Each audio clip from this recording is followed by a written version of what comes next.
Okay. Good morning, everyone. Patrick, you gonna sit down or you gonna stand for the whole thing? I'm ready. Oh, okay. He's ready to. He's ready to pledge. He's ready to pledge.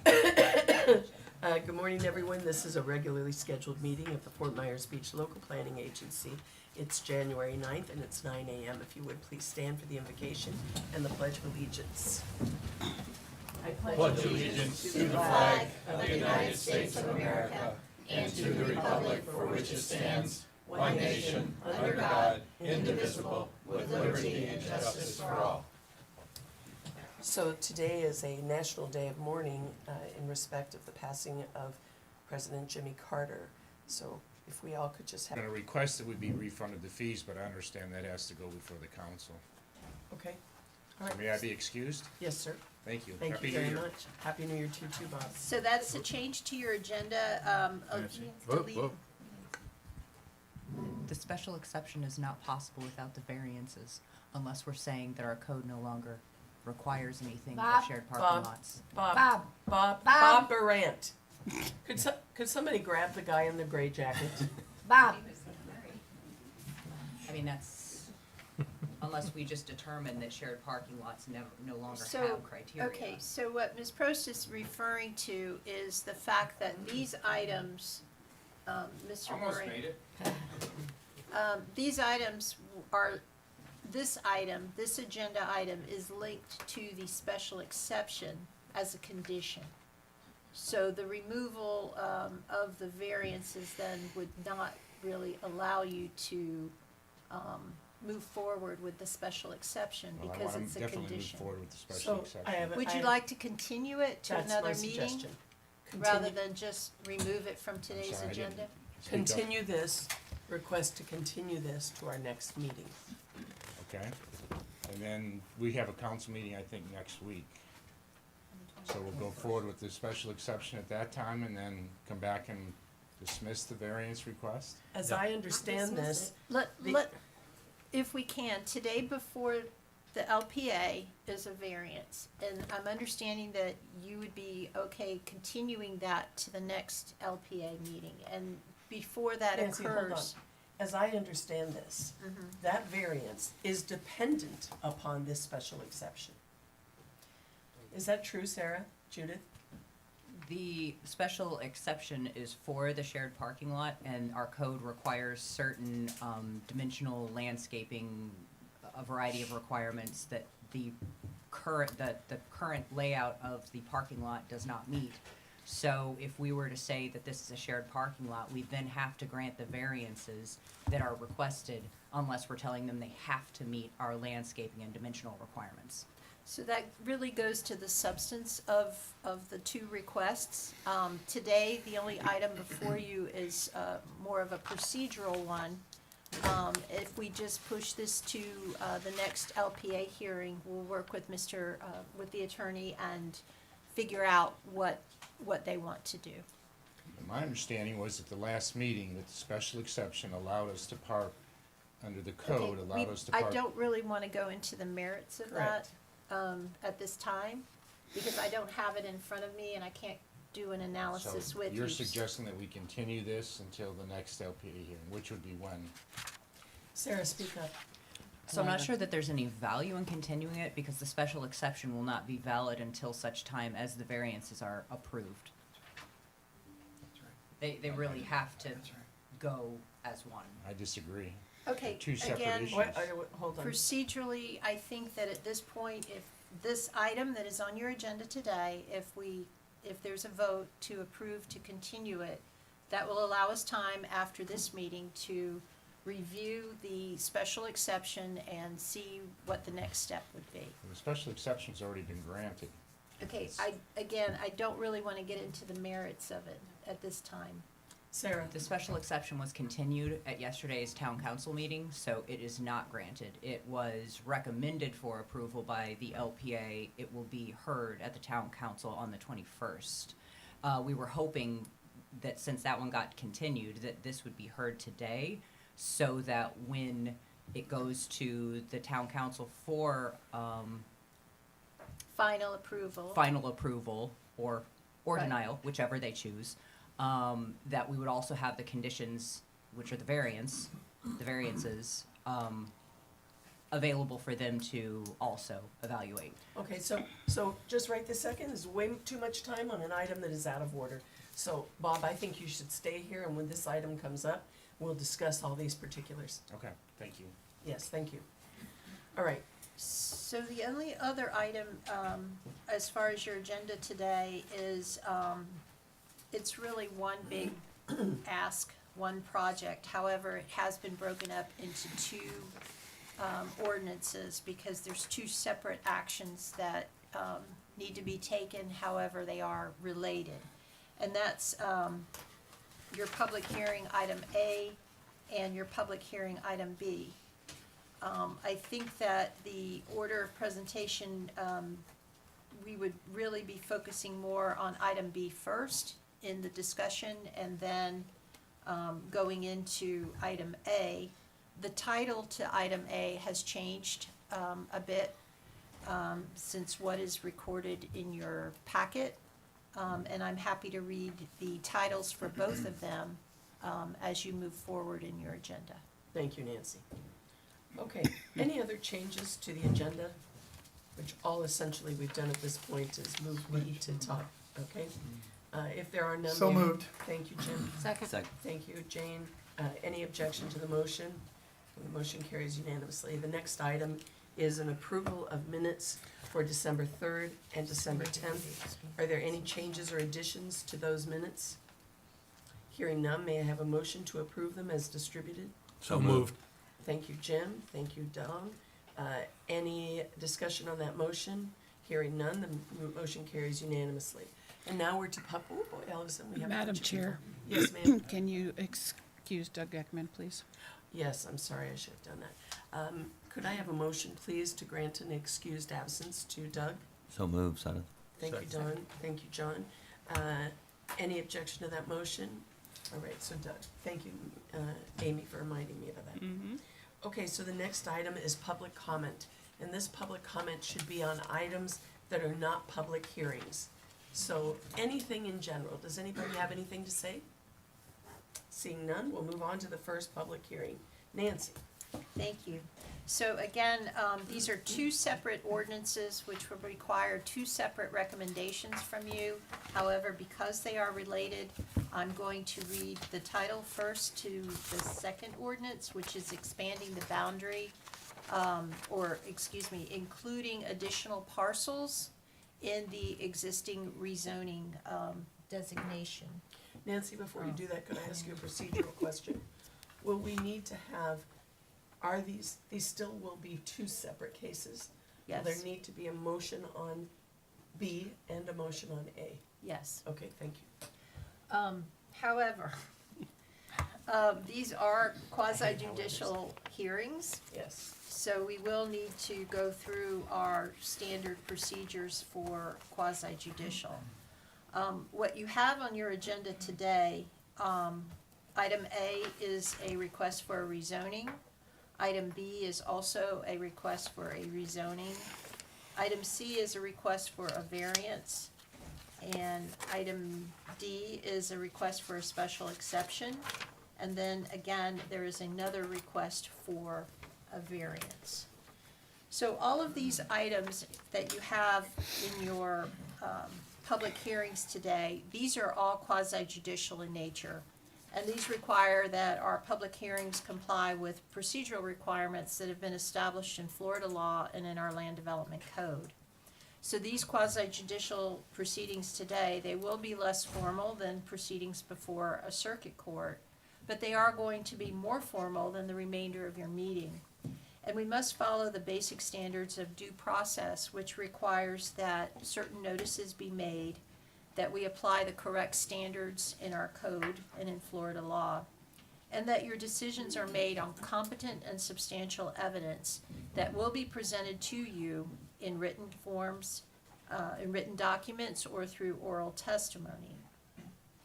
Your job then is to evaluate the testimony and the information that you get for each of the agenda items and draw a conclusion as to whether the criteria in the Land Development Code or in state law as applicable, has been satisfied. So pure speculation or opinion that is not based on competent facts cannot legally be considered by the LPA in evaluating an agenda item. So testimony by individuals who have been qualified as experts in a particular area has been considered competent evidence by Florida courts, as well as testimony by neighbors and residents who have fact-based information such as minutes, surveys, engineering reports, or testimony that is based on their personal information. If you intend to speak, we do have quite a number of individuals in the audience today. When you come forward, please state your name clearly for the record and whether or not you have been sworn in.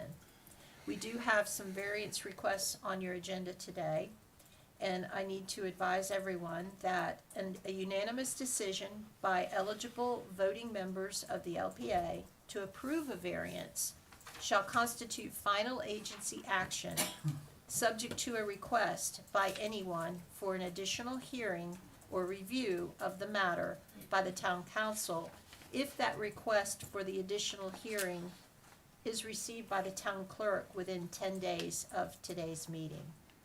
So, for purposes of efficiency, before we begin these public hearings, we would like to go ahead and dispose of a few matters for all the agenda items. My first question will be to the town clerk and to ask if all the agenda items have been properly noticed pursuant to our land development code.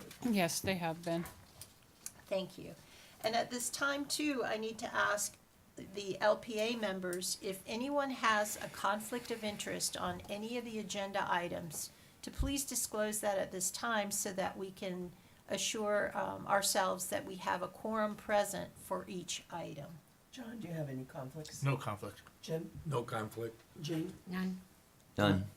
Jim? I don't have any either, thank you. Great.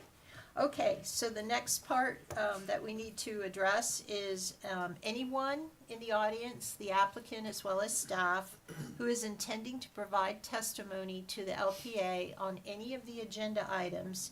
If you would please stand and raise your right hand and be sworn in by the town clerk. Do you solemnly swear and affirm that the testimony you are about to give is the truth, the whole truth, and nothing but the truth? Yes. Okay, all parties have been sworn. Thank you. So now, Madam Chair, I think that we're ready to begin with our first agenda items. And as I mentioned, the first two items are somewhat interrelated. So I am going to go ahead and read the title to both of those items. And staff will do a brief introduction, and then I believe the applicant is present with their experts, and they will do a comprehensive presentation on both, and thereafter you would take separate votes on each item.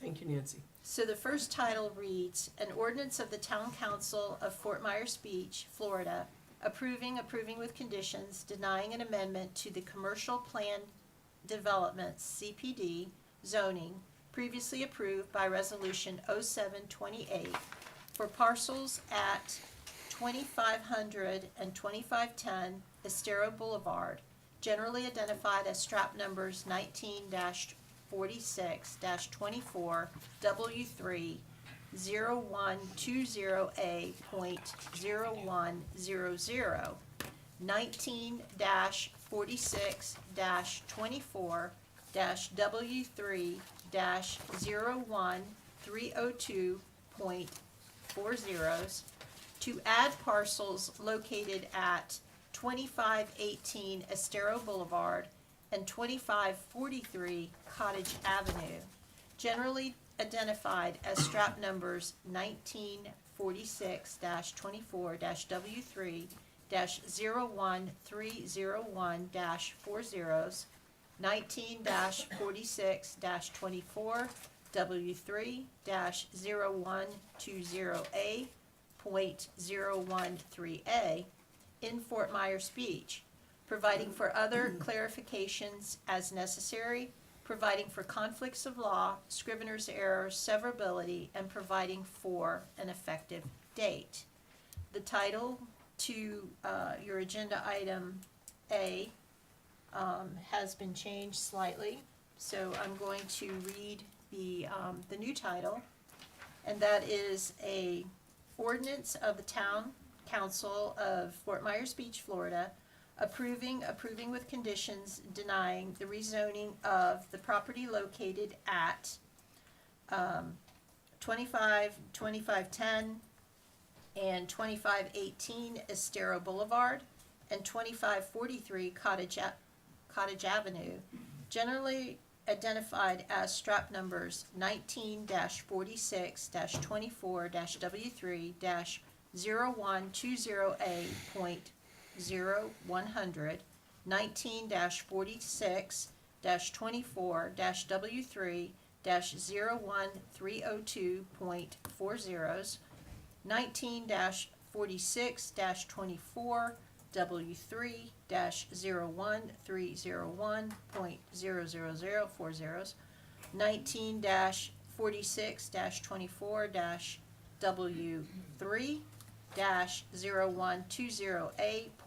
19-46-24-W3-0120A.013A in Fort Myers Beach from CPD to a new CPD to allow mixed-use development, including residential, lodging, office, commercial, civic, and cultural uses as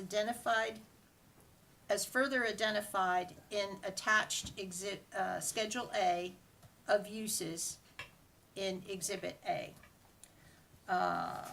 Providing for other clarification as necessary, providing for conflicts of law, scrivener's error, severability, and providing for an effective date. Thank you, Nancy. One clarification, so we were handed the updated. Yes, and that's the- changed slightly. That's changed too, all right. Slightly. Just slightly to coincide specifically with the schedule of uses, which is Yes. attached as Exhibit A. Got it, thank you. Thank you, Jen.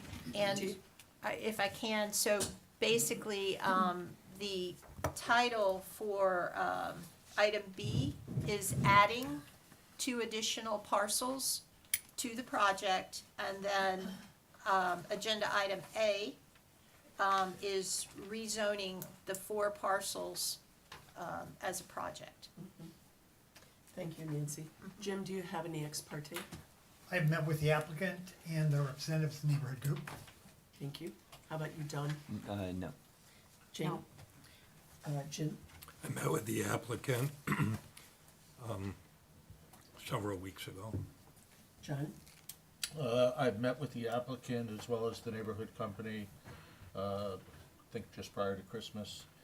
I've also had a site visit to look at and received multiple emails, as I believe we all have, on this project.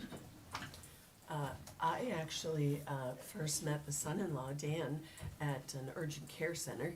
And then I had a conversation with the applicants and the neighborhood group.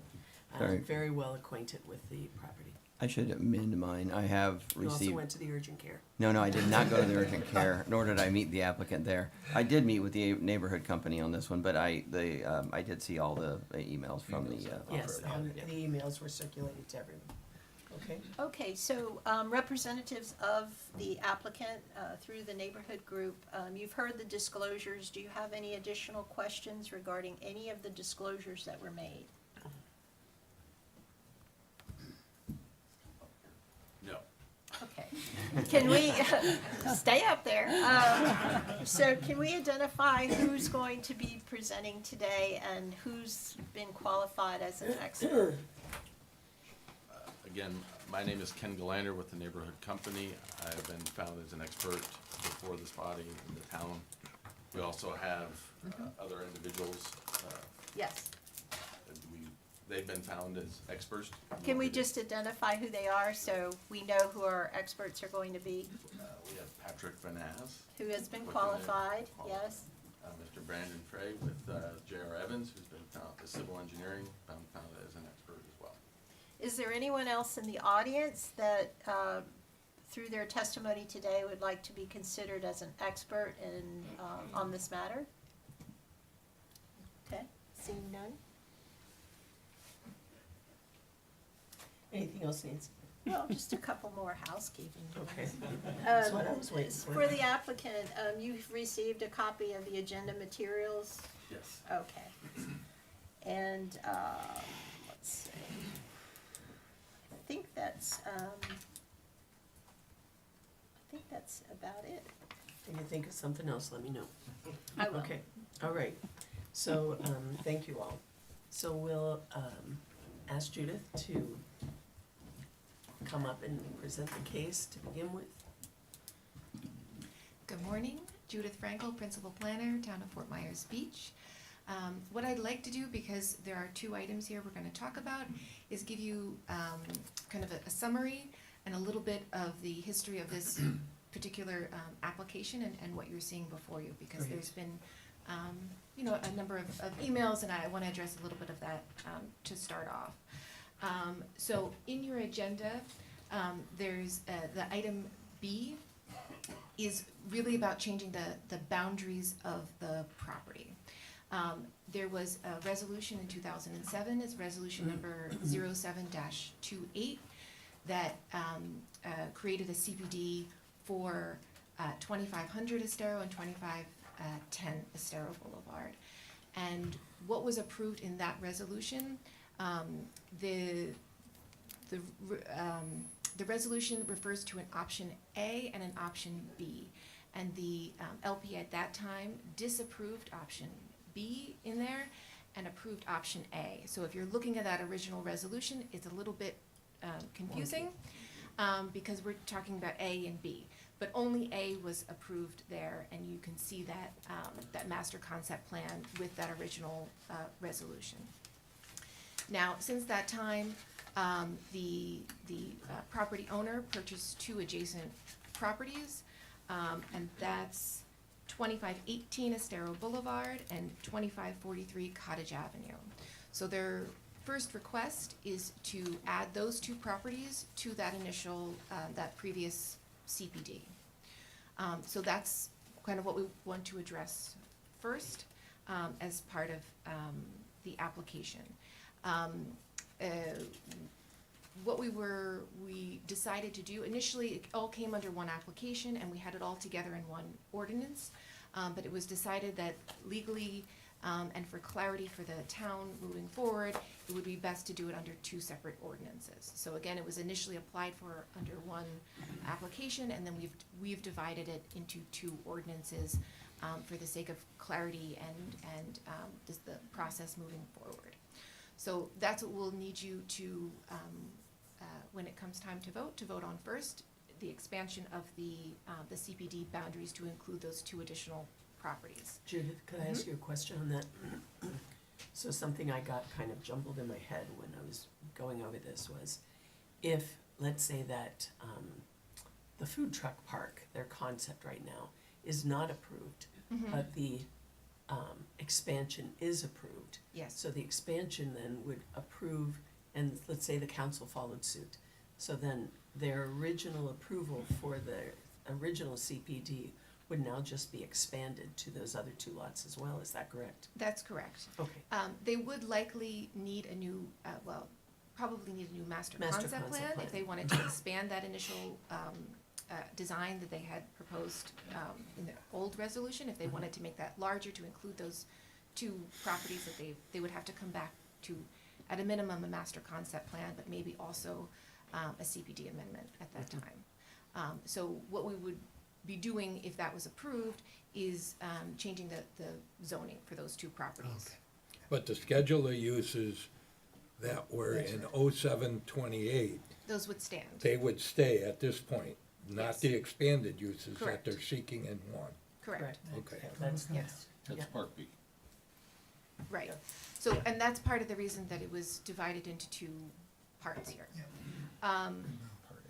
So, in just the interest of clarity, we did not find there to be any conflict with the comprehensive plan or the land development code expansion of those.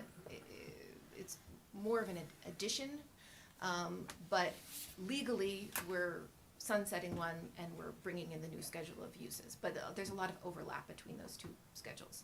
But then there is a new MCP master concept plan, which is the food truck concept that's gonna be presented to you. So, are we clear on today? Just a Right. question, so As my, if we approve the ultimate request, Mhm. which then combines and overlaps, is there gonna be a clear delineation of what from the currently approved uses are Yes. maintained and which ones go away? Yes, so what will happen legally and for our purposes in town hall is the other one will no longer be valid, and it'll be completely replaced by this new document, the new ordinance that Nancy read in. And that was part of what we were trying to make sure that that was So clear enough. it's gone for in- good. Yes. Okay. That Unless doesn't they come back, yeah. preclude them the option of coming back in the future for an Sure. amendment. They'll have those, if the boundaries are approved, they'll have those boundaries in place. And if, then they could come back and ask for something else in the future. Thank you. Okay, so that's part of, I think that there was some confusion in the public as well about this. And in the applicant's narrative, it talks a lot about option B. There's not going to be any options. it's not an option. It's not an option. This is the plan. Option A is gonna go away, and then we'll have this new master concept plan and this new schedule of uses that'll go with the CPD, if approved. Okay. Excellent. Okay, so I wouldn't worry too much about what was there before. The schedule of uses now that's being presented to you is a complete schedule. Okay. Okay, so the other thing I wanted to address as well, which is a little bit different, sometimes when we talk about the conditions of approval, those are boilerplate items, having to comply with all state and federal guidelines, things like that. In this case, it's quite a lengthy list of conditions here. And we've included that specifically with the ordinance, and that's what, it's in the packet that we delivered to you this morning. It's also in the published agenda as well. But just for clarity, I wanted all of those conditions listed out because they really impact how the food truck park would be run. Other municipalities have regulations governing food truck parks. This has become somewhat increasing in popularity in other places. We do not have specific regulations governing food truck parks as an entity. We do have regulations about the food trucks themselves, but this is something different for Fort Myers Beach. So in the applicant's presentation, they have some proposed changes to what I've laid out. And we can talk about that after the presentation, but I wanted to specifically draw your attention to that because in those conditions, Thank you. we're essentially writing out what the regulations for that park would be because the town's land development code does not have our own regulations specifically for food truck parks. So I wanted to call your attention to that as well. So a couple questions on that. Mhm. So since we don't specifically outline and define food truck rules and regulations, where did you pull from to create your So- list of conditions? That's a good question. Thanks. So what the applicant did that was very helpful is they provided us with the regulations from 3 other local municipalities. Bonita Springs, Fort Myers, and Cape Coral. Sure. And so I took some of those from there. The applicant has proffered some additional things over there, which they're gonna go over as well. Some additional conditions specific to Fort Myers Beach. But we did look at those other municipalities and what they're doing there and trying to consider how to best minimize the potential for nuisance. So there's language in there about hours of operation, sound, So a follow-up then, access. Madam Attorney, can we create conditions as criteria that are not based in code with the town today and de facto make those the codes for future applicants? They're not de facto for future applicants, but for this particular applicant before you today, if you feel that those conditions are valid, you can include them as conditions in this proposal. Even though they're not addressed in other legislation predating the application today? Yes. Okay. John, did you want to say something? Yeah, I have a question about the document that was just given to us, the ordinance. It seems, as I read it, that it actually includes the previous uses, including civic, residential, lodging, retail, office, cultural facilities. Yes. That part is gonna be, you're talking about the body? Yes. Yes, that's gonna be amended to coincide with the title that I had read. I see. Just because there's a little bit of a discrepancy between that language and the schedule of uses that will be attached as, I believe it's Exhibit A.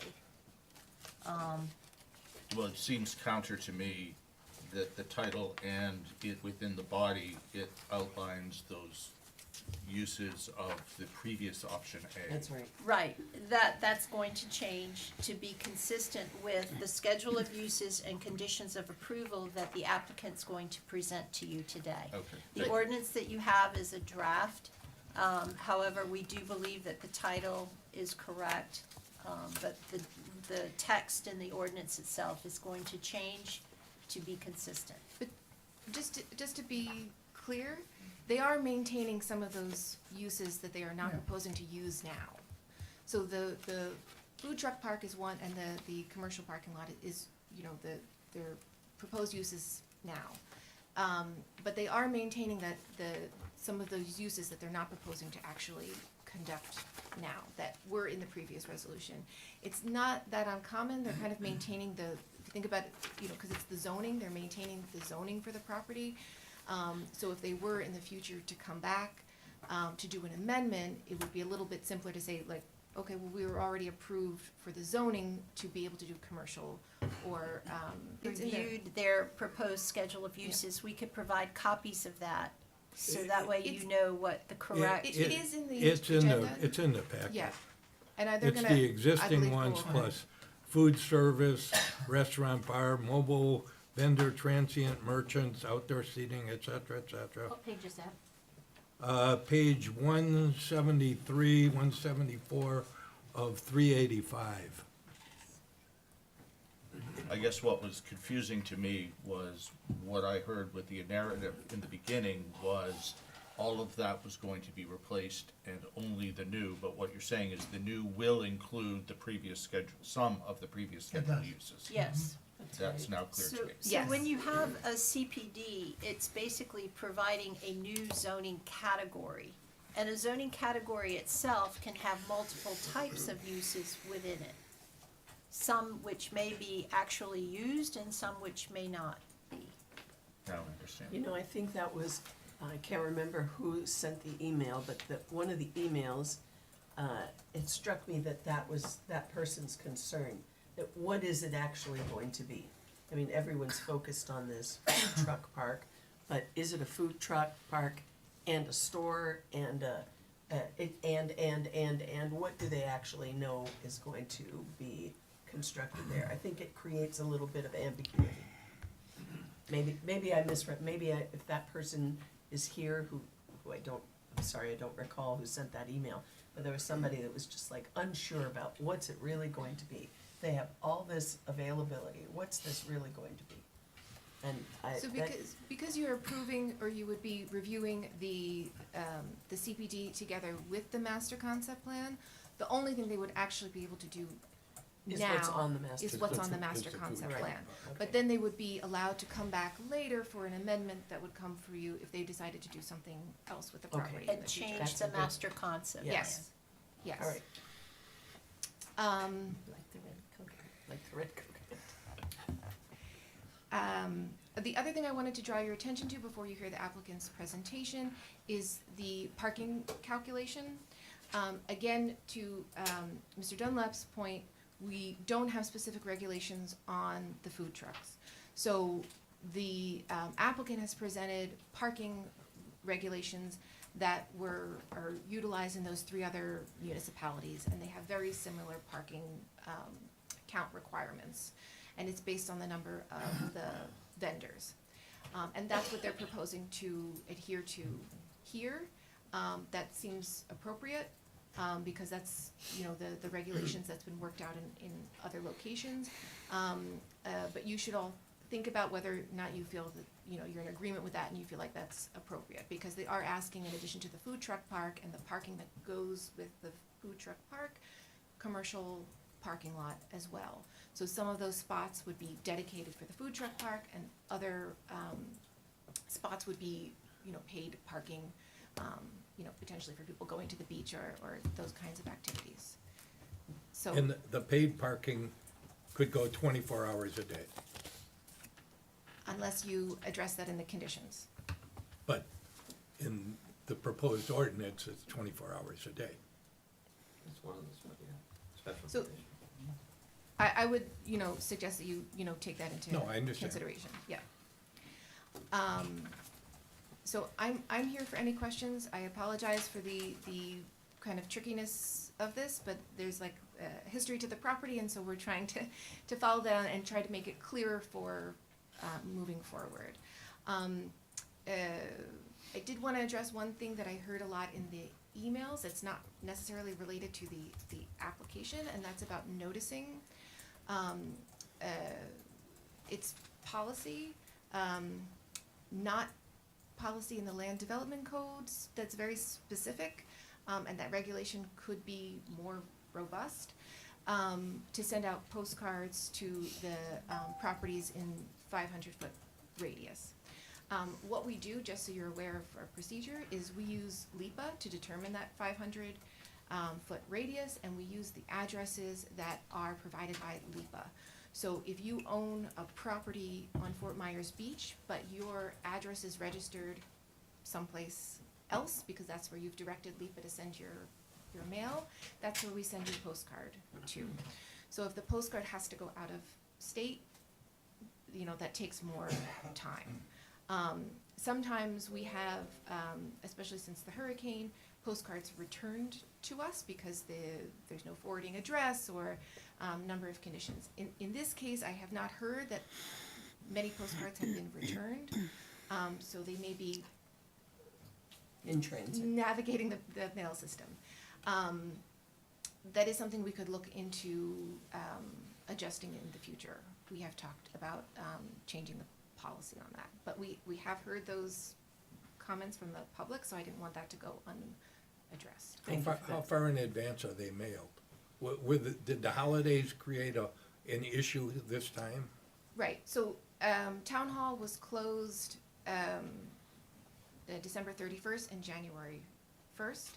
And the person who usually does it was not available on the 30th. So the postcards went out on the 2nd, which is a week prior to the meeting.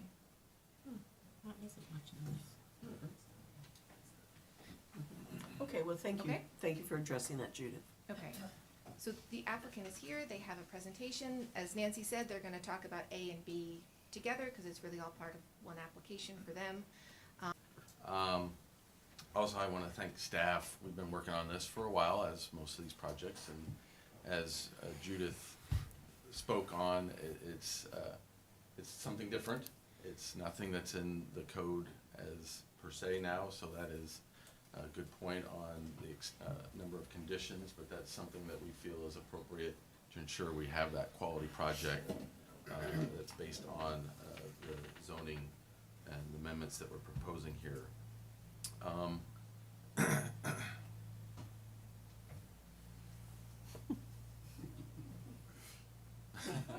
Hey, it worked. So just a little bit of the introductions. Our applicant, the property owner, is Empire Holding Corp., trustee for Ann Trust. We have here Mr. James R. Hotka, president. I'd also be remiss, I unfortunately did include Debbie Hotka as well, who's here, and Dan Myers, representative of the applicant. And they'll be doing a little bit of some background, kind of giving a perspective from their point. Again, the team that worked on the project, again, myself, Laura Teft, and I Also, apologies, I don't have Mr. Vaness on our little list here, but he is. It's easy to forget him. Sometimes. It's hard when you share an office, but.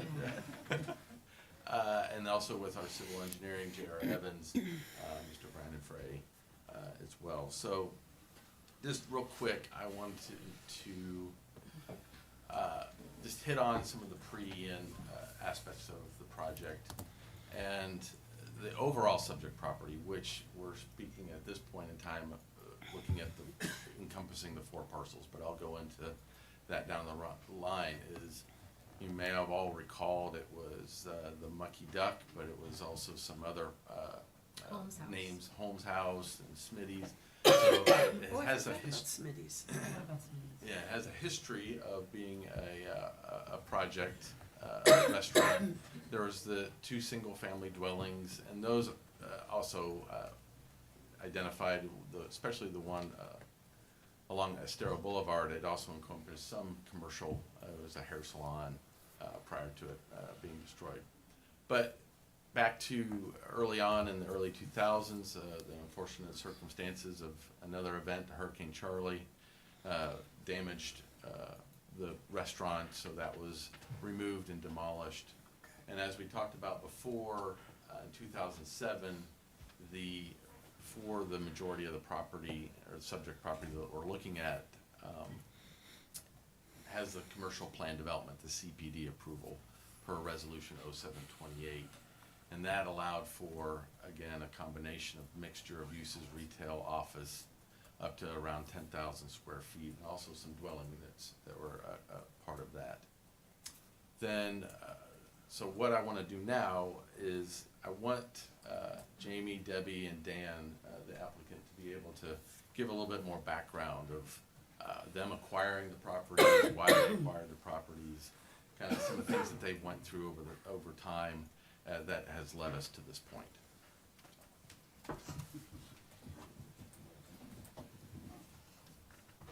Jamie, before you begin, could I ask you, were you here when we were getting sworn in? Okay. Hi, I'm Jamie Hotka. I live at 3670 Estero Boulevard.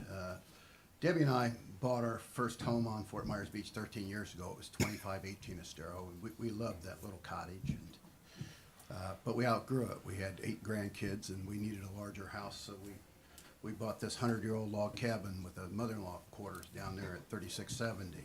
And while we were living there at 2518 Estero, then they were widening Estero and putting all the lanes in, and they were staging in that lot next door. And it just every morning at 6 a.m. beep, beep, beep, beep, beep, beep. And you understand, we're hearing it now, but I decided to contact the owner to try and buy it. Well, I did not need a lot, but I figured that would be for my grandkids and it would be for my children. So I put it in a trust, and that way they can have that when they grow up. Well, Ian came along and nobody expected it, and it took the 2 income properties that we had. It took 2518 and Cottage away, and now we're paying, well, just right around $100,000 in taxes and no income coming in from any of our properties on the island.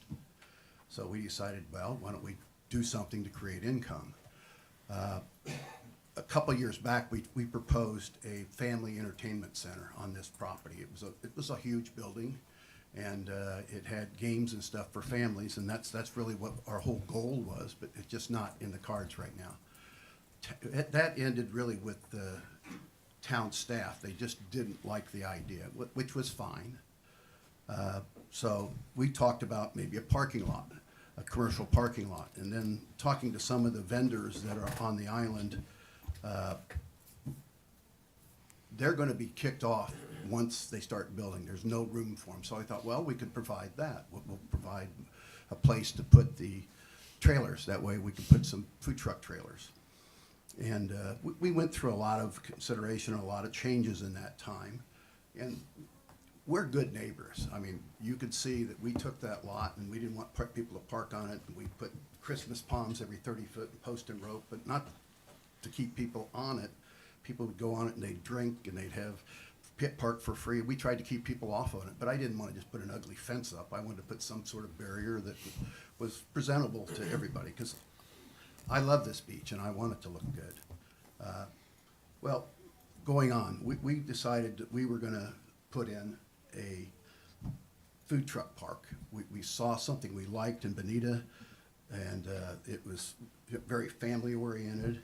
And, you know, we wanted something that would be a plus to the community. One, we'd have public restrooms, we'd have bike racks, we'd have, you know, water fill stations for water bottles. That way people on bikes could enjoy it. It's rated Beach Access 26. We were gonna call it Access 26. And originally, we thought do it temporary. And I guess the town staff didn't like the temporary part of it. So we decided that and I guess everything's temporary, because if the people don't want it, they won't come, but we decided to make it more permanent. And we've gone through a bunch of changes trying to address a lot of the letters as far as the noise. We put up a permanent building. That way it would buffer the noise on the pool area. But I think that's all I have to say. As I said, I think we're good neighbors, we're good Samaritans, and we will be good stewards of the property. And I'll let Debbie talk a little bit about the family, so thank you. Thank you. I'm Debbie Hotka. I also live at Hold the 3670 mic down. Estero.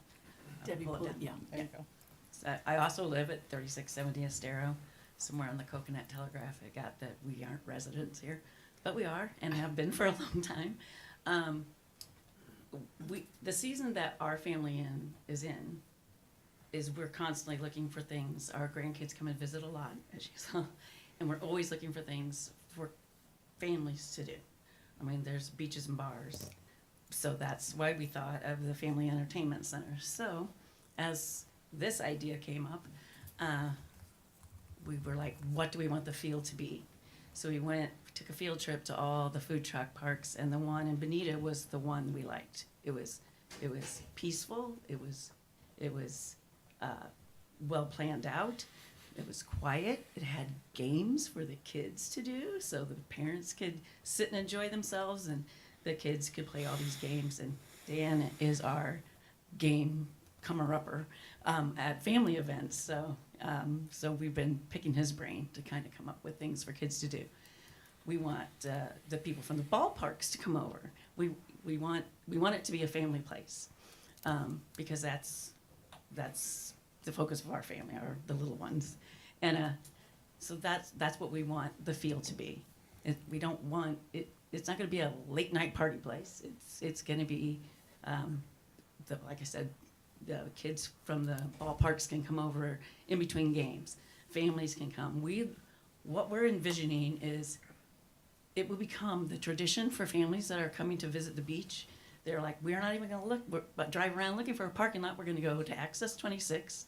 We're going to go to the beach. We'll come up for lunch, and then go back to the beach. And then at the end of the day, rinse off the kids and let them get a slushie. We'll sit and relax, and we'll get in our car, and we'll go home, get into traffic. But that's what we see, hopefully. The feel we want it to have, the vibe we want it to have, and that's what we'd like to see start happening. So. Thank you, Debbie. Thank you, Jamie. Sure. Good morning, everyone. My name's Dan, Dan Myers. I'm one of the property owners. So Jamie and Debbie both hit on a lot of key points in our goal for this project. And it really stemmed from after Ian,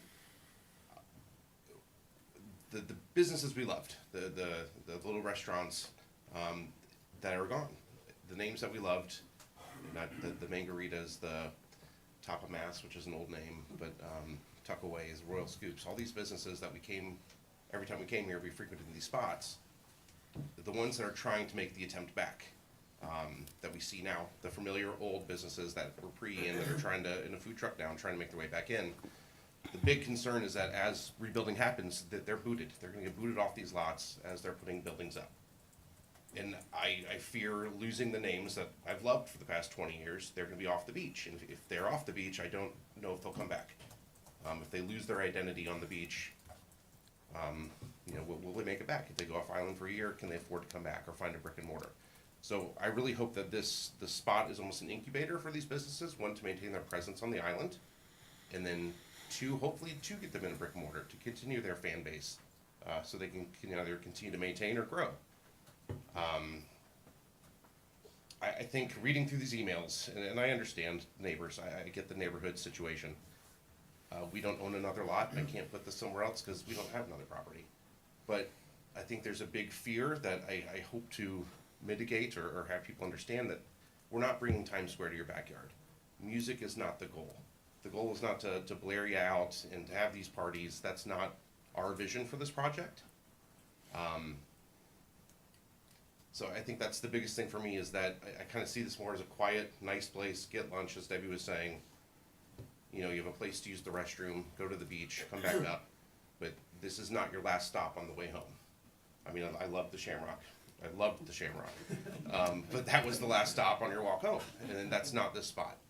We all know in the summertime, Fort Myers dies at 8 p.m. So I know our hours, I think we're asking from 7 to 10 p.m., but that's not gonna be the year-round hours that we'll probably operate under based on, you know, the needs of this project. But I just wanted to say a couple things and introduce myself. Thank you, Thank you. Dan.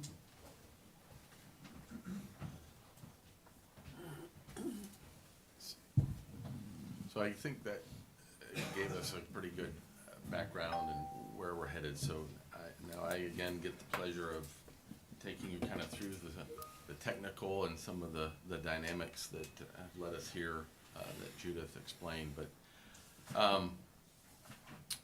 the moving forward, you know, our plan really focuses comprehensively on some essential concepts. That unique opportunity as the town redevelops and supporting those businesses, as Dan spoke of, that want to come back, and is this that opportunity to do this?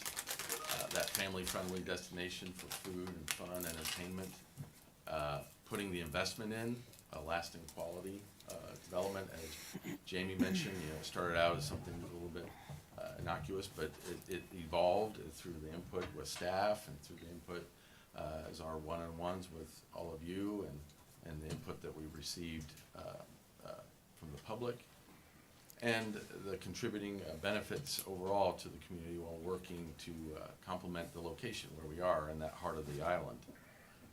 So the overall request, and it encompasses the two components, the ordinances that were described initially. So we're looking at overall 4 parcels, just under 0.7 acres. We're in the future land use category of Boulevard, which allows for these mixture of commercial and residential uses.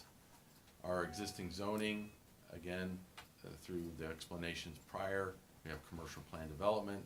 A parcel is commercial boulevard, another parcel is residential multifamily. And through these ordinances, we're wanting to expand that boundary to include the CB and RMF properties, and then having a proper master concept plan supporting scheduled uses, the development standards, to allow for the added uses of specifically the a mobile vending park and the commercial parking lot. Through this, the comprehensive plan, the land development code allows us to work through this process. Under the underlying zoning, the CB, you have to go through a plan development to have some of these commercial properties or commercial uses. So that's why we're coming back to you to clean this up and present this before you. So this image, this is a aerial, and this shows the existing CPD boundary and the 2 parcels under the current zoning, the CPD zoning. What we're proposing is that boundary gets expanded to encompass those 2 other parcels. The resulting is that boundary and that area of the subject property that we're looking at here. Again, we're in the heart of the island. The vision, a mixture of uses, which includes obviously the residential and commercial, and it's to serve the residents and visitors of the town and those that are coming to Fort Myers Beach to enjoy the various aspects, especially the beach and the amenities that it provides. Again, it's a transitional area between that downtown core area, the active Times Square. It's called Times Square for a purpose. It's elusive, or not elusive, but emulates that scene. versus the Quiet Center, which is down, farther down the way on Estero Boulevard. But what's great about this area and this parcel in its proximity to all parts of the town, it's a convenient walk, really. You could walk between 5 and 15 minutes. You could get downtown within 10 to 15 minutes, or a bike ride, easy bike ride. So this is a great area that can be conducive to all those mobility and options to get to this property. Line sooner rather than later. And just right across the street is the Mom's Restaurant, which is a current active mobile vending site. Then you have some higher density residential through the Diamond Head Resort, Surf Song, Pelican Watch, Tropical Shores, all the way down the road to the Caper Beach Club. And then we know of what is future, the potential coming online, more heads and beds, so to speak. You have the Estero Island Beach Club, the Neptune Resort, and Myerside. And you have the campus where we are right now, the temporary town hall, but we have the Bay Oaks campus. And what Debbie was mentioning is you have active families in this area that are going to that recreational area. So it can be a complementary and conducive environment for this use. And we're at Beach Access 26, but right, obviously just down the road is 25, and just on the other side is 27. So we have some active public beach access points. And with the approved CPD, what was found compatible before, the multifamily residential, lodging opportunities, the office, retail, daycare, and the cultural facilities, those were uses that were found compatible with the surrounding areas. And again, to reiterate, those are being proposed, overall carried forward to our overall schedule of uses that would be inclusive of the mobile vending and the commercial parking lot. Looking at our the site, we're going to kind of just jump.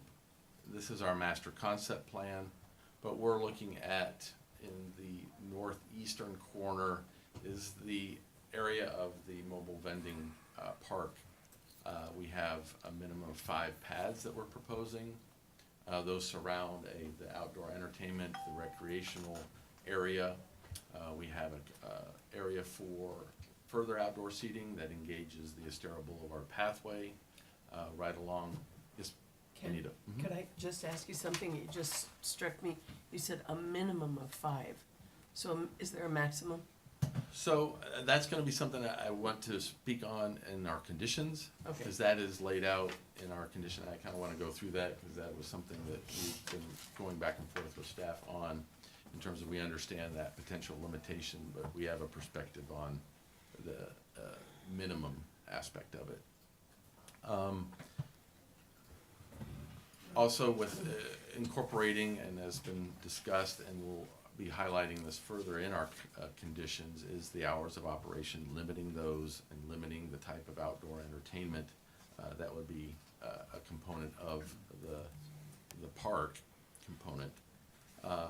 All of the mobile vending pads will have full utility hookups underground, so power, water, sewer, that will all be utilized through a hookup infrastructure. So no generators will be running, et cetera, et cetera. Through our evolution of the project, and it was spoken before, we've added what we're calling the park support structure, and that is in the portion just to the right of the main outdoor seating area. You can see that lighter dark geometric shape. That's where the park support structure would be located. Obviously, it can fluctuate based on the design as when we go through development order. But what that structure will do is, one, it provides, again, that element of buffering. There used to be, obviously, a structure at that point. That was the single-family home in that general area. So we're utilizing that, in essence, the same footprint of that. Additionally, we want to provide, there'll be obviously employees managing the property, so they will have office space, there'll be storage within there. And then to complement the mobile vending is a beverage service counter. So that would provide for various beverages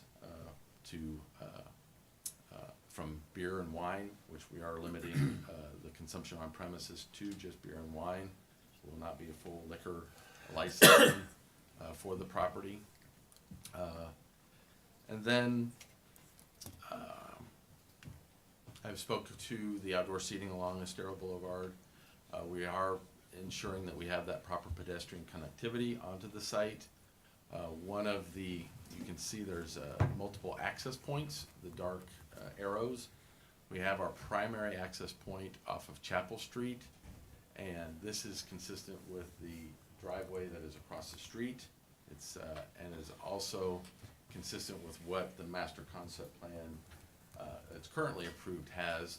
That actually was a little farther north, but either way, we have to seek that deviation for that distance separation because of just the shape of the property and the ability for us to locate that. And the code requires the primary access point has to be off of, cannot be on Estero Boulevard. The town asks those to be located on the side streets. There is an existing curb cut that obviously went to the existing single-family home on Estero Boulevard. We want to maintain that for the ability for additional pedestrian connections as people are coming and going from the property.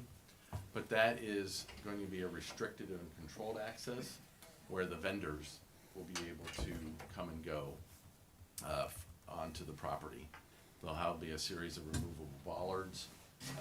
It'll be decorative, it won't be this big gate, but it'll be something that would restrict and be able to access the property from that point.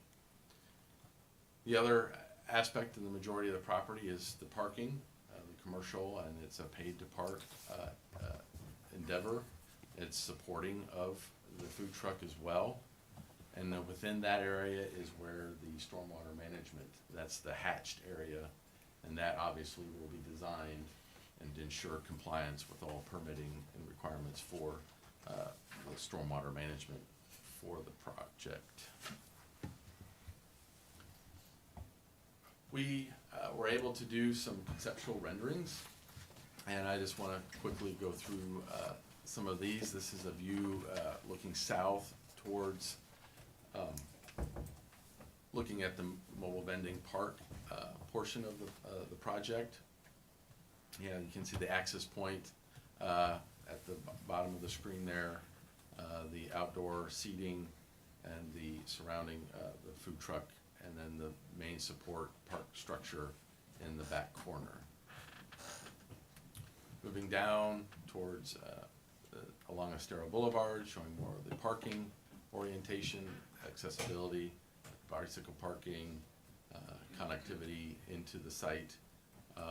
One element that is important and we think is vital to this area is ensuring that it is a visually appealing, and we have that, we want a lot of green space, we want that ambiance of a lot of greenery, and we are proposing enhancements to the required landscaping code requirements. So we're wanting to go above and beyond that as part of that project. This is looking from the corner of Estero and Chapel in towards the project. Corner of Chapel and Cottage. Now looking north, an extensive buffering, amount of landscaping, double hedgerows, etc. Along that south side along Cottage Avenue. And this is looking southwest from Estero Boulevard, looking at the towards the mobile vending park area. And I want to maybe go back to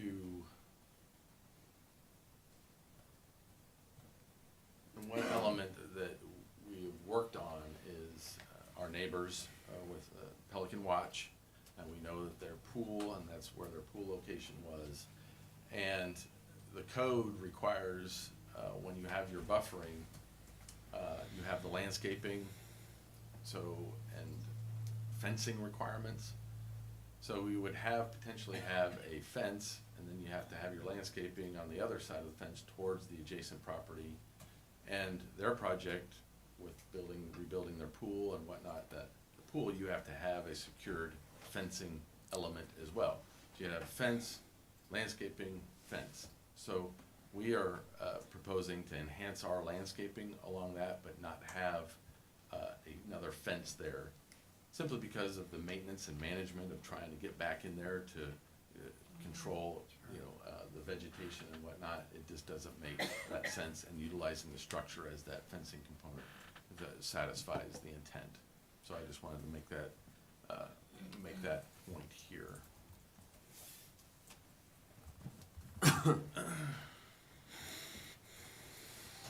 So this is ground level, looking from Estero Boulevard towards the conceptual building. Again, this is not set in stone in terms of the look, but it gives you an idea where the components of the building. And one area that I think I failed to emphasize as part of the park support structure is what we're calling the comfort station. And Dan and Jamie spoke to this. This would be publicly accessible bathrooms, foot wash or beach shower, water fountains, etc., for the public to be able to use, obviously for those patrons of the park as well. But it's a component that we have in other projects, and what we've been hearing is our beach access points kind of need a little bit more amenities for those visitors, and we are providing for that with this project. This is looking more from the other angle, from the parking lot towards the outdoor entertainment, to the outdoor recreational seating area, and the support structures in the back. So our proposed, looking at the added uses of the mobile vending, commercial parking lot, and compatibility, again, this is a complementary and consistent with that intent of the mixture of uses existing and envisioned for that heart of the island. We feel they're consistent with the prior approved CPD and the standards and the uses that were being desired to be carried forward. We're significantly providing an enhanced landscaping and buffer element to the project. Our site, utilizing that structure as where the structure used to be, in terms of helping that buffering between our neighbors and the activity that's going on in the middle of the project in the recreational area and the actual food trucks. Our connection and commitment to having the food truck and the vendors connect to the utilities. And then I'll be going again, as I mentioned to you, Anita, is further drilling down on those conditions to help ensure that compatibility, hours of operation, et cetera. A little sip here. With regards to transportation, we originally, when we were starting the project out, we were granted a waiver as what we're proposing in terms of the added uses would not increase any of the density. Obviously, there's no density associated with a commercial parking lot or the mobile vending uses beyond what was approved. Parking, Judith spoke to this. Town of Fort Myers Beach does not have parking standards specifically for mobile vending food trucks. We provided an analysis, and I believe it is a part of your packet that we did, that outlined our research looking at towns that do have standards: Bonita Springs, Cape Coral, Fort Myers. That takes us to, we developed the table on the right, which is taken out of the analysis that we did. We determined 3 parking spaces per mobile vending transient merchant and 1 additional parking space per 15 seats. So we're proposing that 5 mobile vendors paths, which equals 15 parking spaces, estimating around 75 seats for patrons on the site. That equates to 5 spaces. Thus 20 spaces required for that element. Then we have the park support structure, something that we've added. We have obviously square footage that needs to be addressed. utilizing of the office space, the beverage service counter area. And that would add 6.5 spaces. We are providing for bike parking. We're gonna be doing more than 4 bike spaces, but we're only applicable to apply for 1 vehicle parking space reduction. So that gives us a required number of 26. Our overall parking is providing 45. So next, through our review process, and Judith explained this as well, there's just nothing in place regulatory-wise for food vendor, food trucks. So we have proposed, I think we're at around 27 conditions. Again, some of those are pretty standardized, you know, your permitting requirements prior to DO, et cetera, but what I want to do here is I've highlighted some of these in green, but for convenience, I have a handout that has all these, so you can scribble on them or, you know, provide your notes, et cetera. Thank you, Ken. Yeah.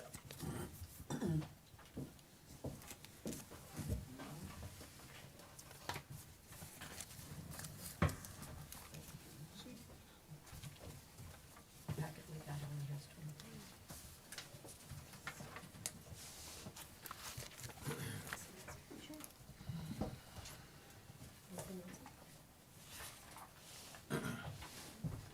For purposes, again, I've highlighted some that I really wanted to concentrate on, but, you know, number one, the option A, I think that's all been pretty clarified of what, when we get to the second ordinance, which provides for the scheduled uses and the master concept plan that I just went through, providing for the area for mobile vending, the commercial parking, in essence, kind of with number 2 and referencing the deviations, it's gonna be an approved master concept plan. There's no A or B remaining is the intent. So, condition number 3, these are outlining our buffers along Chapel Street, 10-foot wide buffer, minimum of 4 trees, which equates to around 6 trees, 3-foot high hedge planted in staggered row.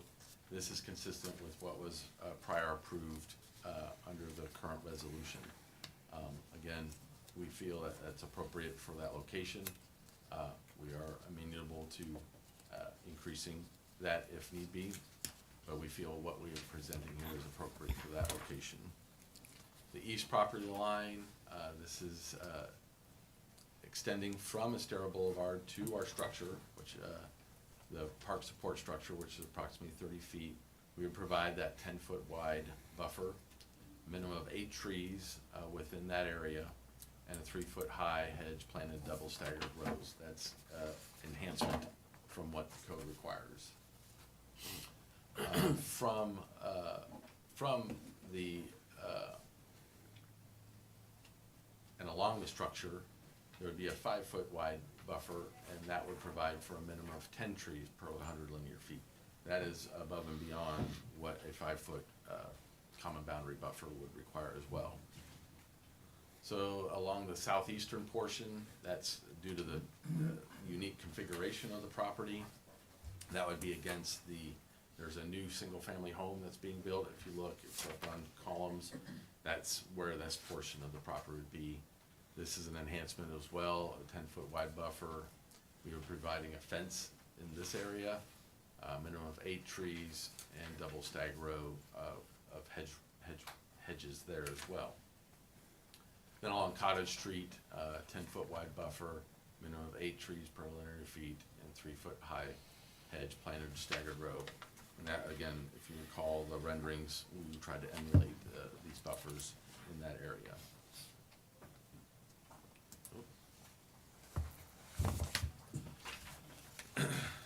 Condition 4, this is, Anita, what we were speaking on.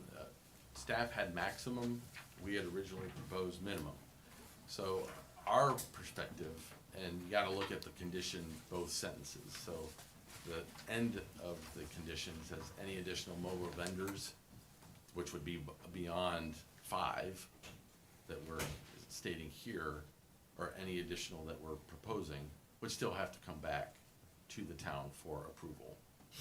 But what we're seeing is, in terms of the minimum, that gives the town that commitment that we're trying to have and provide those number of pads for those businesses to locate to.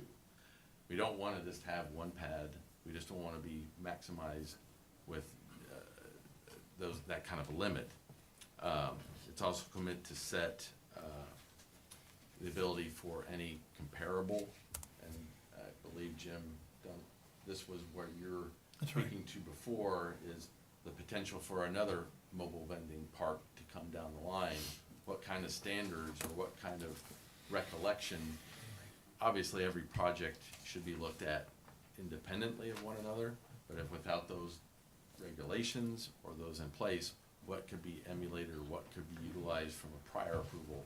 So you kind of want to establish a baseline, so the next one has to meet that or exceed that if you feel is necessary based on their circumstances. So that's our perspective on that condition. So Ken, does the configuration you currently have drawn up allow for additional pads for vendors without going into the parking area? That's correct, only 5. We're only showing, So you'd have reconfiguration as well as a we request? would have to amend the master Yeah, okay. concept plan to reflect any additional I got beyond that 5. Additionally, our park support structure, we are acknowledging that because of the relationships in terms of its intensity, a maximum of 1,500 square feet. That's basically what we could fit within those confines of that area that we showed on our master concept plan. We are committing and conditioning that the mobile vendors will be food or merchandise, but no cannabis or smoke vape related merchandise vendors will be permitted within this park. But they don't have to be food. They could be, you could have I think you have a hardware mobile vendor down the road that may need to relocate there. So we wanted to keep that option open for potentially some merchandise. Consumption on premises, as I mentioned before, beer and wine only. Our hours of operation will be 7 to 10, 7 days a week. Mr. James Bone, you spoke to wondering about the 24 hours, 7 days a week. That is what we're proposing for the parking lot portion. The parking lot will be managed, it will be gated, regulated, et cetera, so people, the operator will know who is coming and going and who's what and where. That's the intent. So it's going to be attended 24 hours a day? I don't know if it'll be a person there, but it could be electronic, it could have that level of component to it. If I wanna go to the food truck and I pull into the parking lot, do I pay or do I get? Yes. So it's really a commercial lot for all of the spaces. That's correct, yes. And if I had my traveling van with my, my bedroom in the back, You like have beach a back traveling this, van? can I an park here RV? 24 hours a day? The thought of that is so funny to me. That operationally, Jim and his as it traveling reads, van. yes, but I think we can further condition that things like that could be Yeah. restricted, so, I think we, yes, no what? No, you cannot park there 24 hours a day, and you cannot camp out. Dan, you Yeah, have to. so, that- re- we're just relaying like the information, Fantastic. so no, that would not be a component of the intent of that parking lot. So we can further. So there would be no overnight parking. That conflicts with 24 hours a day. They have the operator. I think the purpose of the 24-hour, if someone has too much to drink and leaves their car overnight, if they want to pay $5 an hour to leave their car and pick it up in the morning, I think that was the purpose of it. It's just, we're not gonna have it gated off at night, or whatever we come up with. Okay, But I'm okay with that, and thank you for letting me know. yes. I mean, everybody else may love that idea, so don't just take my word. We don't care what Anita says. Can I ask one more question? You Yes. mentioned, I think it was asked, if you want to go to the food truck, and get whatever, you pay to park, no matter That's what. correct. So there really aren't dedicated 15 spots for the Yeah, that's another food. conflict. Right. Right. Okay. So, Dan, so come it's on a back park, here. yeah, so it's a parking lot and you pay, maybe you get a credit or a voucher at a food Exactly. That's truck where or we're gonna whatever, go. but If yeah, you okay. spend X, or Gotcha. then you'll get a free voucher, and it'll Right. be scanned and automated. Right, Yes. okay. Does that count as a dedicated space? I mean, I would think to me, not. if you said, I would think not either. If you said, here's the parking for the food trucks, or let's just say the other people. Here are the 15 or, the other people. Here are the 15 or however many spots they have to have. It would seem to me that those spaces would, Some codes do it by square footage of your property or by the number of rooms or seating or that kind of thing, that the parking is related to the use that's happening inside. And this use is not defined in our code, so this is a little bit different than some of the other things. But I would say that the expectation is that certain spots are set aside just for the dedicated use that we're talking about, which is the food truck park in this case. And they would have to show us at development order how they're going to Yeah, without accommodate that, the parking lot could be filled by noon with beachgoers, and you would think the food court area would be more popular lunchtime dinner. There could be no parking spaces. Feels like a parking lot with an adjoining. It alludes to the shared parking opportunities that the town. but the practicality isn't that, Ken. I mean, the practical use of it is exactly what Jim just said. You'll sell out those parking spaces to beachgoers, and then if Jim brings his sleeping van down because he wants to get a burger or a burrito or whatever, Unfortunately, he can't. he wouldn't be able to go in. So So- it would seem so to is me, if that- I were one of your vendors, I wouldn't like that. Well, and that's something that I think we will need to further drill down with, So Dan let's and talk James. that through a little further. Judith, do any of the permits for the food trucks today require parking? So I believe that the food trucks that are operating now are operating through a temporary use permit. But they don't require parking. I don't believe so, but those are being sunsetted. Understood. Yeah. So if somebody pulls in to get a burger and then goes to the beach for the rest of the day, they get free parking. Oh, yeah, okay. I don't know why we that's care so glitch. much about the parking. In my mind, it's always been the proprietor's challenge. Because managing, monitoring, towing, enforcing, that's a whole nother level of administration bureaucracy that should stand separate and distinct from what the vendors are going to know how many people are going to get here. Or maybe we're just trying to promote people bike riding, walking, and other ways to get to these food parks. And when the parking lot's full, it's You full. bike, so you'd be all right. Yeah. So that'd be just an additional consideration.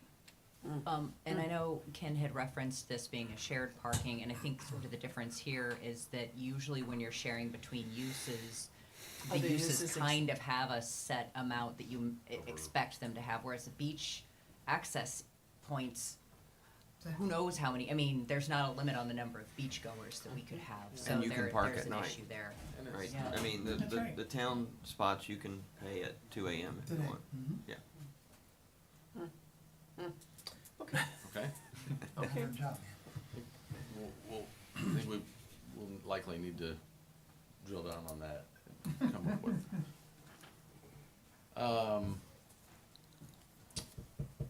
Where did we leave off? Yes, I think that's gonna be an administrative function with the lease, that they will be able to lease so many spots if they wanna have them privately reserved, and that would be tied into their lease. That's a good idea. Because I don't know that I'd wanna set aside, whatever it was, 25 spots and not need them. And if a truck wants to take more spots that he pays for free, and they can park as long as they want, And I think that's an administrative function at our end, not Exactly, necessarily and then you have to restricted. enforce it accordingly. Yeah, yeah, we'd have We're to out of that enforce it business. accordingly. Yeah. Thank you. Very good. 8, outdoor entertainment, 9 o'clock in the evening is our limit, maximum for that. It will be located within the centralized area that we identified on our master concept plan. A component of that area, having amplified music or entertainment is permitted until 9. And that would only be within that designated areas indicated on the master concept plan. Outdoor entertainment will be restricted to only solo or duo performers and will be oriented away from the surrounding residential properties towards Estero Boulevard. This is similar to what we did for the Sandy Bottoms master concept plan. No bands. That would, we defining that as 3 or more performers, or drums, percussion, and this would be unless improved through, the town has their temporary use permitting process that would have to be reviewed and approved in order to do something beyond this condition. Obviously, again, you have your sound and noise ordinance. We would have, obviously be, it's a given, but that is listed as a condition that we adhere to that. We are committed and conditioning that we have the comfort station, restrooms, outdoor shower, foot rinse area, hand washing and water fountain integrated within the structure. With regards to our parking lot area, we do have a deviation requested that would allow for that gravel crushed shell material, stabilized surface. We were approached by staff wondering about the grid or a semi-pervious paver option. That is on the table. That is, and we feel that's, we could look into doing something like that. Obviously, we're still, there's no design components to it. It could still be asphalt or a concrete parking lot. But deviation number 5 would allow a gravel or crushed, That's what we're. not like the pictures that show a paved parking lot. That's, yeah, conceptually, that's what our pictures show, but we are seeking that deviation that could allow for that, depending on, as they're working on the designs and those elements of the project through the development order. What, perhaps, the stormwater management, what would be appropriate in terms of the materials to support the proper stormwater management. Jane? Right now, any permanent parking has to be paved, is that correct? I'm looking over at Jason, because he's more familiar with the parking requirements. I don't believe so, and through this, they can have the gravel or crushed rock, crushed shell. Jason Smalley, senior planner. So in most circumstances, we would utilize an asphalt, but there is an option, and they're requesting it now, much like some of the part of the commercial parking lots along Estero. As long as it ultimately meets the stormwater, which is a little bit more difficult with the rocks, because you have to show that it will permanently, or in perpetuity, be able to be maintained as a porous material, not just we threw out 57 stone and a couple years later everybody realized it's compacted and effectively impervious. I can't think of one commercial parking lot that is not paved. Well, Norm's. Yeah, I think everyone down by Lonnie Kai, for instance, all of those parking lots are. I think there are a few parking lots down the beach towards the south end that may be utilizing asphalt in their design. But I would say the main ones that we see as we come onto the beach, Norm's, Lonnie Kai is one of the few. Dave's parking lot. All of those are using sand or crushed shell or rock. The one at 27, I believe, is similar. It's crushed rock. Okay, thank you. Mr. Tequila's paved. Now, one of the earlier exhibits had a center of the parking lot that said that this was the environmental drainage area. Stormwater management, yes. But then subsequent to that, there's parking over that. Now, that area, if you eliminated those 6 or 8 spots, would be stormwater management that the rest of the parking lot could potentially drain to? So, what that is proposed would be underground stormwater storage, and our engineer could, Brandon, I don't know if you wanna. But to Jane's point then, you could do paving and underground storage. Yes. Yeah. Or you could do the gravel and have underground storage. It's just Yeah, how you yeah. design that system. I believe those systems can be designed with just various. Randy, do you have anything to add? Yeah, well, I think you did a great job. Brandon Fry. Yeah, in either configuration, whether it's semi-pervious or an impervious surface, I think that there would still be runoff that would have to be collected and then treated prior to discharge. So, you know, it may be bigger or Yeah, no. smaller, predicated on whether it's pervious or impervious, but it's still necessary. Yeah, you have to take care of your own drainage, that's the That's code on your correct. site, so, yeah.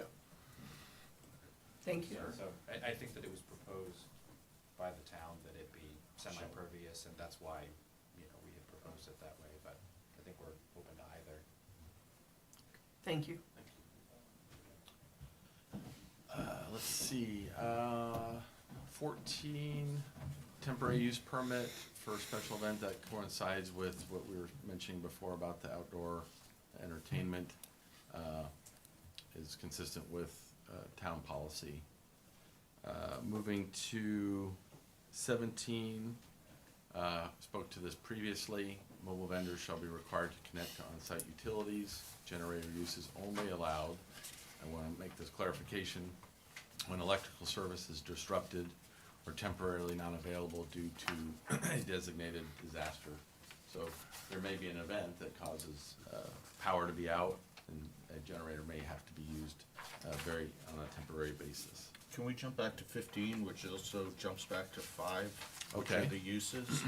So in all of the discussion and presentation that I've seen, it's all been about the food truck park, the vendors being the food truck, the Bonita Beaches, various types of food. You get your Mexican food, you get your seafood, you get your this.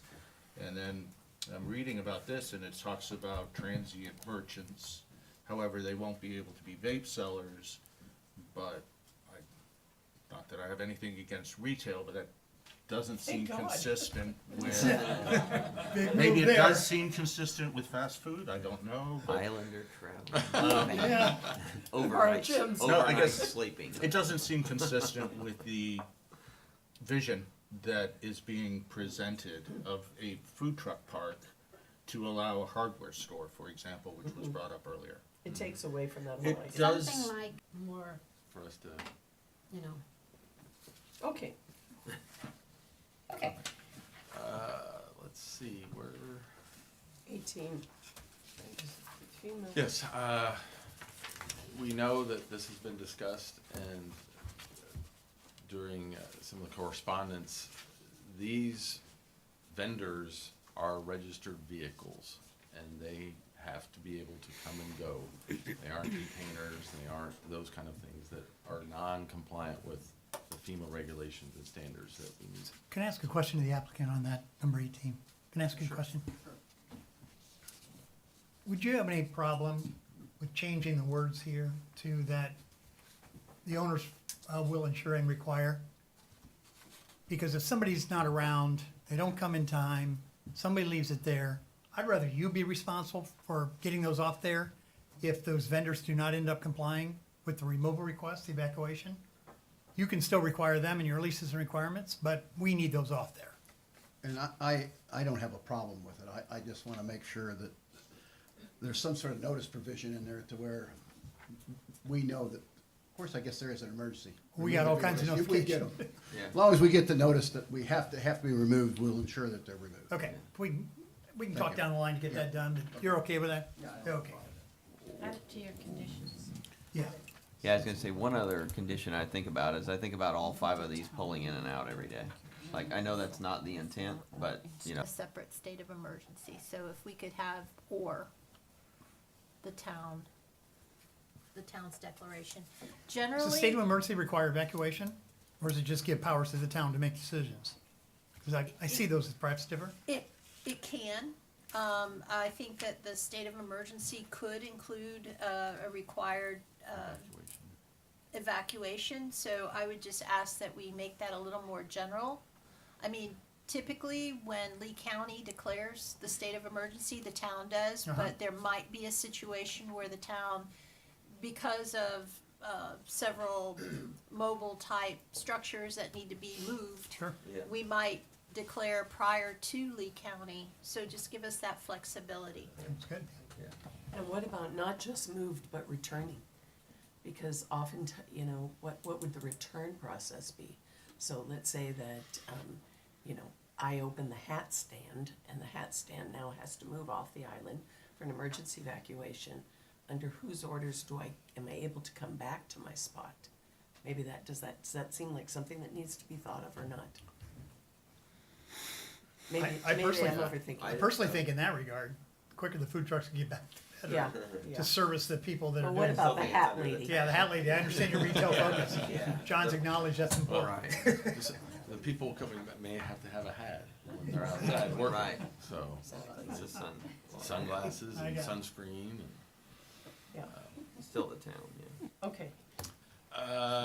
Just, the remaining are more consistent with the requirements for development order, et cetera, permitting, right-of-way permits, et cetera, sign and landscaping compliant with code. The last four, 24, we proposed the mobile vendors, impacted displaced businesses were operating legally within the town. Prior to the latest events, Ian, Helene, and Milton are now operating as mobile vending businesses legally, will be given what we're calling a first right of refusal or priority for locating to this mobile vending park. Mr. Sudduth, regarding access to and from the property, number 25, Estero Boulevard access point will not be allowed during typical peak season traffic times. So those times of peak activity is 8 to 11 and 4 to 7. That's not when the trucks will be able to come and go, so it'll be early or later or during that middle part of the day potentially. Okay, So thanks. they obviously, we don't believe they would want to be moving during the breakfast, lunch, and dinner time frame anyway, so. Yeah, but practicality being what it is, if they're running late, are you gonna keep them out? No, they stay overnight. Yeah. They aren't in by eight. That is a unique and potential circumstance. I think that common sense dictates But not that a we could- practice and a habit. Right, Yeah. right. I got you. Somebody gets stuck in traffic, imagine that, Imagine that. right? Well, I'm bringing it up. But the way you prevent that, right, is, you know, you can't enter or leave more than 3 times a month or something like that, right, if you're one of the vendors. Yeah, and I think that'll also where I be was part going. of the. Right. Could you add on 25, access to and from the property by the mobile vendors?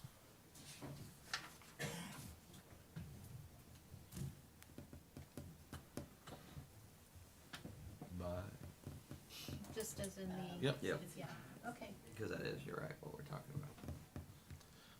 about. Let's see, 26, at time of local development order, and this is something that developed from our conversations with our neighbors at Pelican Watch, and knowing in some of the input that we've received correspondence-wise and what Pelican Watch deals with is that unfortunately individuals either getting lost or intentionally seem to go through and then go onto their property, go through their property and out.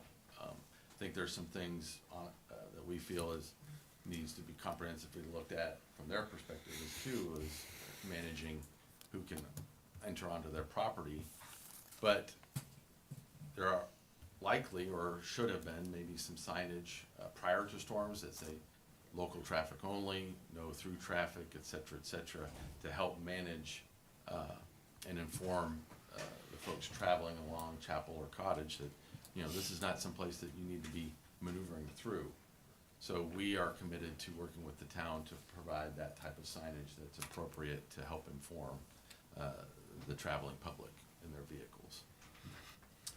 Then outdoor lighting, the language that we're proposing here is derived directly from your outdoor lighting code.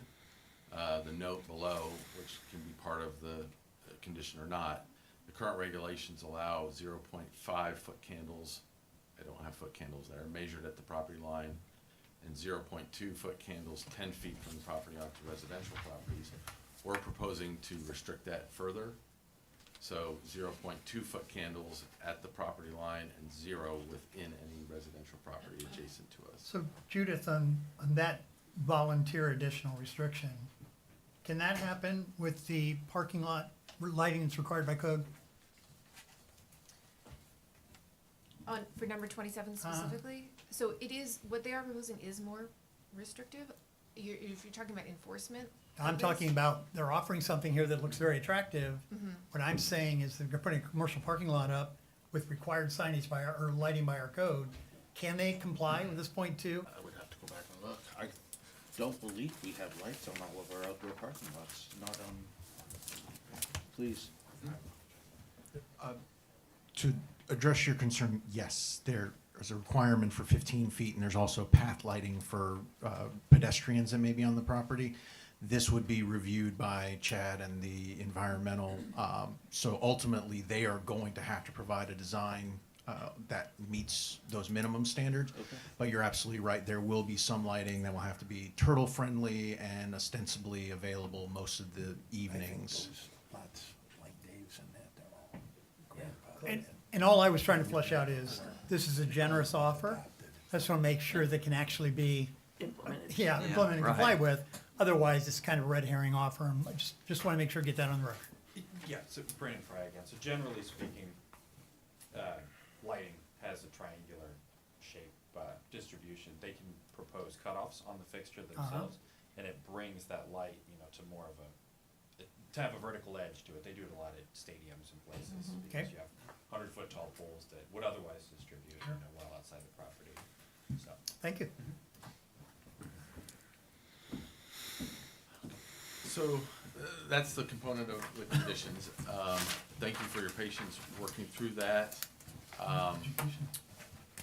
Just trying to move forward, consistent with the comprehensive plan and LDC. We feel we're consistent with the LDC sections 3485B and 34216. These uses, lost my spot. To stimulate this development here, we believe we're consistent with the comprehensive plan and agreement with the staff reports, staff's determination in their staff report. Again, we are proposing some deviations. This achieves the objectives of what the plan developments to develop on this infill property that's unique. That the flexibility that helps us to bring back these businesses, and we feel they do not negatively impact the overall public health, safety, and welfare, and are also consistent with the comp plan.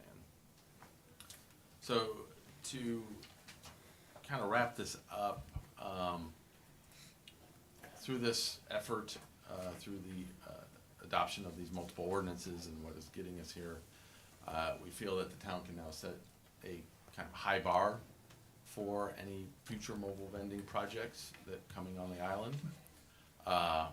We feel that this is proposing a substantial commitment now and an investment. It is what we've expressed, and what we're showing you is it's not a carnival atmosphere on a vacant sandlot that can evolve, it seems, in some areas. This is a very well-planned, managed, and envisioned by this owner. That commitment to the high quality and the significant investment, the obvious contributions to the economy, the property taxes, sales tax, job creation. The intent is to be open as soon as possible, so we hopefully achieve this approval through this zoning. Obviously, you have to get the development order plans put together and start construction, but the goal is to be ready to go sooner rather than later. The resiliency component, obviously, our structures that we're proposing would be FEMA compliant. The vehicles obviously would be able to come and go. And I think a component, it was sort of being alluded to before, and we're hitting on that, is this can be another functional space. It's quite a large spot with infrastructure for maybe emergency response needs and or mobile vendors to come back to at the next event. Unfortunately, I had to, maybe I'm sorry, should there be any? That, you know, we have the ability to get to this open area, connect when power's back on, or when the facilities are ready to go, so.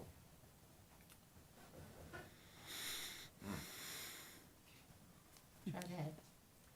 You were doing Ah, so didn't well. work. That's how we restrict your time and give little batteries. Bummer.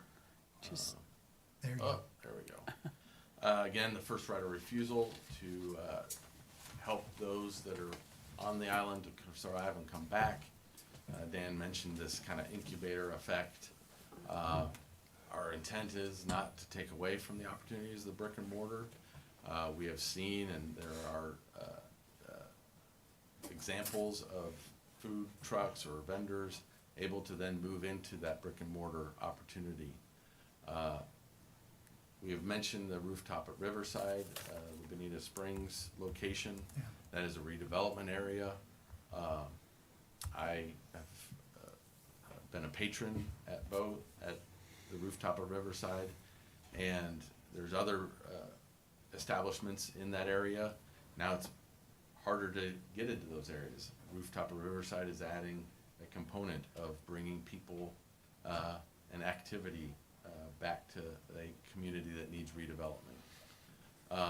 It is less intense of a development than what was originally approved in terms of looking at these added schedule of uses, or added uses as part of the schedule. Supporting the town's vision in the heart of the island and this family-oriented destination. Contributing to the centralized parking opportunities, eating establishments, the fun and entertainment, we feel is part of creating that successful community.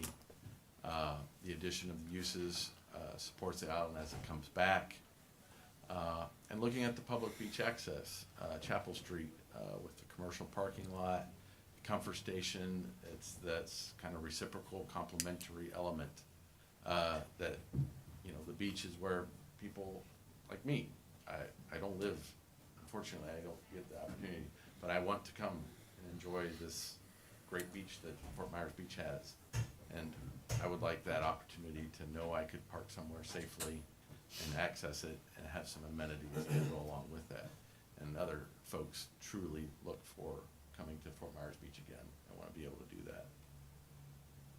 So based on the testimony, competent and substantial evidence that we have submitted here, presented, and the recommendation of approval with conditions by staff, we respectfully request that the local planning agency recommend approval with conditions as finalized to the town council. So again, thank you for your patience and appreciate it. We'll answer any more questions and we'll go from there. Thank And I you, know the Ken. public has their Yes, they do. chance and Okay.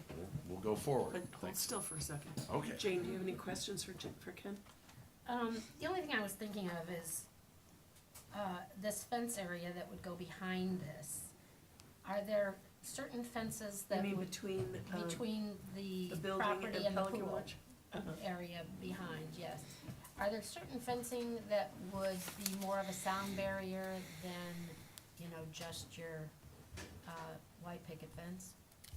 They're not proposing that Yeah, fence. they're proposing no fence. They're Deviation proposing- from them having to put up a Using fence. vegetation instead. The So fence, only the fence fence would is be the pool provided fence. by Yeah. the Building. pool Yeah, the fence? Pelican Wharf would Uh-huh. provide the fence, Okay. or wall. Or And wall or we're whatever. Yeah. adding landscaping, we're adding, so Okay. we feel that through this combination, we're satisfying or exceeding that intent of what the code You're doing requires. two layers. of Vegetation. We can do, yeah, Yeah. yeah. there's Which is more better than trees. the fence because it doesn't bounce. Fence doesn't control sound. Vegetation can help. Okay. Anything else, Jane? Don? No questions, thanks. Jim? Just two follow-ups. How long do you think it'll take you from shovels in the ground to open? Open next season. I can't answer that, maybe Mr. Hodco can in terms of. Forget all the process you have to go through to get approved. How long? We are hoping next season, but DEP may have a big sure. thing to say, because it is visible It's a from long the beach, process. so we're gonna have some issues there. Okay. And Nancy, one thing for you on, maybe generally with this, not for the applicant, but when we get an approval, and they're partially done and stop, what rights do we have relative to an unfinished project? Something very visible like this, neighbors are gonna be all around. Real life example, in Bonita Beach Road, there's a new diner being built, they had some family situations. Yes. It never opened. It's Yes. unkept, it's a beautiful building, but nothing is happening there whatsoever. So how do we prevent the town from being in that situation? With that, Which can be renewed. My concern is more along, with that. which can be renewed. My concern is more along so that the neighbors and the residents have an expectation that we expect in some reasonable period of time for these projects we're approving, and they get through the full approval process, to be completed. And when they stop halfway or a third of the way done, they become an eyesore versus an attribute. And I just wondered, just general knowledge for us and the residents that are listening on, do we have enforcement powers to withdraw our approval or do something interventive around it? I think as the LPA, you probably don't have that. I The think council he's would. speaking about the town. The Right. town, The town. through does.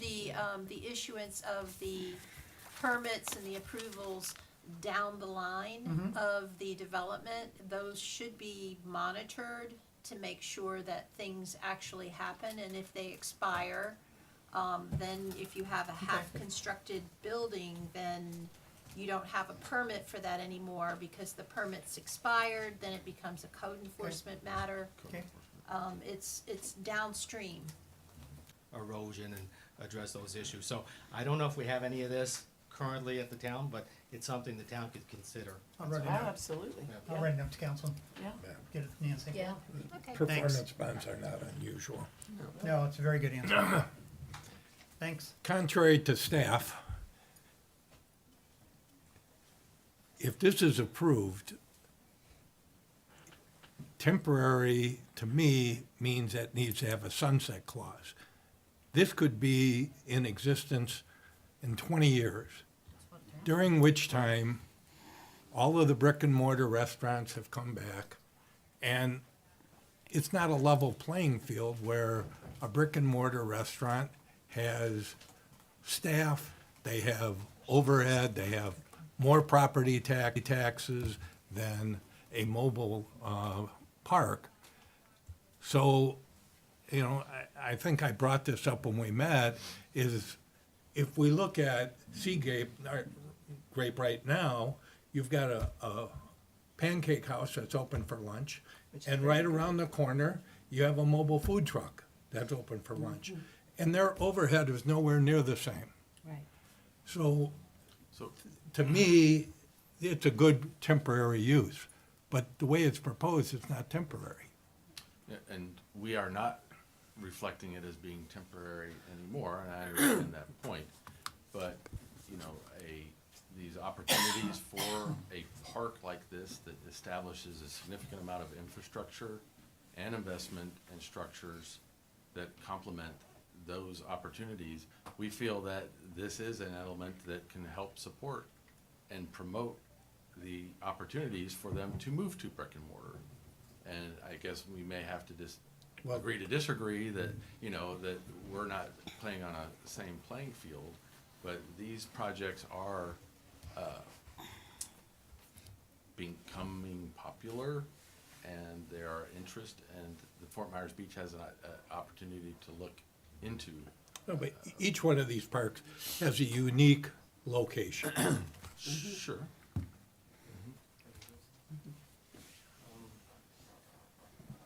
With regards to that brick and mortar versus temporary use, I think what you're seeing before you is a substantial investment. They're putting water, sewer, all the utilities, water management. They will have permanent buildings on the site. And if you just look at the pure cost of the land, they own that property. A mobile food truck that wants to establish themselves long-term on this island would have to buy land. We can regulate that as a town. Just the mere cost of the land will negate what you're fearing. I don't think that's correct. And if you look at the plan that's associated with the second ordinance, the first one we dealt with, that mixed use, commercial, residential, those retail spaces that are proposed there will have, it's the same land basis, whether it's a food truck or the building. But the building is going to have a much higher EAV than that food truck park. But I think what you're saying is you're comparing food truck to a restaurant and a playing field. Right. Of course, from a But on building the same footprint, a bigger building footprint, we'll have to pay. No, on the same site, the land basis is negated. Okay. Whether it's a food park or a building, I'm saying on that site, the building is going to have much more of a tax implication. But then there's a staffing implication, payroll taxes, all the other things that go along with brick and mortar. But Jim, So- don't you so is think that- that's why they're holding on to their previous uses? Because then it's I just a think simple. if it, without a sunset clause here, I don't see the incentive to move to the plan for the build-out. So where do market conditions enforcement come in? In other words, if there's always a need, a desire, demand for a spot like this, they represent it as perhaps an incubator. So if somebody wants to come and try a food concept to see whether or not there's demand, if they outgrow this space, won't they naturally need to acquire and more permanently represent their offerings to the public? It would seem like market conditions would control that at some place, and open competition would.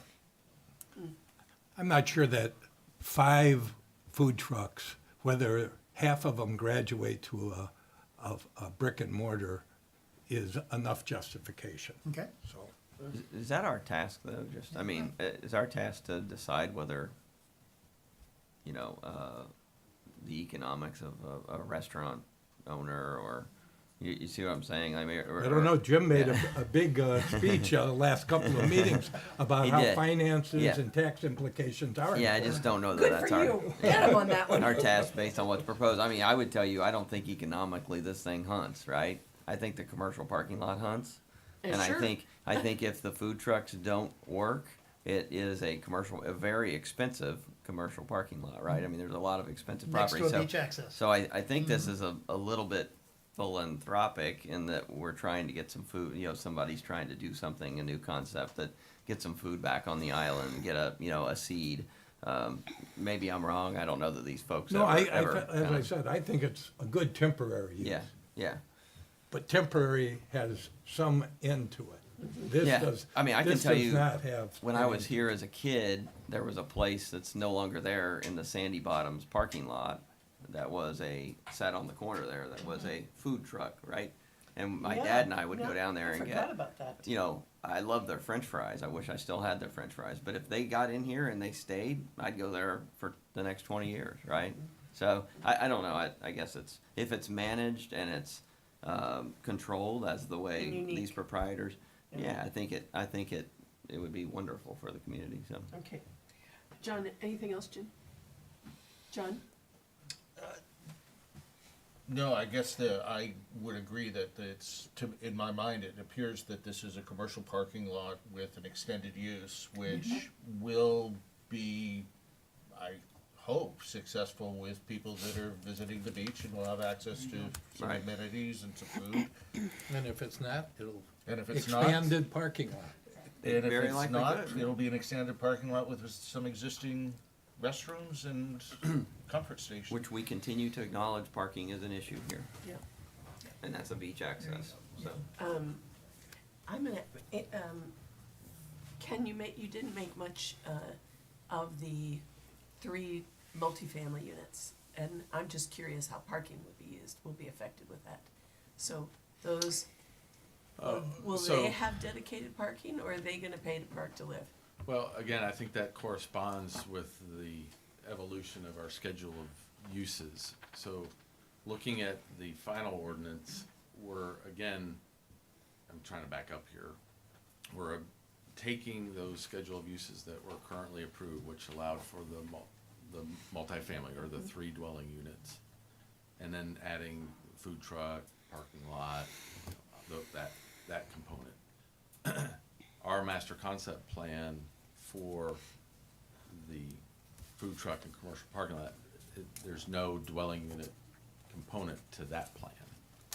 If the property owner sees the need to bring dwelling units back, they have the opportunity to do that under the schedule of uses. But Okay. we will come back to you, our staff, LPA, to recognize we're adding that schedule or that use to our master concept plan, redesigning our parking. Got it, it just stuck in Yeah. my head. Gotcha. Okay, all right, thank you. Anything else? All right, thanks Ken very much. Thank you, Patrick and Brandon. Judith, anything else? Or would you like to go to public comment first? However you would like to do it. Whatever you want. Yeah, It's fine. go ahead.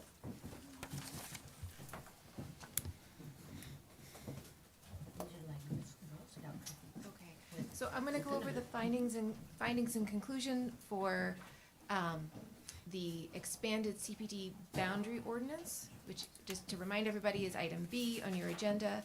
Do you need to go through them one by one? Okay. So, bear with me.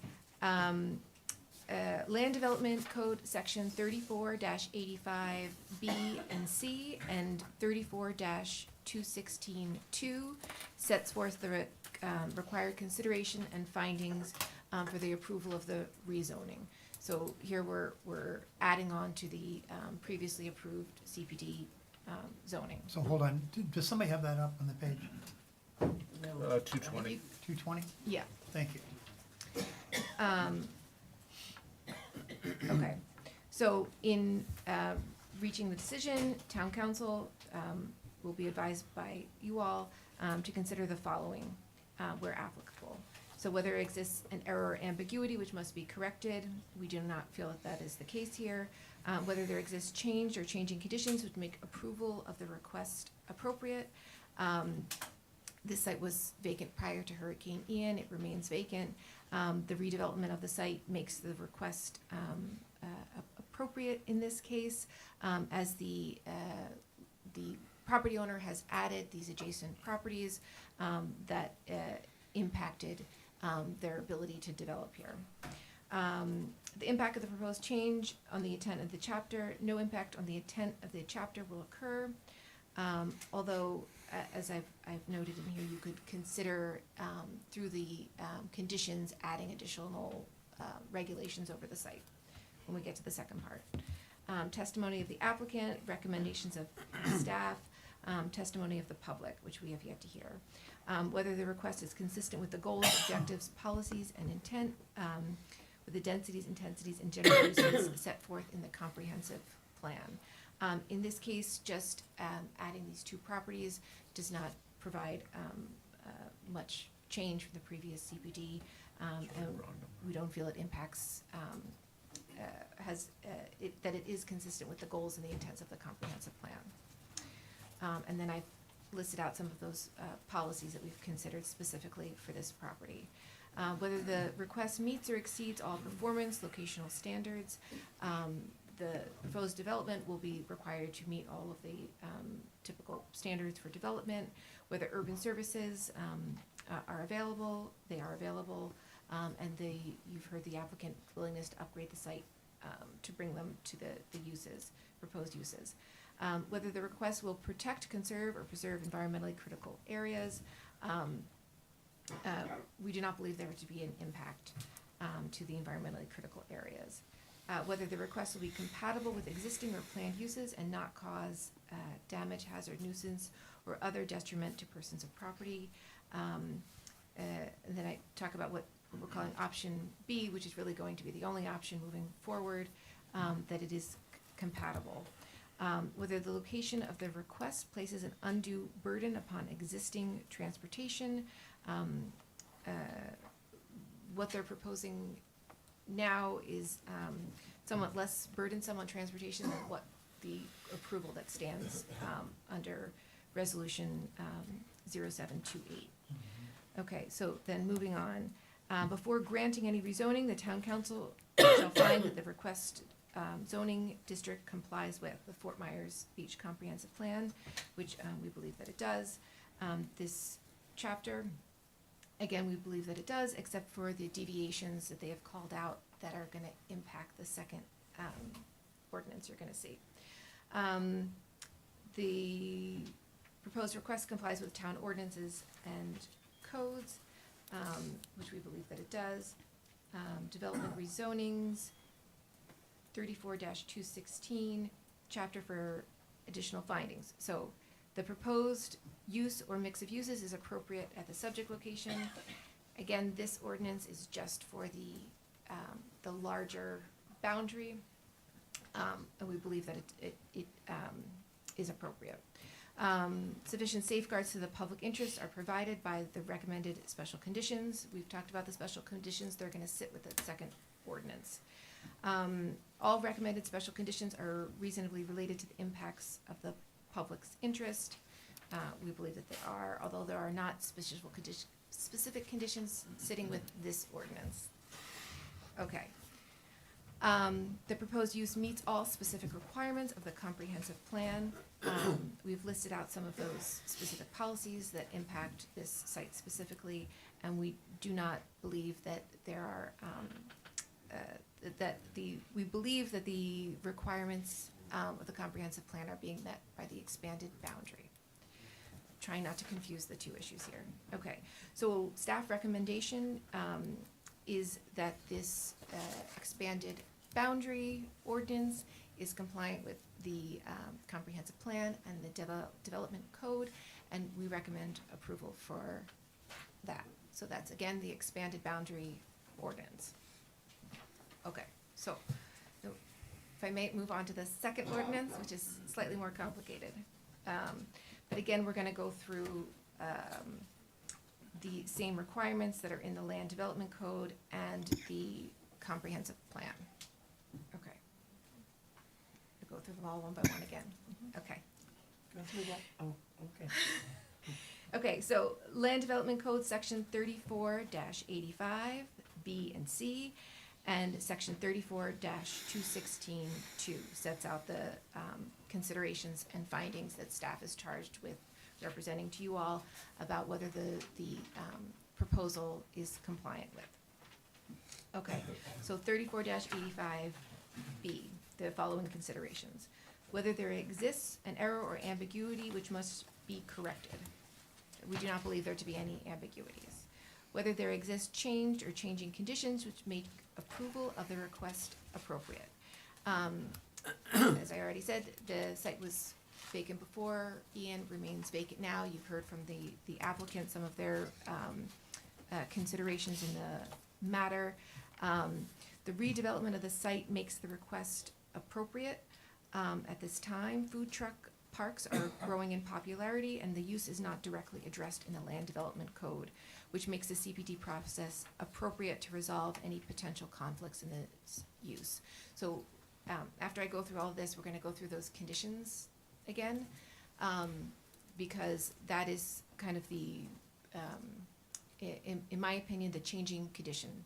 This was not something that was anticipated by the land development code. It's kind of a new concept that people have come up with in recent years. So I believe it's appropriate to address those now. The impact of a proposed change on the intent of the chapter. So it's not directly impacting the intent of the chapter, but now is the LPA's opportunity to consider additional regulation to govern this use in the future.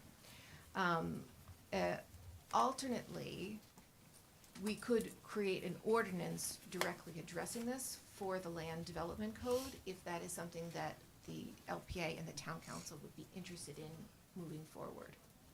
That would be creating new regulation specifically for this use, if it is a desired use. Okay, number 4, testimony of the applicant, the recommendation of staff, testimony of the public, which we have yet to hear. whether the request is consistent with the goals, objectives, policies, and intent, and with the densities, intensities, and general uses as set forth in the Fort Myers Beach Comprehensive Plan. Density and intensity is not really an issue here. Very small, maximum 1,500 square foot permanent structure that they're proposing, and is compatible with the comprehensive plan.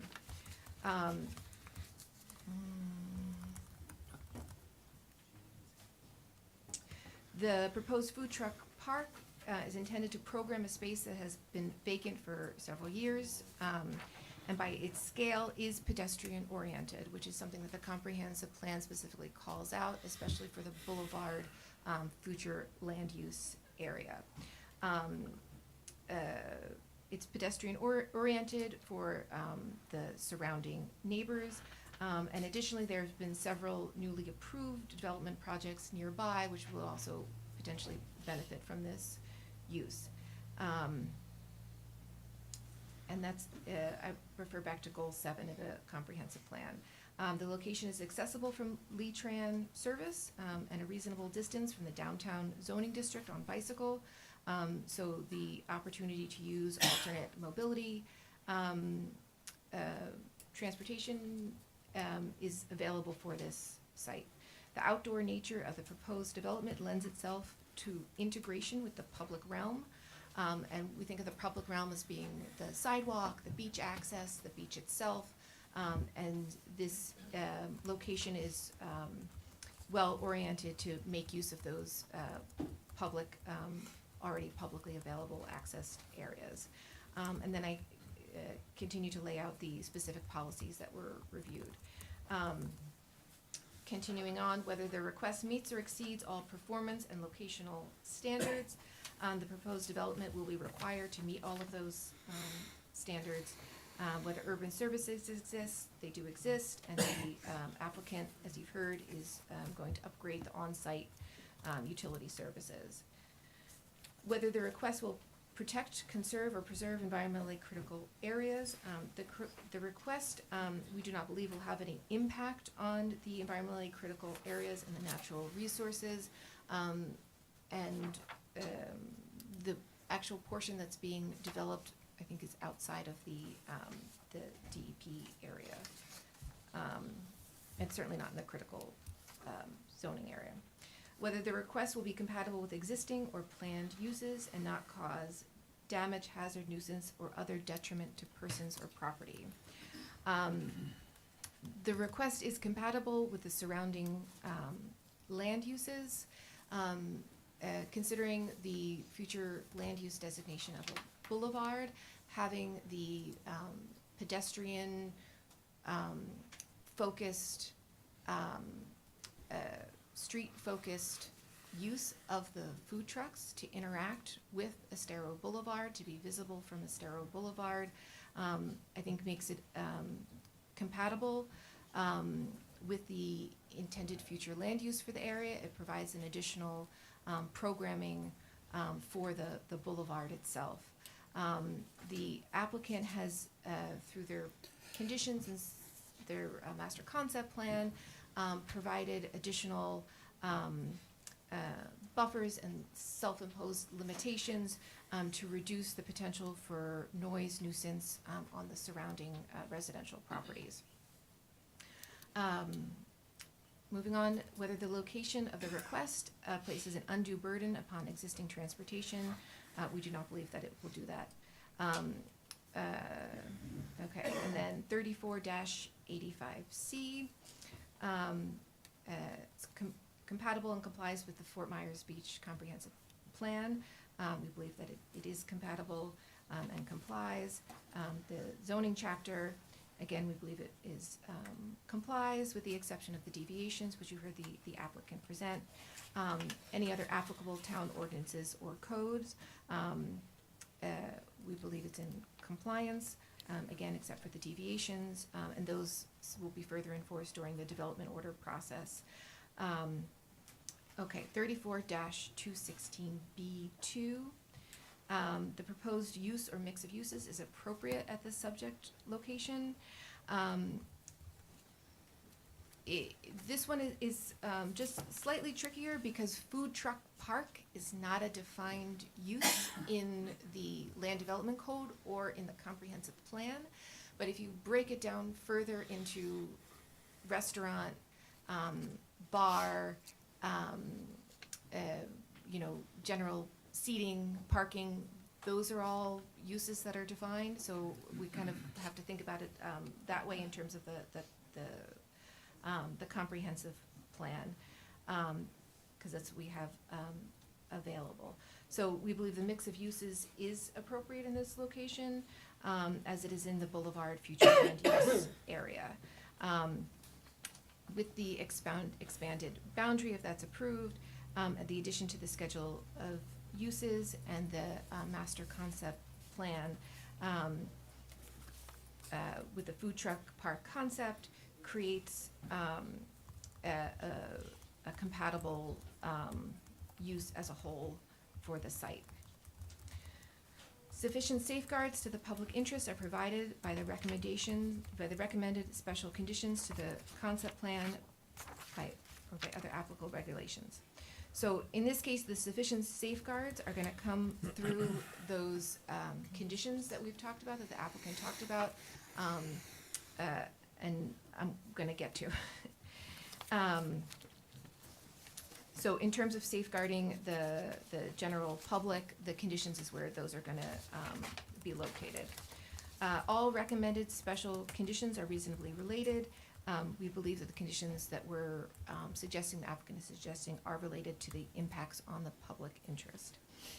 Okay, proposed use meets all specific requirements of the comprehensive plan that are relevant to the requested planned development. I'm not gonna go through all of those, but as you've heard previously, we believe it is compatible with the comprehensive plan. And then in terms of the deviation requests, the deviation requests are all specifically related to the proposed use and some of the peculiarities of the site itself. The applicant went through all the specific deviations, but the findings are based on the following criteria. Each item enhances the achievement of the objectives of the planned development, which we believe that it does, and helps the site to function. The general intent of the chapter is to protect the public health, safety, and welfare will be preserved and promoted. We believe that the deviations do preserve public health. Each deviation operates to the benefit, or at least not to the detriment of public interest. We do not believe the deviations to be a detriment to the public interest. Each deviation is consistent with the Fort Myers Beach Comprehensive Plan, and we have determined that it is consistent. Okay. Everybody's still with me? Okay, moving on to the recommendations for this ordinance. So this is again, the ordinance to change the uses and to incorporate this new master concept plan. Okay. Staff finds that the CPD with deviations meets the criteria set forth as I just read through. If the LPA finds that the applicant proposed parking calculations, because again, that's kind of a new thing. It's not particularly laid out and specifically laid out in the code. So I would say if you are in agreement with the parking calculations, which has been based on other local regulations, if you determine that is appropriate, then staff would recommend approval with conditions. The recommended conditions are listed. As you've heard, the applicant has some changes that they would like to make to those listed conditions. I have some points that I would like to add to their recommended changes, so I'm gonna get to that also in one moment. But the recommended conditions are listed, and the intent of that is to reduce the potential for nuisance to the neighboring residential parcels. Staff has also suggested that the LPA review the provided regulations from the municipalities of Fort Myers, Cape Coral, and Bonita Springs to determine if other conditions are desirable at this time. So I know that's a lot, so I'm gonna pause if there's any questions before I move on to the conditions and my determination on those. And just for the record, your comments and your testimony that it is all within your staff report that's in the agenda materials. Yes. Okay. So the conditions. In thinking about the conditions, as I said when we started out, typically you'll hear some boilerplate conditions, maybe with one or two additional based on the specific project. Here we have some lengthy conditions added on because this is something new, and one, as you've heard in the criteria, we want to make sure that the public is not negatively impacted as much as we possibly can. And these conditions all reflect that. I think staff is very open. If you have other conditions that you think make sense, that we can add them on. If you want to talk about that now, we can also talk about that after you hear public comment, because there may be some suggestions Yes. from the public as well. I did want to say, if you're looking at that sheet that Ken handed out with the conditions on there, right? So just first off, number one is that option A, master concept that was in the initial resolution would no longer be valid. So that's number one, that goes away and is completely replaced by the new ordinance. Okay? And then the second thing on that list, the deviations only applying to B, we can just strike through that because that's no longer applied. There is not going to be A and B, there's just going to be one approved plan moving forward. Judith, would it be helpful for our staff to put those back up yes. on the overhead for you in your presentation? Yes, I don't know if that's, Can you do that? I don't know what page that was. Oh. Tell her what you want up there. The printout. I don't know if it's part of that. Well, yours are page 11 of 12. but I'm- Mhm. Okay. Okay, but they've nicely highlighted it. Okay, so then there's the buffers, the additional landscaping they're proposing. Again, that's gonna buffer sound, as well as light, from the neighbors. Okay, can you go to the next slide? Okay, so this number 4, I think, is a little bit tricky, and I wanted to call your attention to this one specifically. I had put in a maximum of 5. I understand the applicant's point is that if you're to think about this, because you have to think about this kind of in two parts. One is the zoning rules that would apply to anybody, any business happening on the site. So not these particular property owners now, you're creating zoning that lives with the land. land. So thinking about it like that, the idea would be that you, a new owner, say they were to sell, new owner comes in, and they only wanted to have, they had a slightly different vision. The minimum of 5 mobile vendor pads is really only a minimum of 5 locations. You cannot mandate that somebody stay in business, right? So they're offering 5 I just wanted that to be clear. They're offering 5 locations for the mobile vendors to go. I had initially put a maximum because that's what's shown on the master concept plan is 5. I don't disagree that 5 is a good number because that's what they're showing, to set that as a minimum because you want the space programmed. If you just have, because the permanent structure is gonna have bathrooms and a bar, because under state law, you can't sell Alcohol out of a mobile alcohol, wine, unit. and beer from a mobile, so they have to create this permanent building. So in the future, you wouldn't, I don't, you may not want to have just this standalone building that has a bar with no vendors and a parking lot. Correct. Right, so the minimum here to operate, I think makes sense, this language that they proposed here, to go from the minimum to the max, I put maximum to minimum. The second sentence is what I would change here, where it says any additional mobile vendors not shown on the master concept plan, then they would have to come back for approval. Yeah, So beyond 5. if they go above 5, then it has to come back. And that's just a clarification. No.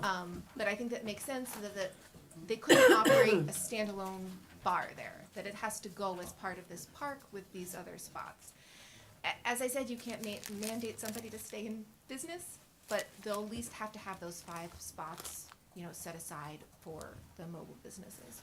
So I wanted to point that out as well.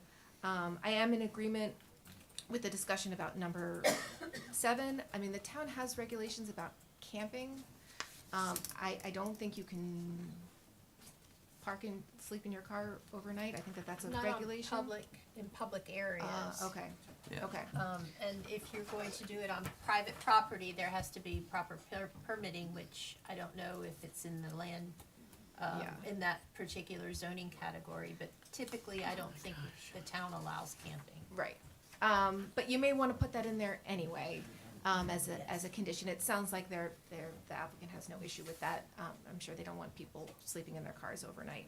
And that would be the concern there.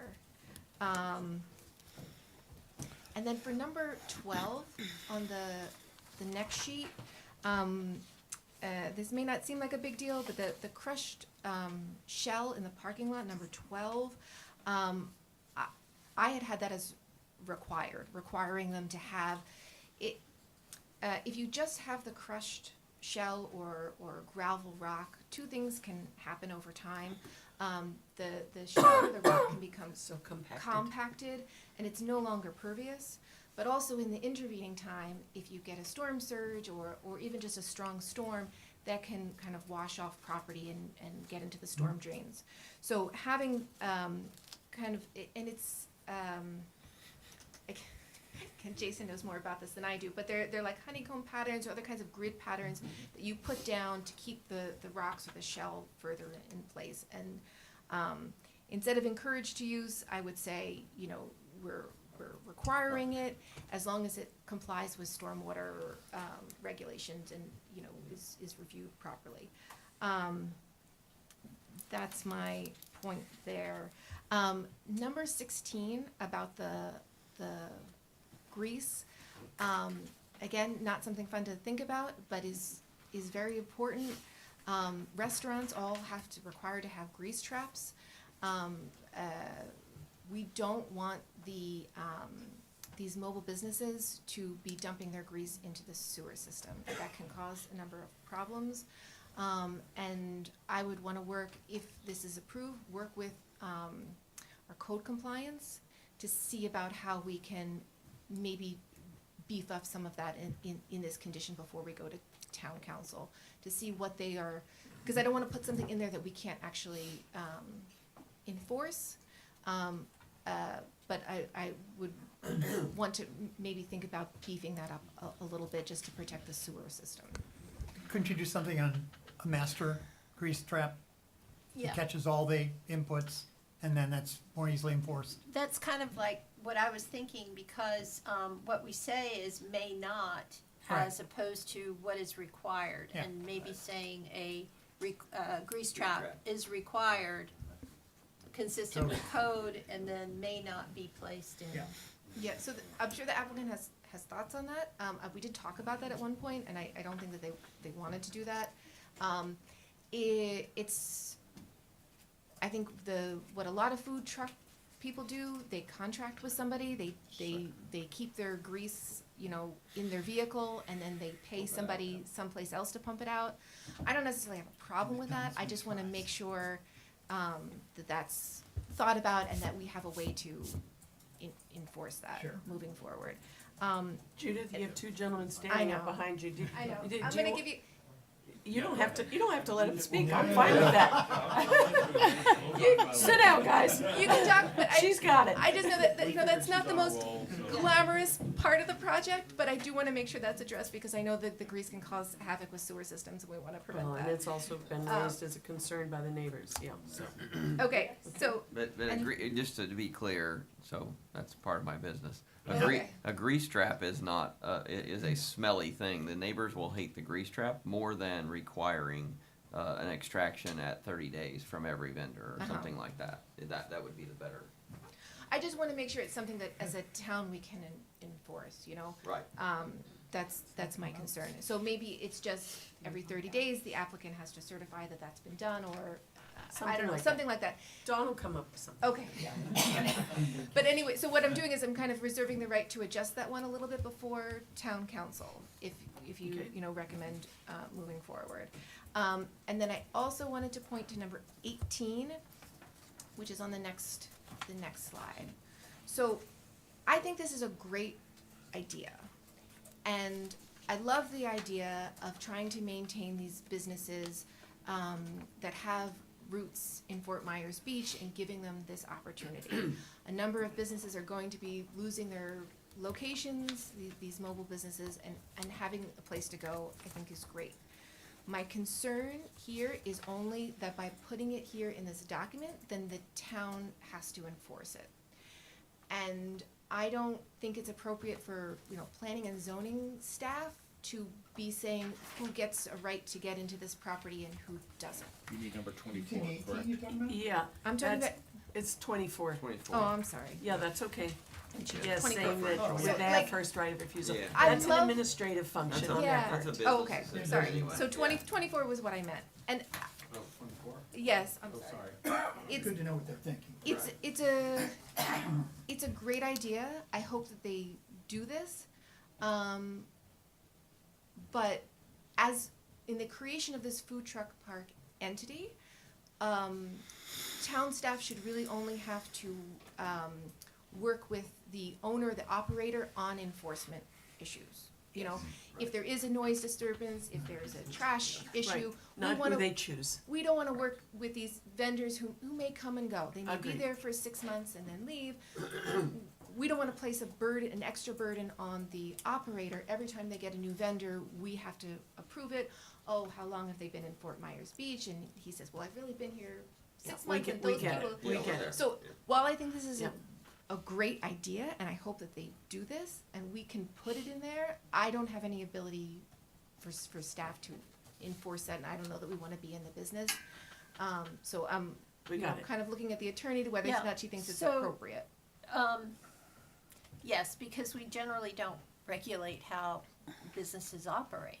So can I just ask you, Internally. can we delete number 24? That was gonna be one option you have. The other option would be, instead of having will be given, you could say may be given. I think No, deleting we it have is, to- just yeah. get rid of 24. Okay. Very nice of them to do. Yeah. We know they Yeah. have. Okay, anything Yes. else, Judith? That's all I have right now. Thank you so much. Okay. Let me ask, does anybody want to take a break Yes, before we please. have, so we're gonna take a quick 10-minute break before we listen to you all. So 11:51. We should put the blanket on it, because Lily Warren should.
now it's just, please be quiet. Thank you. So before we begin public comment, if I could ask you all a favor, because we've all read your emails and everything else, and maybe some of you haven't given emails. But if you're opposed to the project, could you tell us something that might help enhance it? Or something that if it was changed, would change your mind? If you don't want to do that, you don't have to. I just was thinking about this last night, and I thought, how could public comment be more productive? Like, maybe what's bothering me is the, 24-hour parking, for God's sakes. That would be an easy change. So just think about that as you speak, if you would, please. So, Amy, we're having public comment now. Okay. We're off of our break. If you could call the first person, Sure. please. Up first, I have Randall Breezeth. I'm sorry if I butchered that. After Randall will be Gary Fields. Okay, so, yeah, well, with a name like Saracita, I understand that. So, Gary, will you be ready next time? And were you sworn in, sir? Yes, I was. Thank you. Yeah, so I appreciate your comment, Madam Chair. I think that's my approach right now, but I'm gonna Great. tell you why we can't do that. Okay. So, Randy Bryseth, I'm a Pelican Watch owner since 2012. I'm currently the PW HOA president. Okay. And still getting calls here today on repairs that are trying to go on in the building today. So. I hope you're up and running soon. Yes. Well, we're occupied, which is a good start. So our ask today, from Pelican Watch, and I'm here representing our owner group, is that you don't make the vote today. And here's why. The city received the plan on December 11th. Notices went out on postcards on January 2nd. Our first receipt was January 7th.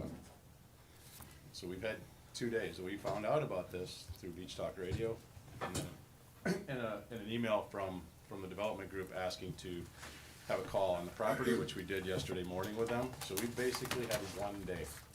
So to Madam Chair, again, to respond to your request on how to improve the plan, we're asking for time to actually do that. Many people are hearing this for the first time. So it's pretty hard to come to a meeting and talk about those things when the developers had a year and months to work on this plan, working with city to talk about mitigations and improvements and things, and we've had 2 days. So we don't even know what we're supposed to be or what we can do. What we did get counsel yesterday, so we have retained counsel because we don't even know, most of us don't know how to operate within these meetings. So what she told us is that we have the right to ask for a continuance, and I'm here to do that on behalf of Pelican Watch. We need time, whatever the next meeting is. We did ask the developer to join us in that request, and they called back last night and told us they would not do that. So, and I get why. Right now, they have both time and process advantage, given our short notice period. So I think from a fairness doctrine, that is our #1 request, is not to suggest mitigations tonight. We can go over noise and traffic and all those things. We'd love to do that, but in a fact-based way. Today, all we're gonna do is espouse feelings and not facts. And I'm sure you guys are used to that in these chambers. So that's our #1 period, and primarily because of the notice period. For instance, find out about this, we require 14 days notice under Florida law to have a board meeting, to have an informed owner group. We haven't even had a chance to do that yet. We could not even join the call with them yesterday with more than 2 board members because Florida quorum laws. So we couldn't even have our full board on the call with the developer yesterday. So we're really struggling to digest the information right now, and that's as I leave my time today, that's what my #1 ask is of the board, is that you consider that position. It's not that we're against development of the site. I wanna make that clear. This is not and I think, one of the owners said it, like, not in my backyard, right, on the call yesterday. That's not our point. We'd like to make an informed decision, Okay. and have informed feedback. I have to call your time. Could you tell me your last name? How do you pronounce it? It's Bryseth. Bryseth, Yep. okay. Thank you very much, sir. Yep, so, thank you. Thank you very much. Gary, wherever you are, Up after Gary is Richard Seifring. okay?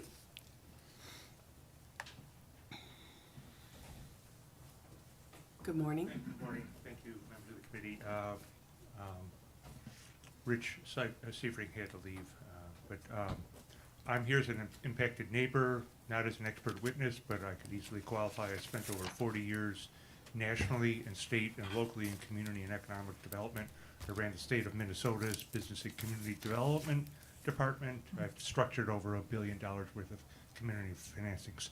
I'm not going to get into why this is an inappropriate site. There'll be plenty of other people that will attest to that. My principal objections that we've tried to make different points so you don't hear the same things 1,000 times is we have been consistently deceived by the developers in this proposal. We were told this is a temporary plan. We found out yesterday it's not a temporary plan. We were told this is comparable to other sites in residential developments yesterday. We went and investigated them.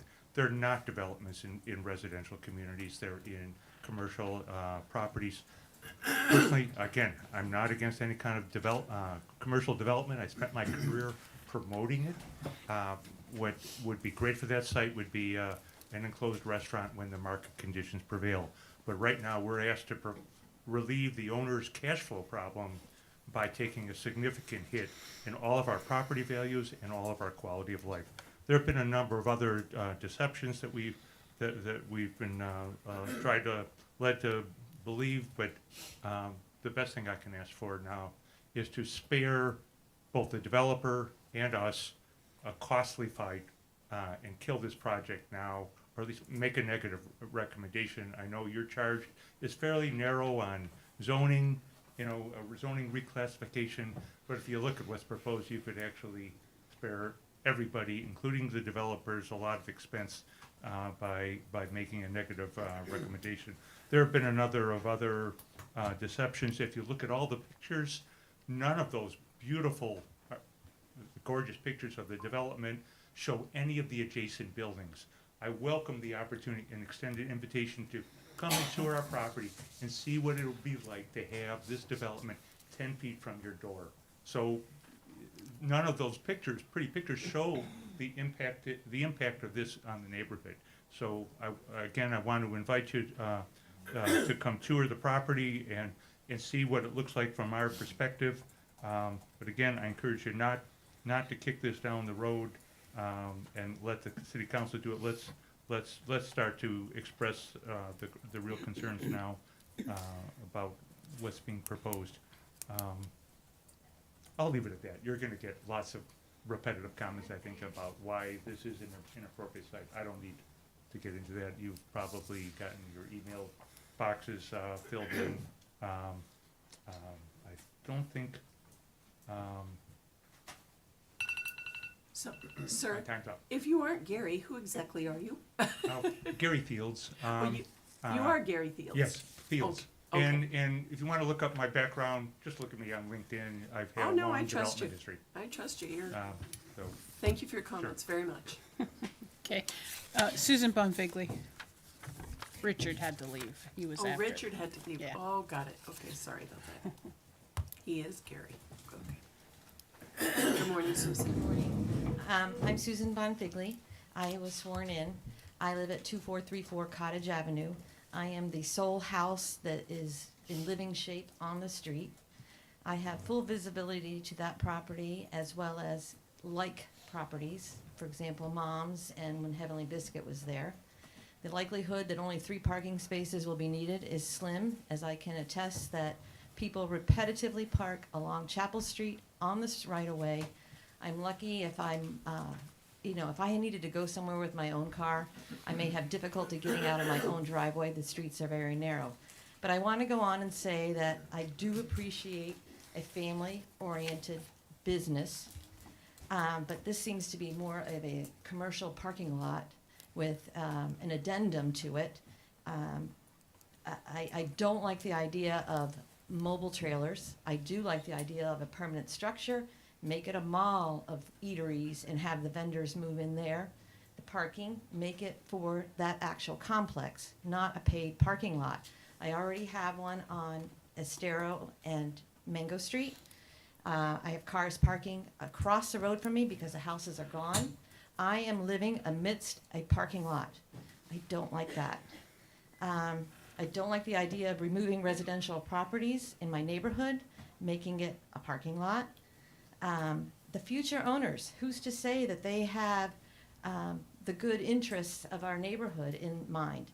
With this change in the commercial property and making it larger and making a commercial parking lot and allowing beer and wine, who knows what my neighborhood will be like with the next owners?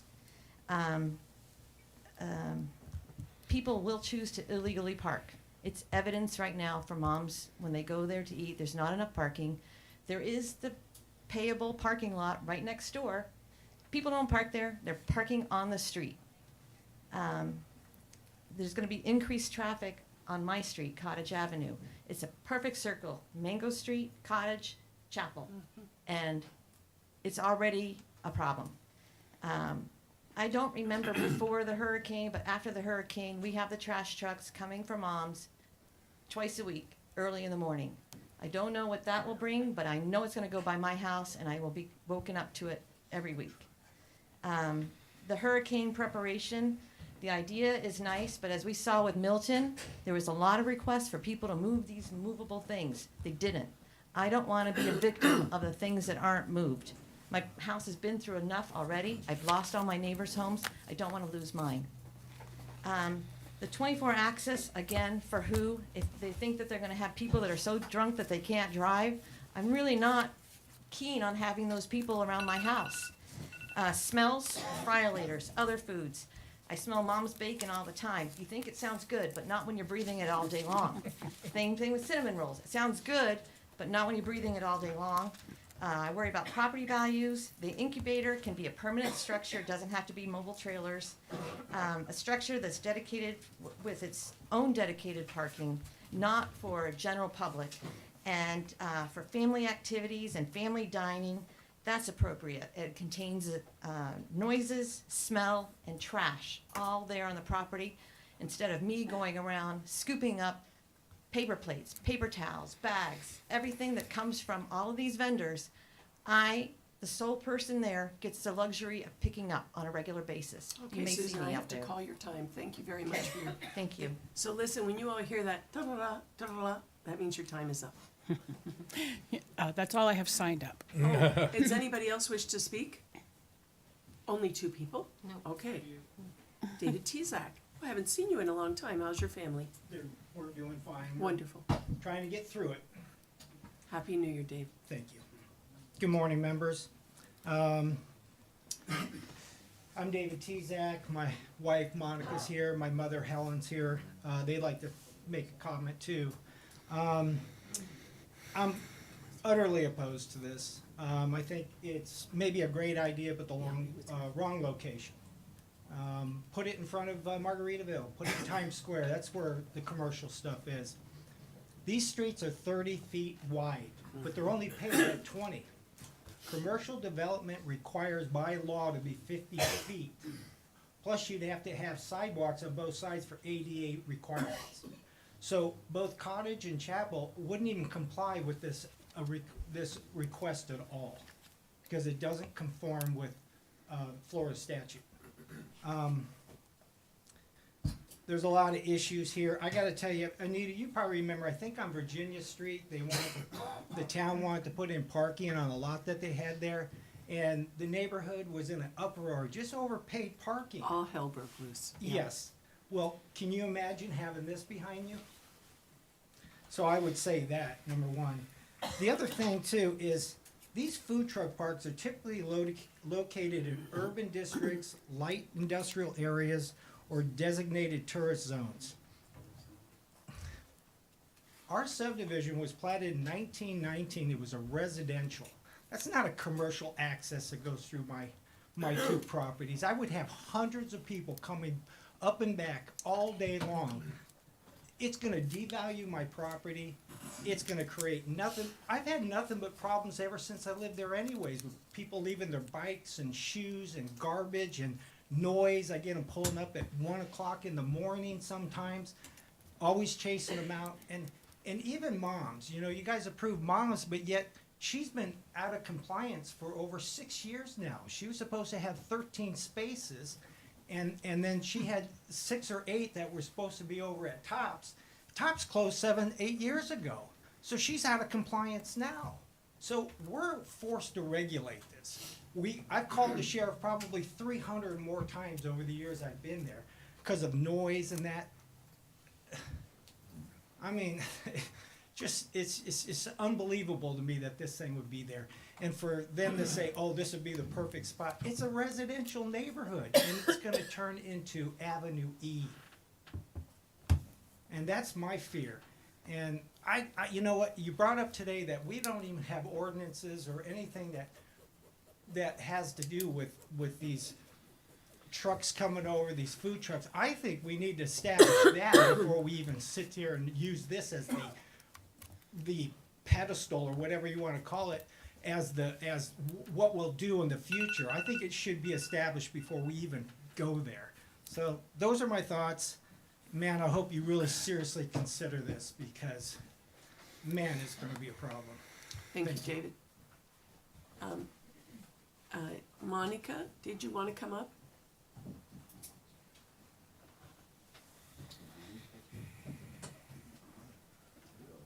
Good morning. Hi, Monica Tezak, 2440 Cottage Avenue. Like to, agree with my husband on that. But I have a question. Where are the food truck vendors going to park their vehicles when they come every day? Their trailers will be on the lot. Where are they gonna park? Has that been addressed? 5 food trucks, you have at least 5 vehicles for people coming in. Probably gonna have more than that. You're probably gonna have a couple people. You can have 10 vehicles. Where are they gonna park? That's not been addressed in this issue. And then also, again, the side street parking. You guys addressed a little bit on that. Where are those people? They are not going to pay to park in that parking lot to go get food for a food truck. Every one of you guys have come by here every day, lunch and breakfast. Have you looked at Chapel Street? Have you seen the cars parked on there? I know you have. You have to. Every day before Ian, every day I was calling the town code enforcement saying, there's people parked. I can't get out of my street. And they would go, oh, okay. And then they'd come by, and half the time they come by, they'd be gone. Half the time they'd still be there, and they give the tickets. But nothing was ever addressed to combat that off-street parking that Mom's. Now think, Mom's is 1 food truck. Take 5 more. Cottage Street's gonna be full of on-street parking. Chapel's gonna be full. And so is going down to Mango. Nobody's gonna pay to go to a food truck. Naive to think that's gonna happen. So, and it's gonna devalue my properties. People are not going to want to build in that area. And again, it's going to be Avenue E, Avenue C, and you're gonna get trash in there. And I've cleaned up many times.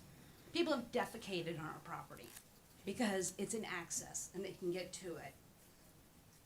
This is gonna add more people coming in to do it. And I just wanna this is what Dave was going to, but you wanted to limit it. I just wanted to give you guys, what he was going to say to limit the amount of time. So that's I got 7 copies, so I have 7 members. So anyways, I totally oppose this. Again, if we had a brick and mortar, that would be fine. But more parking is just gonna bring more people, and it's just going to devalue all of the residents' property and the smell and the rodents. Nobody mentioned when Mucky Duck was torn down. Hundreds of rats came out from under Mucky Duck. It's gonna cause rats in the area too. So, thank you. Thank you, Monica. Is there anyone else who'd like to speak? Yes, sir. I didn't sign in. That's okay. I saw you stand up, but you were here to be sworn in, so. Thank you. Yes, sir. My name is Ed French. I'm on Cottage Avenue. I have 2 properties on Cottage Avenue. It's 2548 and 2550. I've been here, our family's been on Cottage Avenue for almost 55 years, since before Hurricane Ian took both homes away. I also have another property on Tropical Shores that Boy, you've got a double. yeah, we got our handful. don't want to beat a dead horse, but I am opposed to the food truck court. It sounds like a great project. I love projects myself. I think it's a great effort. I'm trying to hone something new, but I think it's in the wrong area. I get a lot of foot traffic through my property. Had a lot of trouble, like everybody else has talked about, the trouble of parking and everything else, parking on my property, taking my furniture underneath the house out to use on the beach, and using the garden hose to wash off their beach chairs, and they're using the restroom. It's a handful. And short little funny story about mid-70s. My dad had a hard time getting out of town to go on vacation, and Mom grabbed him by the hair, threw him in the car, and we're off to vacation. And we went down to the little handy a convenience store that's by the old Royal Scoop. I don't know the street name. And there was a little truck there, and it was making cheeseburgers. And he just thought that was the best damn idea on the planet. He said he was going to sell the family business and buy a food truck and never work a day in his life. So I appreciate what they're trying to do. I just think it's in the wrong area. Thank you, Mr. French, Thank you. very much. Good luck with your properties. Is there anybody else? Yes, ma'am. Oh, that's okay, come on up. We'll swear you in on the fly. Is there anybody else in the room that might want to speak that hasn't been sworn in? Okay, go ahead, raise your right hand. Amy, go ahead. Do you solemnly swear and affirm that the testimony that you're about to give is the truth, the whole truth, and nothing but the truth? Yes. Okay. Thank you. We are Tom and Deb Danford. We live at 2520 and 2522 Cottage Avenue. We are directly behind this development. While this, honestly, we are not opposed to development either. We really aren't. We are developers ourselves. We have businesses that we try to operate, so we try to be open-minded about something new coming in and something good for the island and for families and all that. However, we do have a lot of concerns, obviously. We have invested a lot of money and significant time trying to rebuild our properties as they were both destroyed through Ian, like everybody else. And it's been 2 years. I don't know if you guys have seen our property. We're the two concrete buildings that are sitting there on the beach. We know, and I'm not gonna sit and go over everything that everybody else is saying, because you guys have gotten letters. I know I've sent one. And I don't need to beat a dead horse either, but I'm telling you, parking is gonna be a nightmare. As they alluded to, we have to deal with that all the time, even as it is. People are not going to go into their parking lot and pay for parking if they can get away with parking on the street. It will block us in, and even besides that, their primary access point for this property is on Chapel. Gosh, have you seen where that's at? I mean, it's right, Mom's is right there, and you've got, that's the primary access point. We're never gonna get out of our driveways. I mean, we're gonna come around here and we're gonna be constantly in a congested traffic mess. It's hard enough to get out in a sterile anyway, never mind trying to even just get out of your driveway. It is going to be a problem, no doubt about it. The smells, I get that, just all those other kind of things. Security is a huge issue for us. Security in that area, I mean, we've had people walk up on our deck before, trying to get in our property. The only reason why we know that is because we had Ring cameras. We've had people walk through our property all hours of the night and, drunk, walking through. We hear them and we get up and we know someone's out there, so we go out there and look.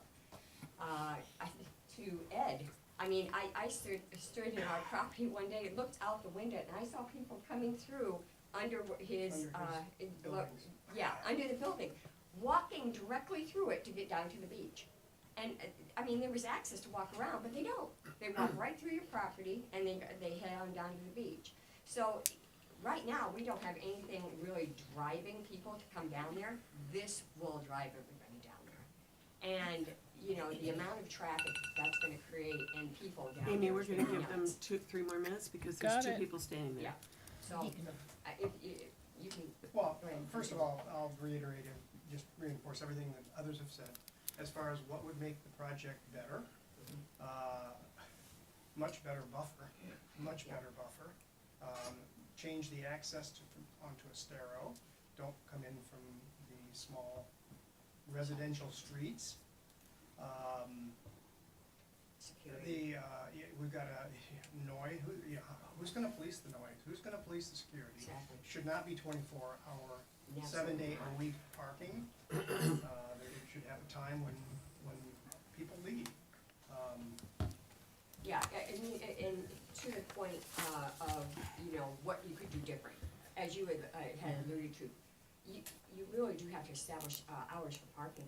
I mean, to have people there and say, oh, it's 24/7, oh my God, are you kidding me? What that's gonna bring in at night is gonna be nuts for us as residents there. You're gonna, and I'm sorry, but you are gonna have people coming in there, partying, pulling into that lot, staying there all night, sitting outside their cars, drinking, and they're gonna be partying down there. And, we also, our 2 homes, we use as vacation rentals. It's not fair for us as business owners as well to have to put our guests through that kind of interruption. They're paying to stay there. In a quiet In situation. a quiet area, and that's what they're looking for. And to come in here and have somebody sitting in a parking lot all night long, partying and everything, because it doesn't sound like it's gonna be policed after 10 o'clock. Who's gonna do that? Who's gonna police it? Who's gonna control the population down there? Just even for the people coming in during the day, I mean, is there a capacity issue? It doesn't sound like there's, that there will be a capacity issue, is who's controlling that? It's things like that that we haven't heard yet. From my standpoint, it's gonna affect our business and our home life and everything as well. It Our just will. enjoyment of our home. Yes, it just will. So, Well, thank you very much for sharing your thoughts with us. I appreciate it. Is there anybody else who'd like to speak? Anyone? Okay, I'll close the public comment. Thank you all for your time here, and thank you to everybody who took time to send us your thoughts via email. Okay, LPA members, any additional questions for Judith or for the neighborhood company or the applicant? Anything? Jean? Yes. I feel that not having designated parking spaces to accommodate the people going to get food and keeping that open and turning over those parking spaces for the people that have, businesses there is not good for,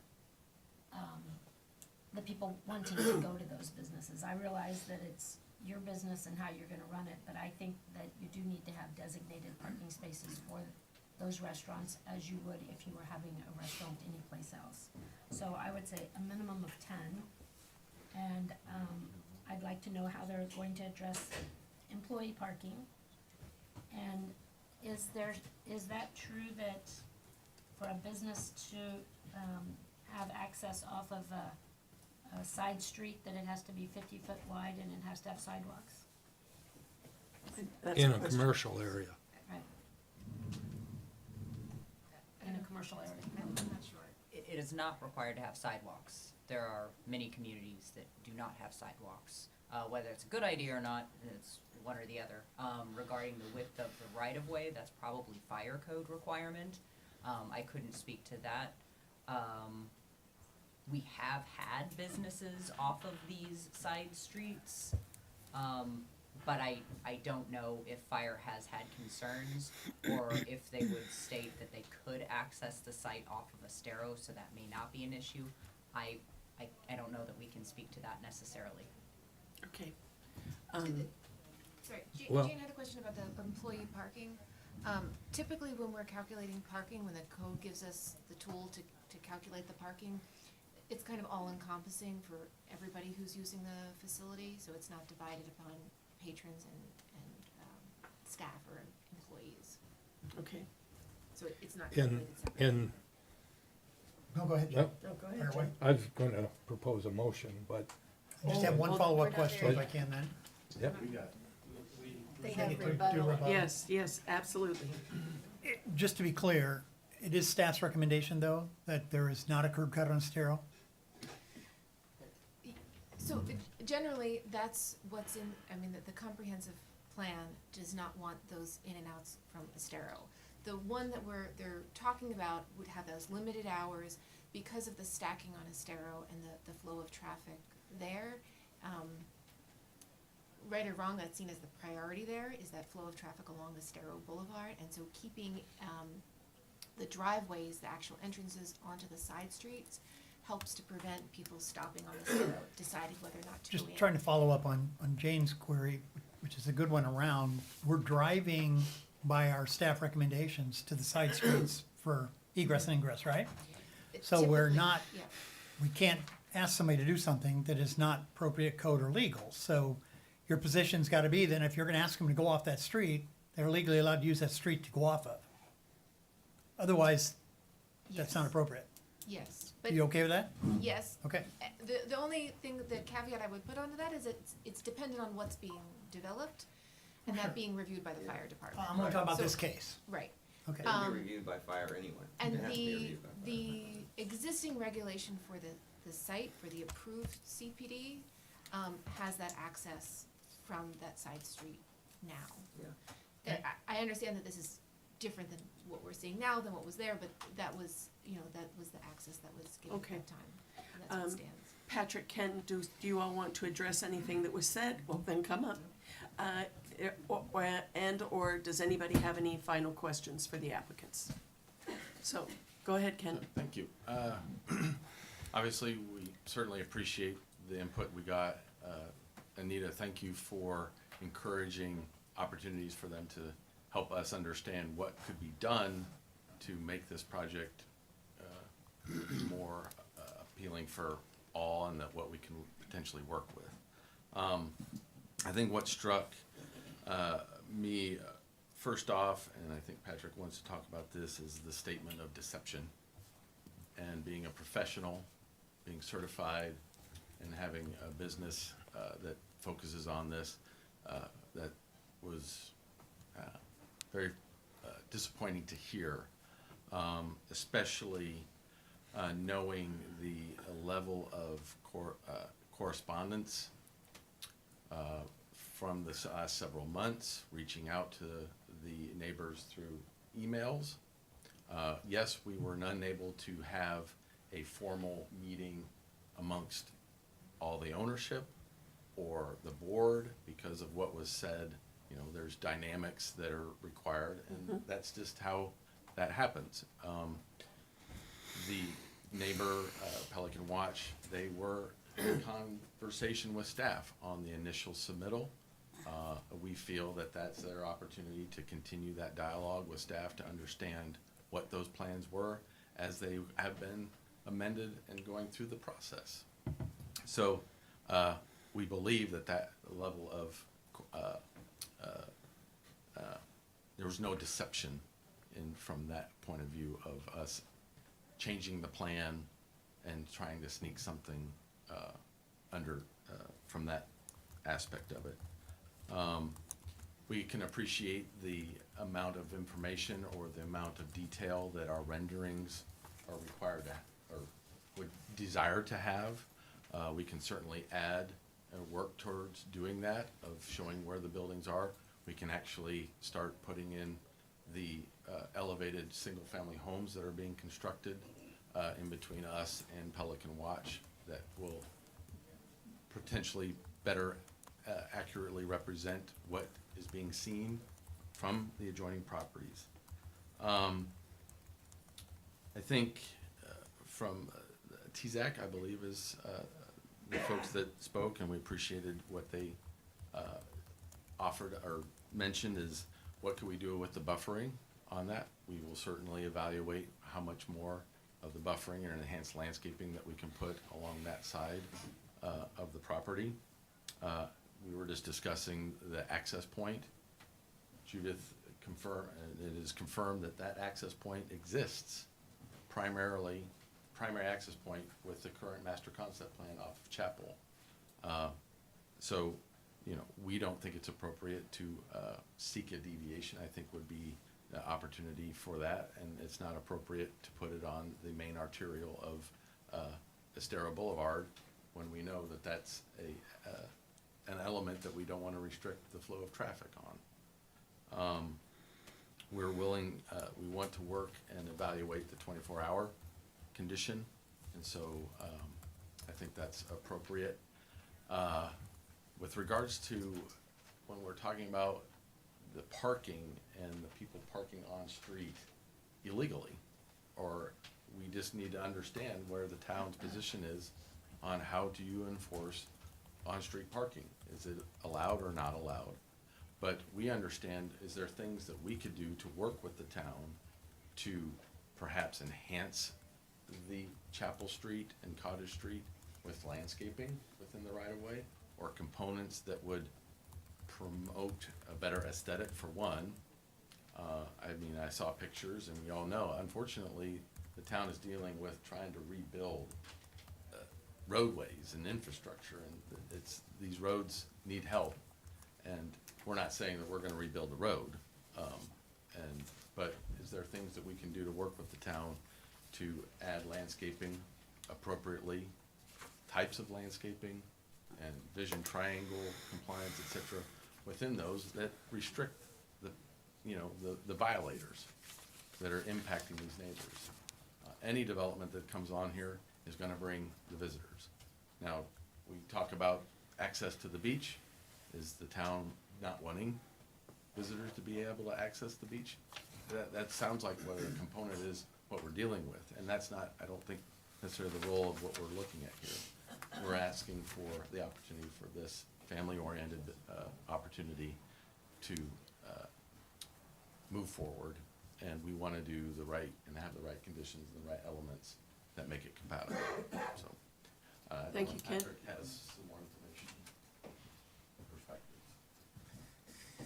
For the record, Patrick Vanass. I really want to address this comment about deception. And the reason that it's so important to me is I live on this island. I know all of you. I know many, many residents. And I am happy on any given day to say, we can have different opinions, we can agree to disagree. Obviously, we work for development entities. We also work for residents. And when we help a resident get a rezone, they love us. And sometimes we may disagree on other issues. We can agree to disagree. But when people are saying that we deceived them, that's calling me a liar. And I'm not gonna stand for that, because we have it documented and staff is fully aware that we reached out to the condo association 4 to 5 months ago. And we reached out to them multiple times trying to get meetings set up. We met with you and council members. We had discussions about our efforts to coordinate with them. So I really wanna bring that up, because my credibility, my integrity is important, and I want you to understand that if I come before you, we're following the rules, and what we're telling you is what we believe. Patrick, nobody what has is any true. question of that. Okay. None at all, none whatsoever. The other thing is, the comments that really resonated with me is people parking within streets or right-of-way. Can something be done? So I reached out to Dan, that was right behind me, and I said, and right now we're rebuilding the island. We have a lot of workers that are gonna go to a food truck, get some food, leave quickly. And we're gonna work out the details and have that ready for council. There's definitely an opportunity to have a voucher where if they come in, or some kind of an agreement of, I'm coming in to pick up food, I am leaving, you don't pay parking. You're in and out. And then from a standpoint of what Ken was saying, on the rights of way, there's physical things we can do. You can plant trees, you can plant hedges. Obviously, we would have to coordinate with the town. It is public right of way. But there are ways to prevent some of that illegal parking. So we're happy to work with the town and find solutions, but I think there are ways to address that. And definitely this idea of people picking up food and leaving, not having people pay for that. Patrick, let me just challenge you on that for a second. And what about when the parking lot is full because everybody's at the beach? And now those same workers come and they wanna run in and get their burger. Where are they going? I mean, in my opinion, I think the only way that that parking lot doesn't impact the neighborhood with overflow is for it not to be a paid parking lot. For it to be a parking lot that services only those businesses. Okay, let's follow that logic then. So we're afraid it's gonna get full when it's paid, we make it free, isn't that even more attractive? It's only for the businesses. In other words, then that parking lot becomes services your food trucks that hopefully are successful. So my understanding is, you know, there's a bunch of tenants at Santini. Mhm. We all understand that there's a bunch of people that park there and go to the beach. Okay, so, I have to tell you, I really never see that. I know people have said that to but me. it happens, so Okay, de sure. facto, the way I see it is, you're subsidizing public parking. Mhm. Is that fair as a business owner and a tenant? Probably not. So I think the parking issue, we have to look at all facets. Okay, we know that hotels are allowed to charge for parking, we're perfectly fine with that. We had some businesses in the past that had valet, you had to pay for your valet, we were perfectly fine with that. I understand it's not a simple issue of, do we make all parking lots paid, do we not make them paid? The town charges for all the beach access parking, makes revenue out of it. If it was, But if it that's was, their product. The beach is their product. But- So you're parking there because you're going to the beach. I know, but you're a public entity and it's a public access and it's a, you know, you have other communities that This provide is, free that's apples and parking. oranges. But again, I think it's a broader issue. And I don't think there's a right or wrong answer. Oh, I'm not saying that. But in this case, again, I don't think that the idea of free would benefit in any way. I think it would probably just bring in even more people. Do you think, before you walk away, Patrick, do you think that the group would consider 10 spaces that would be open for just the in and out parking? I think they would probably want it a little more restrictive, because if you do the in and out parking all the time, again, if it's not used, you're just, you know, that's revenue you could be making. Also, you also have to start enforcing it very differently. You know, we had the beach whale come before us explaining, I provide some parking, but I don't really wanna enforce it. So really, what's happening is a bunch of people are parking there and walking, going somewhere else. So it's, there's no easy answer, I'd have to go back to them, and we have to discuss it, but we can be prepared to discuss that at council for sure. I don't know what the answer is. I think that would be important for Okay. me to be in favor. Jamie, did you have something you had to Yeah. say? I go down to Wahoo Willie's in Snug Harbor all the time and pay $5 or $10 to park. I mean, that's becoming more common on the beach. And we are gonna allow each vendor an opportunity to lease a spot at a discount and put reserved for that vendor. So that's gonna control it too. If they can't get people to sell their food, they're gonna want to purchase spots. But I wanna leave that as an administrative function, not have 20 or 10 or anything that's required that we can't really manage. So if we allow them as part of their lease to buy a spot or two and put their signs up, it's reserved for them, then that's fine if that's what they wanna do. If not, there's a big turnaround in that lot where they can stack up vehicles in the lot if they're just waiting on picking up food. I'm not sure how productive that'll be for us, but I think it will work. It's just a matter of if the vendor sees where he's not getting business, he's going to want to lease spots, and that'll be available to him. Okay, So thank you. thank you, sir. Did you, I had a question for you. One of the speakers said that they had requested that you continue it jointly so that they could meet with you, because they only had a couple of days, they haven't seen all of the exhibits. I mean, My answer to that, and I'm not trying to be, delays are really a hardship. And I think I saw where they had 11 emails to Pelican Watch over the last 5 months trying to set up a meeting, and they wanted to do it with a quorum, and there were several things that just never happened. We offered several dates. I don't know the logistics of it. We offered several dates, and they offered one date to us. And obviously, we have to fly from Indianapolis, or Dan has to fly from Indianapolis. I'm here, but I'd rather Dan speak for the lot, because he's going to be the manager, and he's going to operate it. So we did attempt to give them all the information they needed, but it just never came about.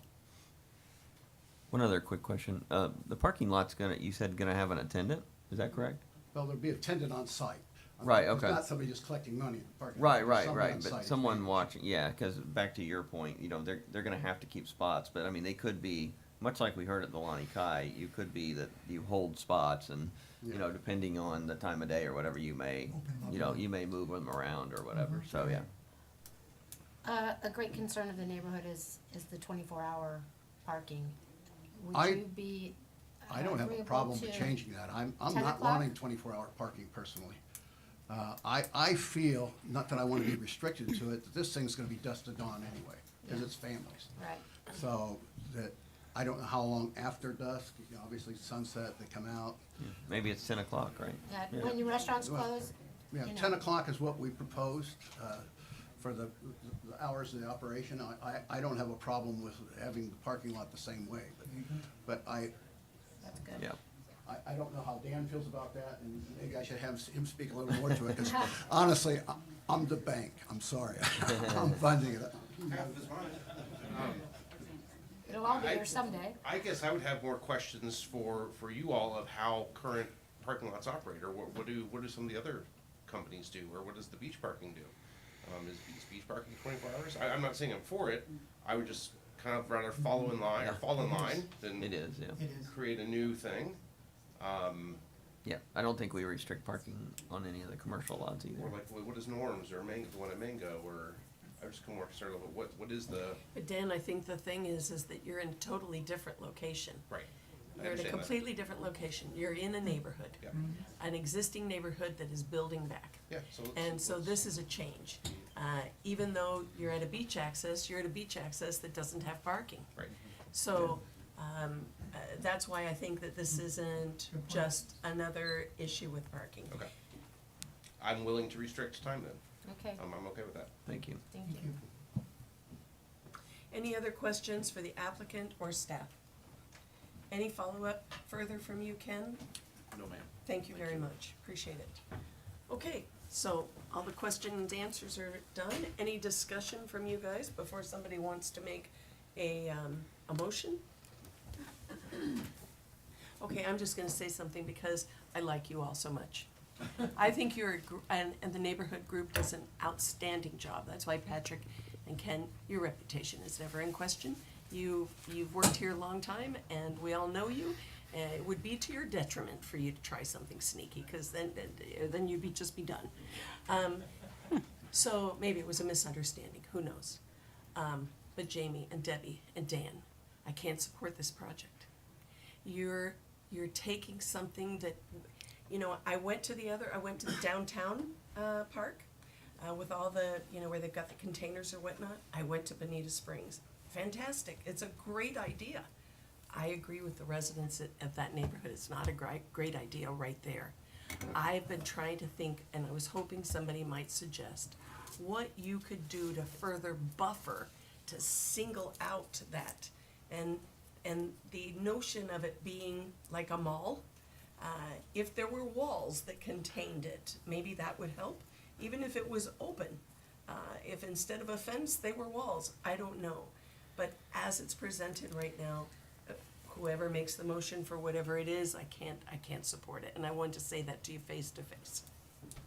So, those are my comments. There's just there are too many issues here. The person that brought up the idea of, or made the comment that we don't have anything on the books for a concept like this. It hasn't been discussed. I think that's important, and I think it's a great idea. I love the idea. And you know, when I met with them, I said to Ken, I don't know if you know this, but whenever I meet with an applicant or a developer, I never tell them what my thoughts are on them. I ask questions, but I don't say, hey, I love this, or hey, I'm gonna support it. I just don't do it. But, I think it's something that needs discussion, and, but presented as it is to me, there's just too many issues for me. I don't even wanna go through them. Too many issues for me. I have a comment. So, one of the things we know is that this property is laid undeveloped since Charlie. And, while there are opposing opinions on whether or not an undeveloped piece of property is preferable to one that's developed, that's, there are rights to develop the property. And I believe that most people are pro-development where it's appropriate in the right place. And I have to say that I really do appreciate the creativity and the fact that it is addressing needs of this island as far as services in a way that can be removed in the event of another storm, and I think that's a very positive thing. Very positive. I feel like this use is a reach from what was available before as a brick and mortar type of location with the type of parking, et cetera, that would be required of a location like that. And I'm very torn about this because I can appreciate the impact on the neighborhood, and I'm not sure that it's compatible, while I do see the positive side of the services that it would provide. But in this case, at this point, I wouldn't be supportive of it. Anybody else have any comments, or anybody want to make a motion? Just let me amplify one thing, Anita, you said, Sure. which I think is right down the path. You heard me start at the very beginning with the 22 conditions. Yes. And those formats are put there because we're trying to put a basket of criteria around a future development set of standards and codes that we want to have acceptable for Myers Beach, and Judith, to your point, that are enforceable. I go through all these 24 or 25 of them and wonder which ones we can reach out to or not. When I hear from the neighbors already, the ones we have in the books, we still are sporadic around enforcing one way or another. We have such a good start here to create something that we can put criteria, baseline foundations around, code requirement alignments, we all know that. And we can have it formally adopted, so any developer or investor can come in and say, I know what you're looking for and I can accommodate that. And I also know the locations and the conditions under which it will best operate for our community. So that piece to me is, I don't feel comfortable setting precedent around the criteria for a development like this, that we don't feel we can get all the components in this setting that will apply to all the conditions and opportunities that our town may want to look at. You guys have done a great job of trying to think this through and compare to others, but comparing to others is valuable, but it never ends up being what you want to be, because what you want to be is what you want to be, and the input and involvement from everybody in that process is what makes it ours. So duplicating and emulating others, very helpful from a learning curve, but it's not the final decision. And I hope we can be involved in the final decision of how to build something like this, because we really need it. Those are my comments. I just have one comment. I think, again, applaud the applicants and the neighborhood company. You could have just built a parking lot, I think. And certainly, from a cash flow perspective, those spaces where that building would not need to be built, with no restrooms, with no food trucks and no games and no fun, would be far more profitable, in my view. So I applaud that, and I think some folks are trying to do something here to help the town, and Yep. so. And not only that, people who live here, who are building a beautiful home. I mean, honestly, I thought, I'm just gonna be very quiet on this, because I didn't wanna hurt your feelings. And I thought, no, when we approved Publix back in the day, there was Tops, the grocery store. The first thing I did after we approved that was walk over to them, because they thought it was gonna put them out of business, to tell them what I had done. And I just, I'm gonna see you all. And, I'm sorry I've had to say what I have to say, but I love the idea, but I don't think it's right. Someone's phone. Yeah. Yeah, it's this one, Oh. you forgot to I- leave it and in I the turned it sleeping off, bag. too. I- Big fan. I guess I'd like to say, as someone who has raised children on this island and don't cook, But she has a beautiful kitchen. I She do. does. It's great for sitting around.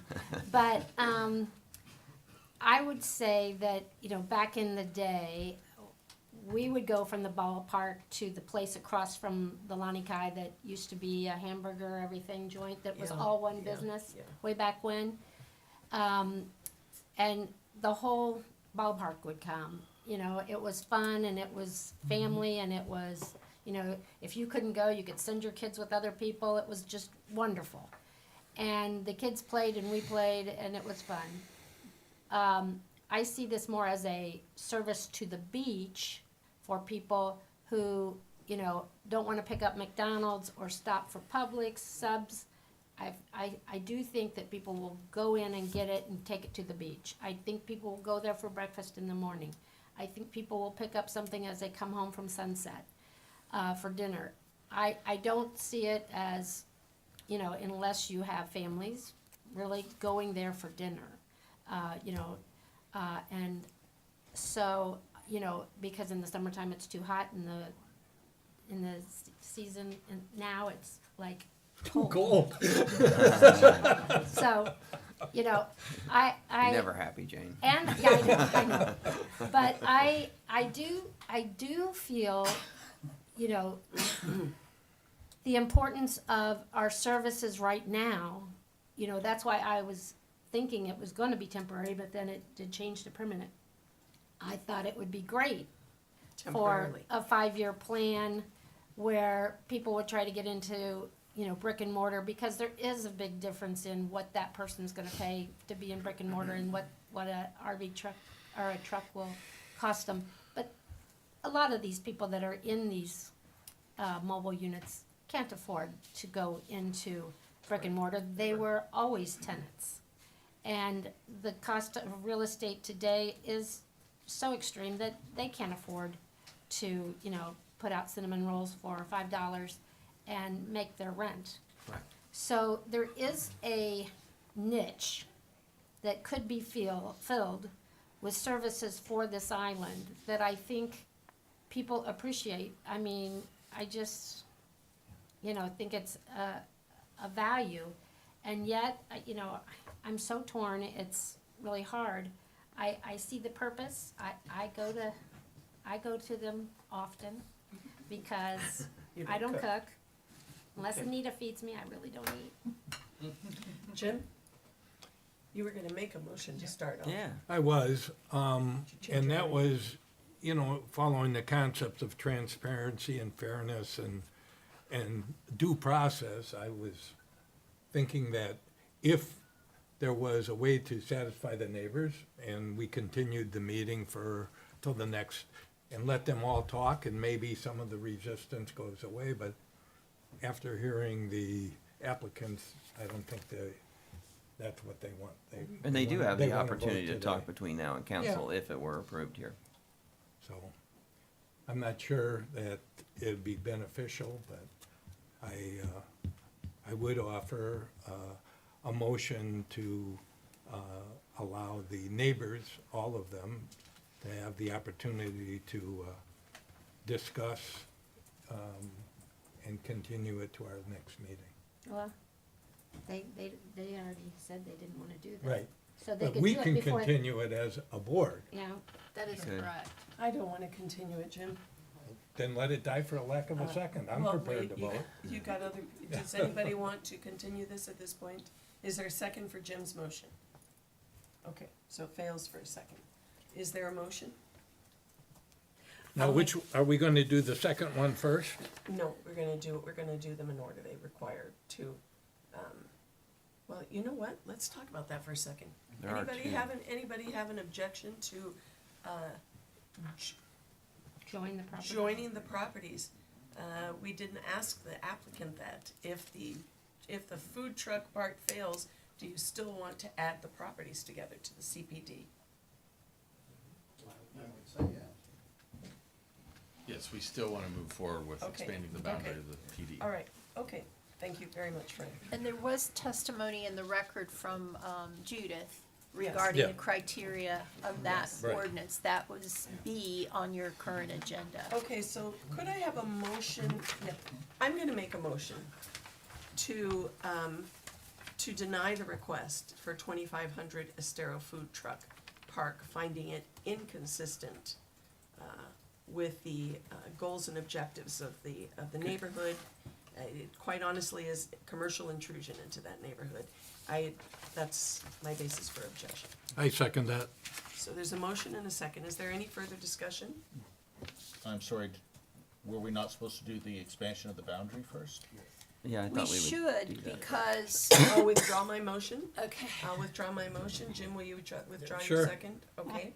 And I'll make a motion to approve the addition of the parcels to the 2,500 Estero CPD and extend their boundaries. So that would be an amendment to the prior resolution, which was 2007-28. Conditions of approval? And the conditions of approval as found in the staff report. Okay. Second. So there's a motion and a second. Any discussion on that motion? Hearing none, my vote is yes. Jim? Yes. John? Yes. Jim? Yes. Don? Yes. Jane? Yes. Okay, so that motion carries unanimously. Now I'll restate my motion for denial of 2,500 Estero Food Truck Park based on inconsistency with the goals and objectives of the comprehensive plan and commercial intrusion in the neighborhood. Second. Any discussion on that motion?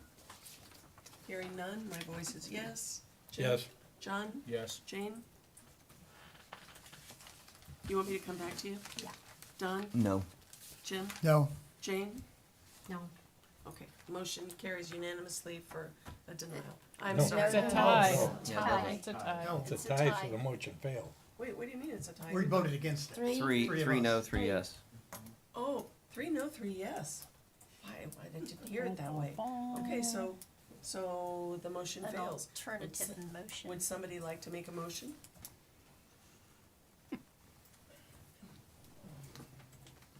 I'll move to approve with conditions, as stated by staff and amended during Okay. this meeting. Is there a second to I'll that motion? second. So there's a motion and a second, and I'm curious, what approval, what makes you move in this? What makes me move in this? I think it's a great idea. I don't think there's, I don't see, I actually think the parking lot, there will assist the neighbors. I don't think if you put walls up that you get anything different. You still have vendors with trash, you still have grease traps or smell, you still have pedestrians, and you still have cars. So, this property was already zoned commercial. If you put a restaurant there, the Mucky Duck was there before, you could still have people parking on the street. I think all the same issues occur there, Okay. no matter what. And I do think, although we didn't ask to limit it to 5 years or whatever, I think the likelihood is that it's not forever. And so, I agree. and so that's why I support it. Okay, okay. Any changes to any of the conditions? Not other than what were stated here. I mean, we've stated multiple changes. What about the hours of the parking lot? Yeah, the hours of the parking lot. So I said the ones stated here, and someone will have to help me because I didn't take notes on all of them. But limiting the parking lot to the hours of operation, which I think is 7 a.m. to 10 p.m. There were also some conditions Judith recommended around minimum versus maximum and the pads on that. I take all those as official recommendations, including my second. Agreed. Okay, so the conditions of approval would be those as modified by staff? Staff, correct. Okay. Anything else? Any other discussion? Okay. Your vote, Yes. Don? And Jim? Yes? Jane? Yes. Jim? No. John? No.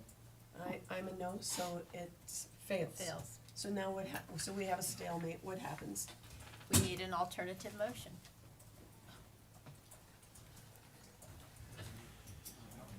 The, Or we if continue we're Could- gonna could- do could we- this all day, the Go alternative ahead. motion could be to have a continuance allowing your. That's what I'm gonna Doug- recommend. Doug the vote, yeah. That's what I'd recommend. What's Jim, your, Jim, why don't you do that? I'll be glad to We did support. Doug.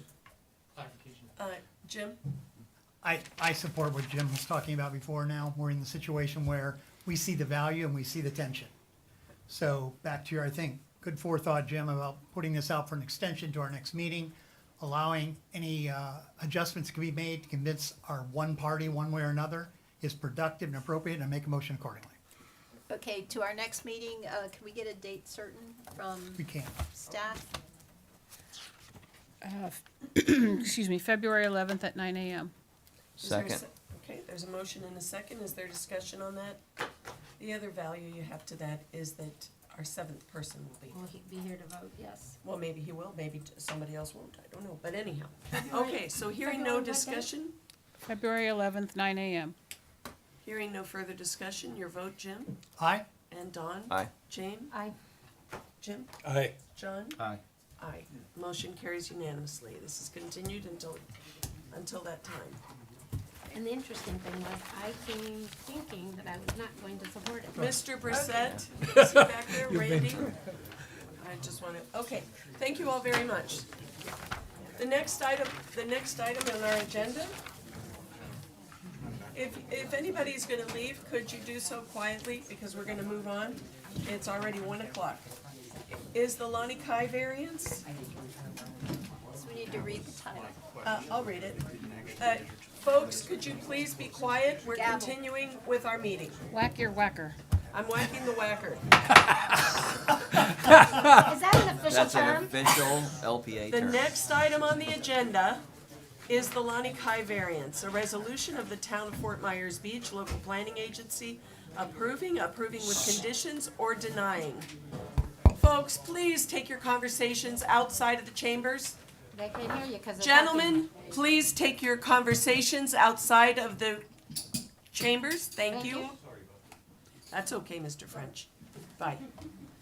All right, requesting 4 variances from the LDC for property located at 1479 Estero Boulevard. Generally for a 2 as the Lonnie Kai, strap numbered 194624 W40060B.0070 in Fort Myers Beach. Waiving required parking for the 25-unit hotel. Requirements for 2, parking lot configuration, 3, landscaping requirements, and 4, driveway with reductions for entrances on Estero Boulevard.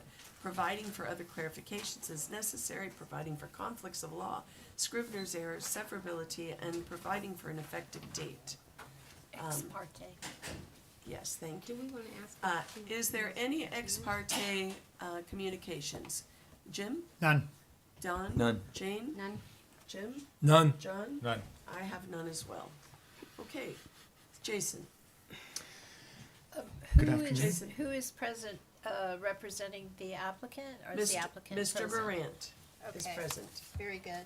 And, who will be presenting? Jason and Mr. Durant. Okay, go ahead. Let me ask you a question.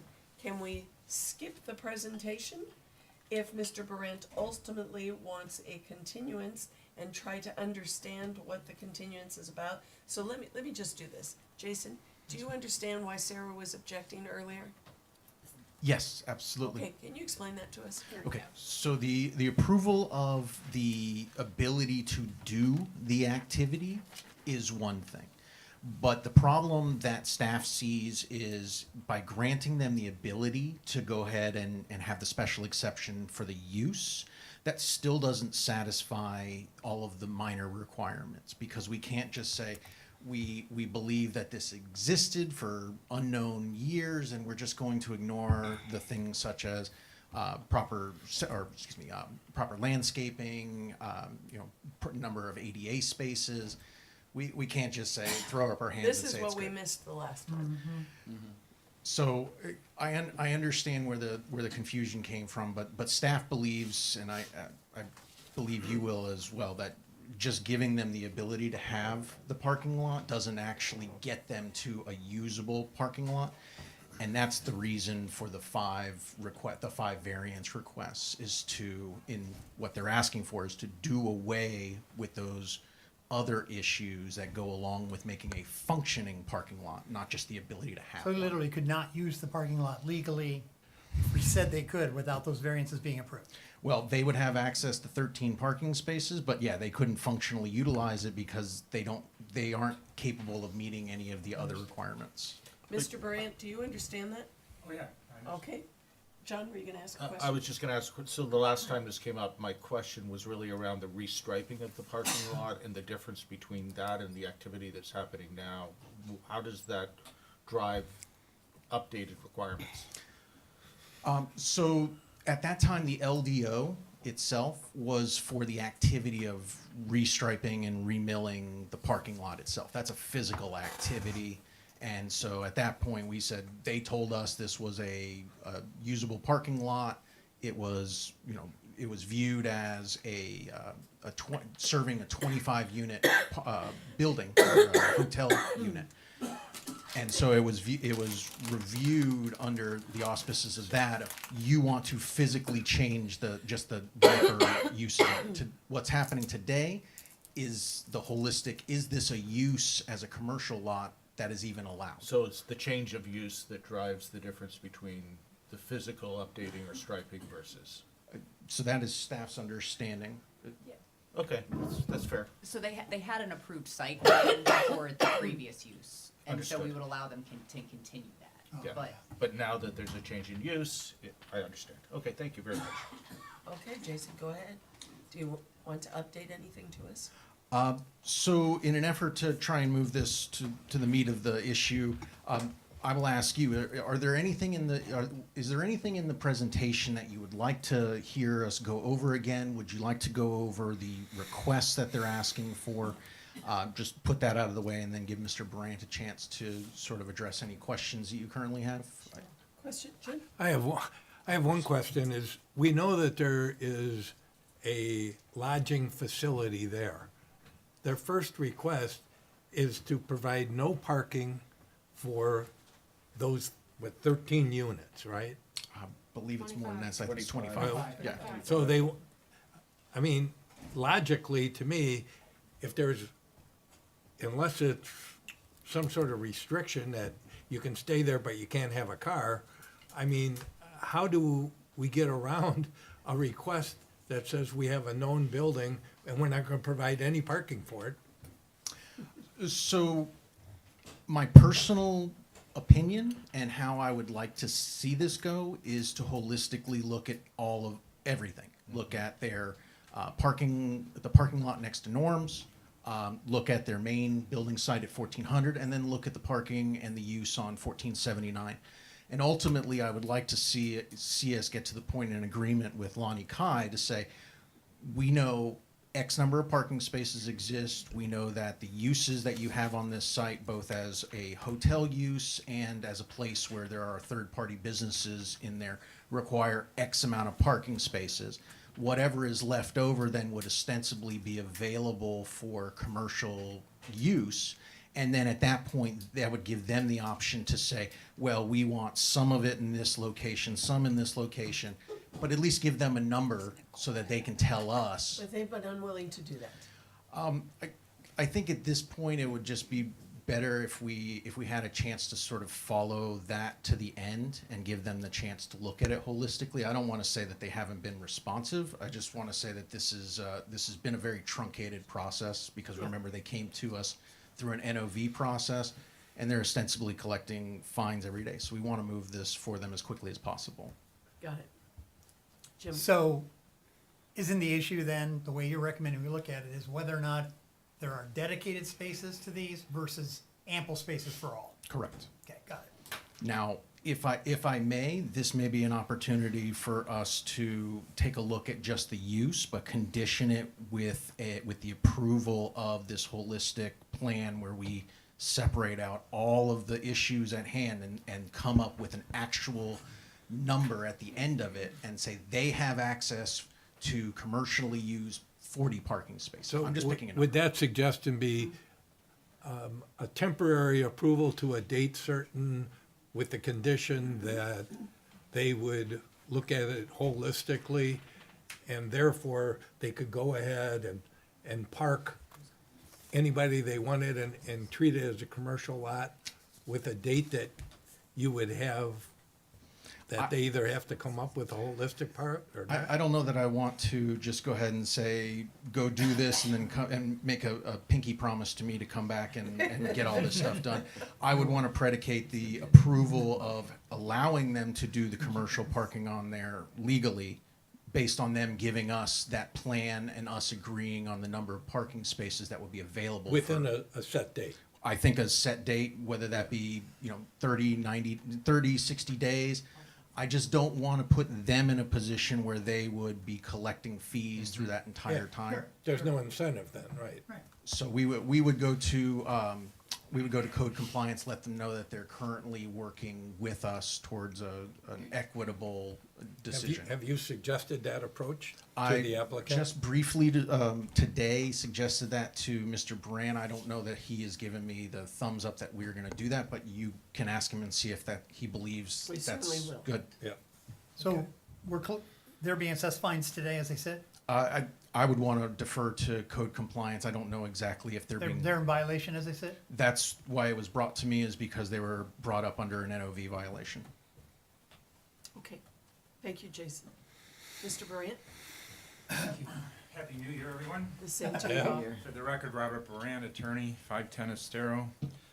No, there are no fines. The history of this is that the Lani Kai has been operating probably 35 years or more there prior to the town's incorporation. And let's deal with the code. The Land Development Code 34.211 defines two types of purpose parking lots. And number one is a single purpose lot, which is defined as, I have a restaurant, I have a hotel, you can park here. Number two is defined as shared parking lots, so the term commercial isn't really appropriate, and we're not asking it to be turned into a commercial parking lot.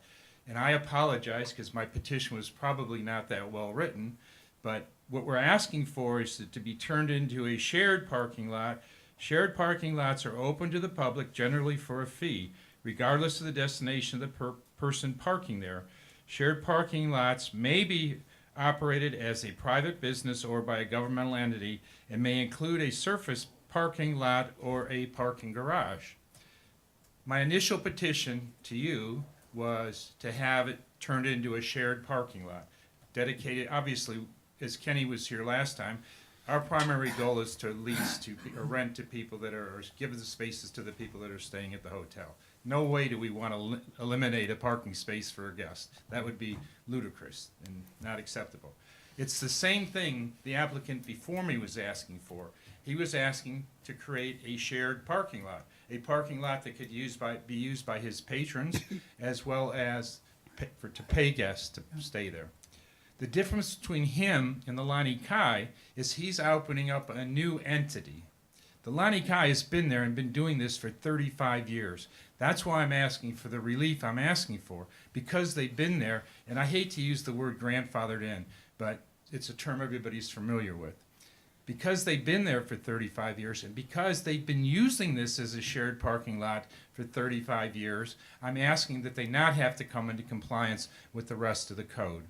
Now, I thought that I had made that clear last time, and there's another section of the code that I want to refer you to, which is section 34.2019.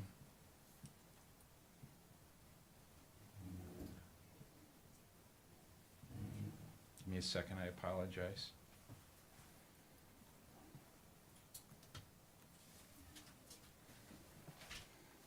Other use of parking lots. Parking spaces that are not in daily use and are located in parking lots having 10 or more parking spaces and meeting the other requirements of the division may be rented to the general public during peak periods. So, A, we know we have more than 10 parking spots. B, according to staff, there's 13 extra spots. I disagree with that. Lani Kai has 25 unit motel on that space. The units are less than 450 square feet, which means the Lani Kai has to have 1.2 parking spaces per unit. That's 30 parking spaces. So the Lani Kai has 48 parking spaces according to our count this morning, which means they have 18 extra spaces. What I thought you approved last time was a special exception to use those 18 spaces as general parking pursuant to the Land Development Code. Now, the Land Development Code doesn't say I have to come here and get a special exception.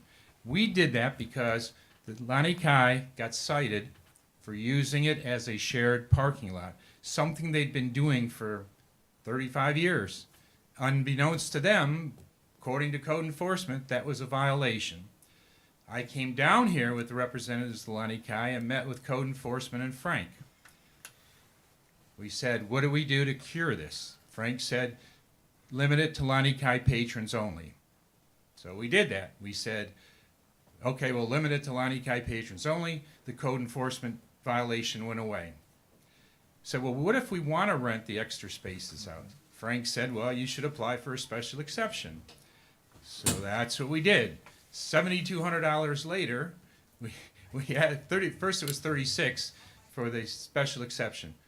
Staff came back and said, whoa, you got to have these variances if you want a special exception. And oh, by the way, that's another $3,600. So that's how we got here. Now, again, I don't know that we're required to get a special exception under 34-2019. Again, I believe that because the Lani Kai has been doing this for 35 years, they shouldn't have to meet all these other requirements about landscaping and restriping the parking lot. So I'm gonna ask that, and that's what I thought we were okay with. I thought you all approved us using the extra spaces for public parking pursuant to 34-2019. It was the most confusing case ever. I'm sorry? It was very confusing. That I just said or last No, meeting? no, last time it was Last very meeting, confusing. Well, Why are you here? We ended up with. That's exactly right, yeah. so Okay. that's why I came in here to say, forget about converting it to a shared parking lot. Just leave us alone, let us do the 13 extra spaces, or I count 18, and Jason and I will get together on that. And we're not opposed to getting together with the town and doing this as a complete project. You know, the only problem I have is that the Lani Kai's been doing this since the 70s. And now all of a sudden we're counting parking spaces. And I'm sitting here wondering how many spaces Margaritaville's got and how many rooms, and I'm like getting a headache thinking about it. So they just want to do business and cooperate. And like I said, they have a parking attendant there all day long who regulates, gets a call in the morning, we have 10 guests coming in, 20 cars, 10 cars, whatever it is. That guy reserves those spaces. At the end, if the spaces are empty at the end of the day, then they rent them. They've been doing that, like I said, and nobody knew it was improper. Once we were told it was improper, we cease and desist. The code violation went away, and I followed Frankie's advice to come and get a special exception. So I guess, if you want to just deny the variances and give us the special exception under 34-2019, which I don't believe we need a special exception, but while we're here and while we paid the extra money, we might as well get the special exception. That way nobody can mess with us in the future. And I give you my word that we'll sit down. Now, obviously, once this parking lot is settled, then we got the other two parking lots, and we can discuss that with Jason and figure out where we're going. I just told this morning that they're denying an occupancy permit to one of our potential tenants because the parking calculation hasn't been done. You know, we went through this about 10 I years just ago. want to know how you missed this during incorporation. Just.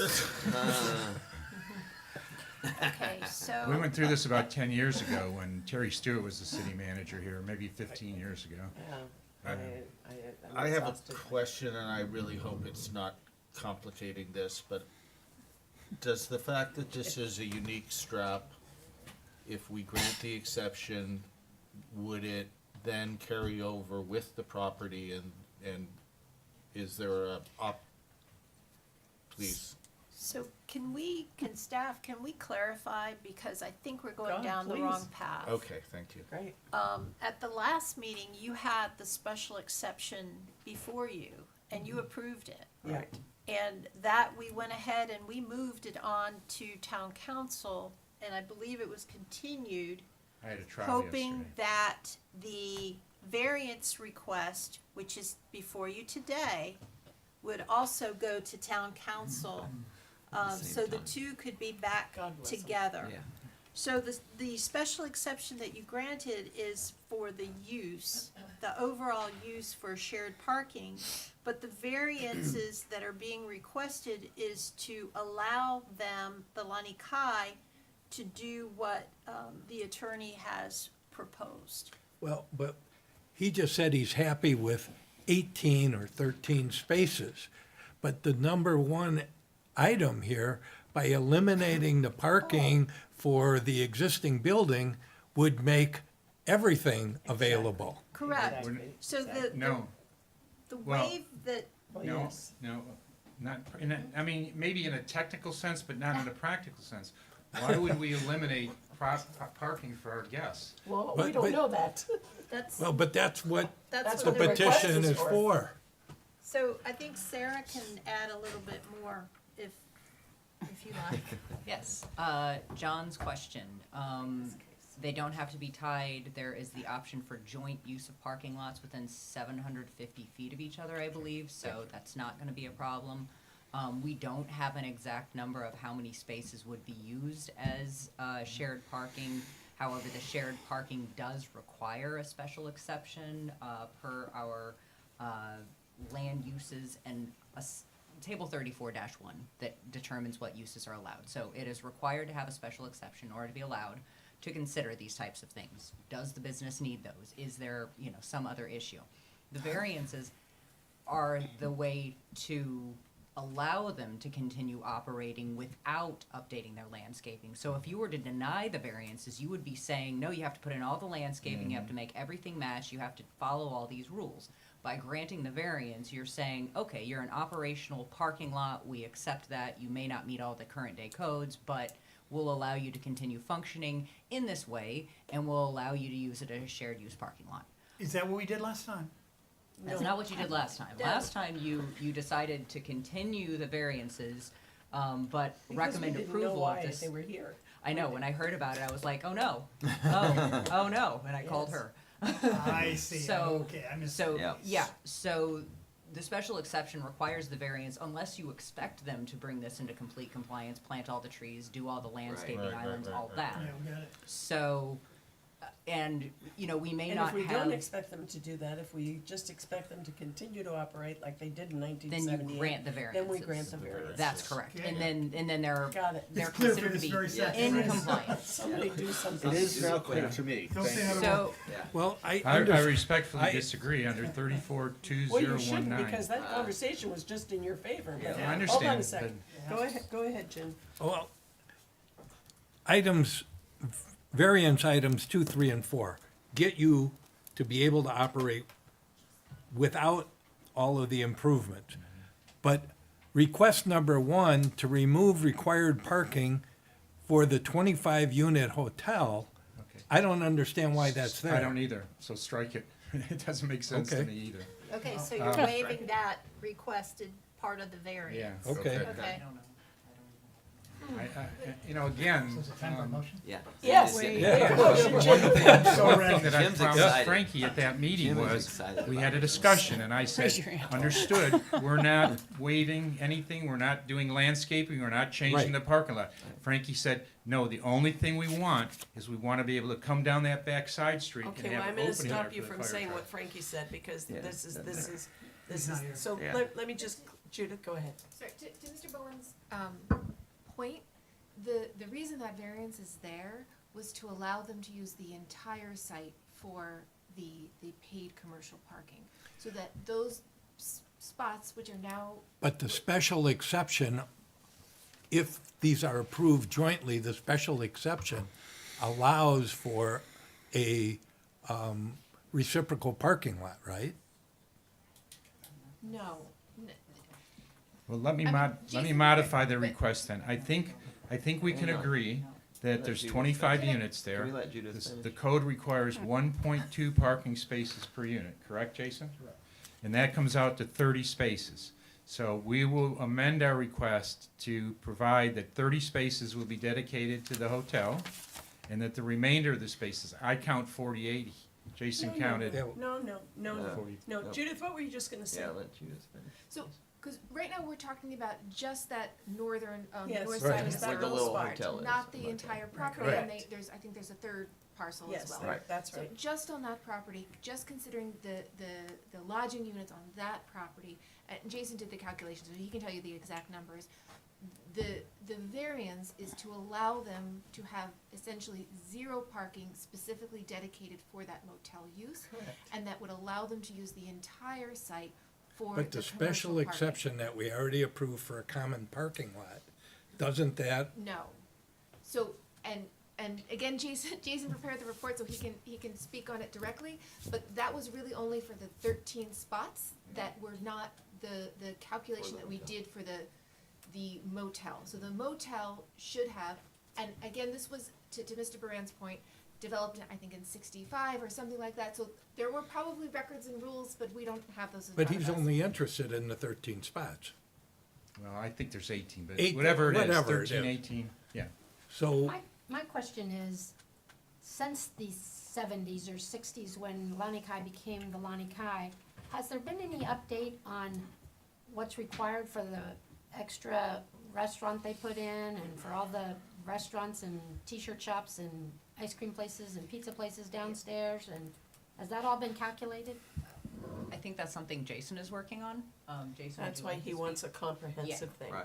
And Versus that, dedicated space. that's Correct. potentially something that can be resolved between now and the public hearing that both the special exception and variance should be heard at. Great, wonderful. Very good. Okay, so maybe you add that as another condition, that has to be resolved. Mhm. Okay. Okay, I- anything else to add, Bob? That kind of worries me. It It sounds like it's a taking, and if it's a taking, then the applicant's entitled to compensation. If you're gonna restrict the number of spaces or the number of units that he can lease to, and I'm just talking off the top of my head. No, he's not, we're We're not not saying doing you that. can't Okay. lease, we're saying if you I- lease, there are requirements. Kenny was here, and he said he would work with the town, and Kenny Canadares, he's the Yes, I remember. main guy now. So I don't have any objection, and I tried to call Jason once or twice, and we just kinda got lost. But I don't have any objection to meeting and going over those calculations, but I don't wanna be bound by anything at this point, cause I don't have a clue what those calculations might be. Like I said, I just had somebody count the parking spaces this morning at the motel site. So I'd rather not make that a condition, just take my word that we'll sit down and discuss it. You know, Bob, whenever you say that, or when Kenny said it, it just makes me laugh, because, oh, just take my word, I'm gonna do it the right way. Right. That's not why we're here. I mean, this is what got us in the rigmarole last time. It has to be cut and dry, because that's what we're here to decide. So, if you wanna pull something or add something or whatever, do it, but we can't just take your word for it. Okay, well, my authority is to waive the part about the we wanna make sure there's 25 spaces there for the hotel. That's a given, so I don't have any problem with that. So I'll withdraw that part of the variance, but we just don't wanna have to repave the parking lot, we don't wanna have to do the landscaping, we don't wanna reconfigure it. We wanna do what we've been doing for the last 35 years. Now, And that's again, clear. That's the difference between this application and the prior Yeah. application. We're not starting something new. Okay. Well, but we need to know what the calculation is for all of the uses that are currently involved in the Lani Kai, to see if there's actually open spaces for you to So rent. that would be the comprehensive plan Yeah. that Jason will work on. Just separate from but that. that's not before. And This I'm is not really sure just it's in the your lot. authority, no offense to anybody, but I mean, the only reason this came about was the code enforcement ticket. We satisfied the code enforcement ticket by saying, we're only renting space to people that are going to Lani Kai.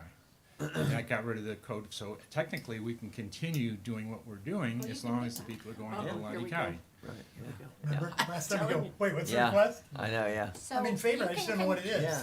You can do that and just be able to rent it to the Lani Kai and not get a total calculation and have no rental space. Well, that may be different for the main hotel itself, Go on, because sorry, there are, rabbit hole there's a again. calculation for the rooms at 1.2, but then there's also a calculation for the other businesses that should be included, so it would be different for the Lani Kai per se. But the hotel, which we're here on today, is strictly hotel, 1.25, or 1.2 times 25. But like, what needs to be defined is, are any of those spaces needed to support the hotel across the street?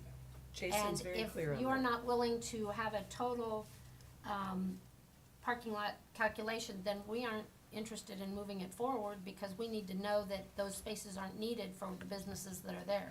This is a separate entity. I mean, it's a separate hotel, it's. Not when you're using it as shared parking across the street, Well, remember, they got the third lot across from the or hotel, across which the is street more that than, way. there's I more mean, than sufficient. it is a shared. I mean, I'll be happy to sit down and go over the numbers, I just can't commit.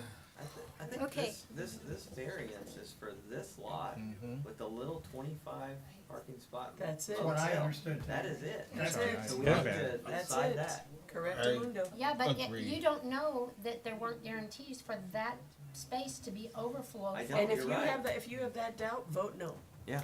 Right. But let's try and limit our scope here, because, So good God. if you amend your request for a variance to provide 25 parking spaces and the balance of the unused spots, whether 13 or 18, are available for the public, that's what you're asking. That's what I'm asking for. And That's a can good we just I'm gonna amend move to that? approve Yes. that. So Okay. that, You're on the with the applicant's consent and approval, which I think you have, you would be amending that first variance. Correct. This is Number waiving one. required parking for the Right. 25-unit hotel to, and I'm gonna need help as far as what number.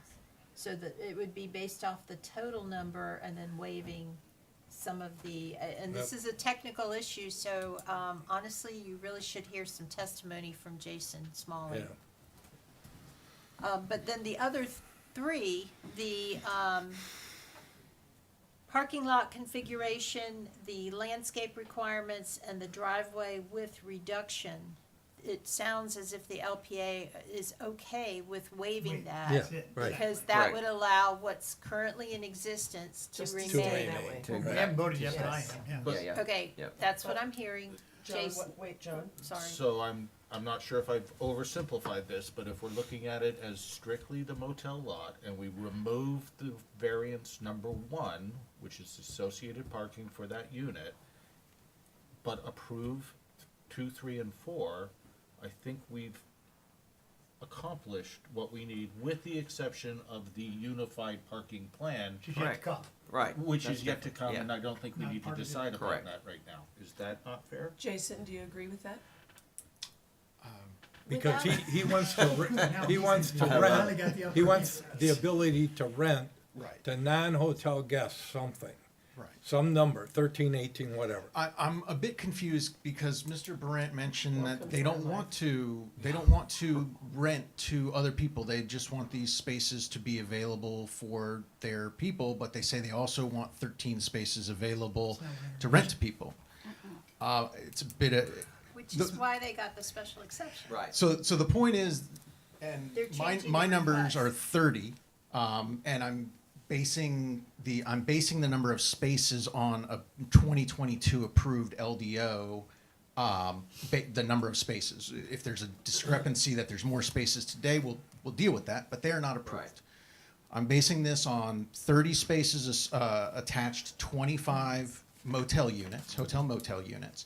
The remainder, my calculation is 13, with the approval of the variances to not have to provide the landscaping, would then give them approval to use 13 of those spaces on that specific lot for, and I apologize for using this term, commercial purposes, shared That's the parking issue. lot, Yeah. For the public purpose. for public purpose. So they would be available to, I'm counting right now. Oh, And I she's think counting too. too. Okay.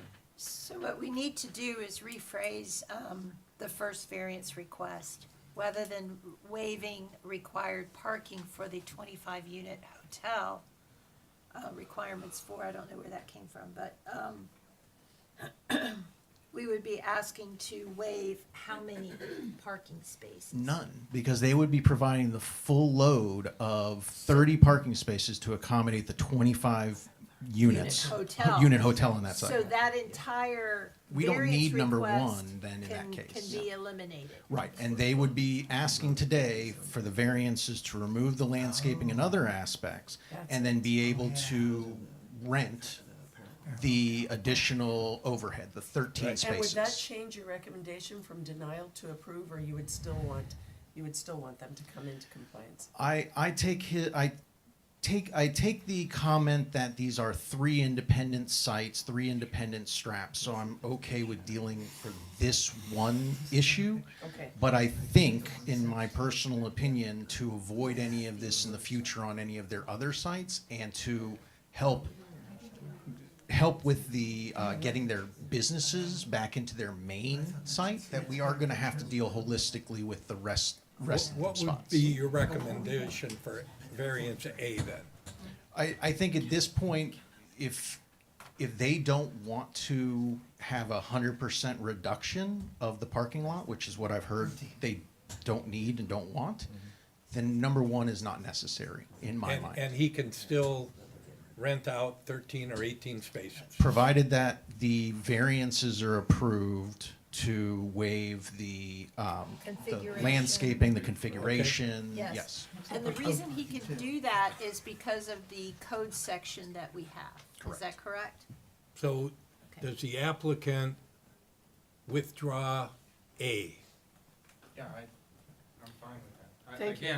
Again, our goal is to Just have. do it. We know Line what Yes, you're yes, going yes. for. There We know are what days you're in the going for. summertime, Your the goal 4th is to of leave 4 July, hours ago. Yeah.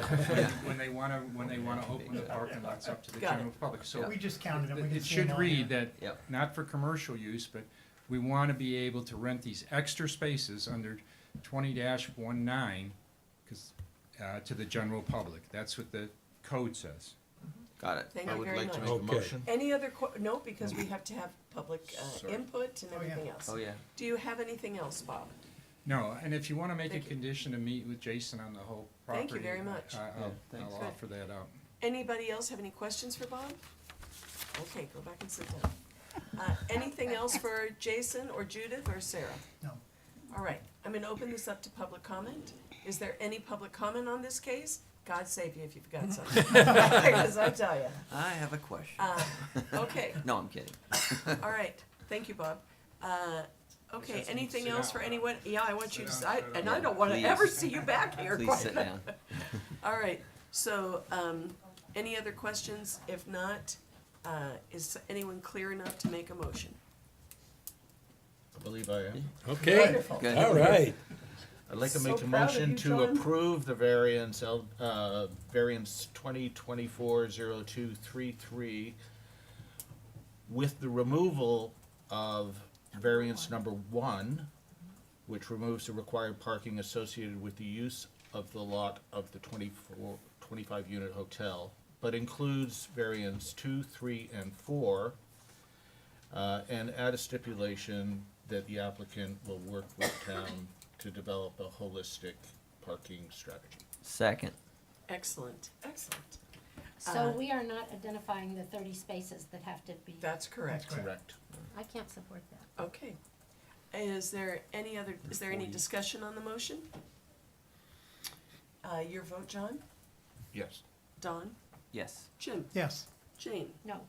Jim? Yes. Anita? Yes. Thank you very much. But you know what? That means you have to go to the council with this. Because Jane, I would practice a little bit Yeah. for now. Yeah. Yes, yes. How would we All right. proceed?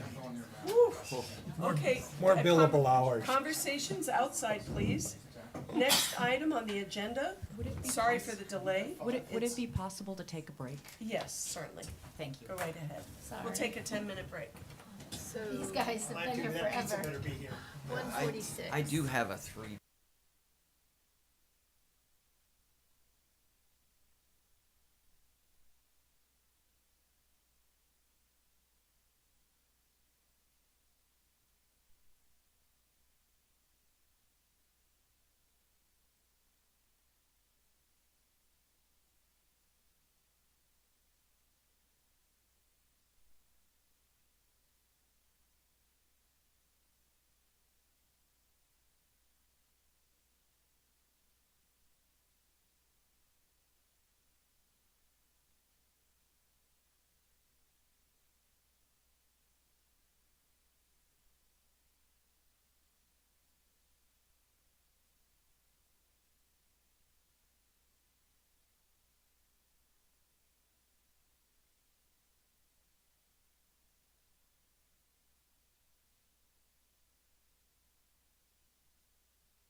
Yeah, we are. Okay, thank you very much. Let's move on next time to, or this time to, Jane, read this one for me.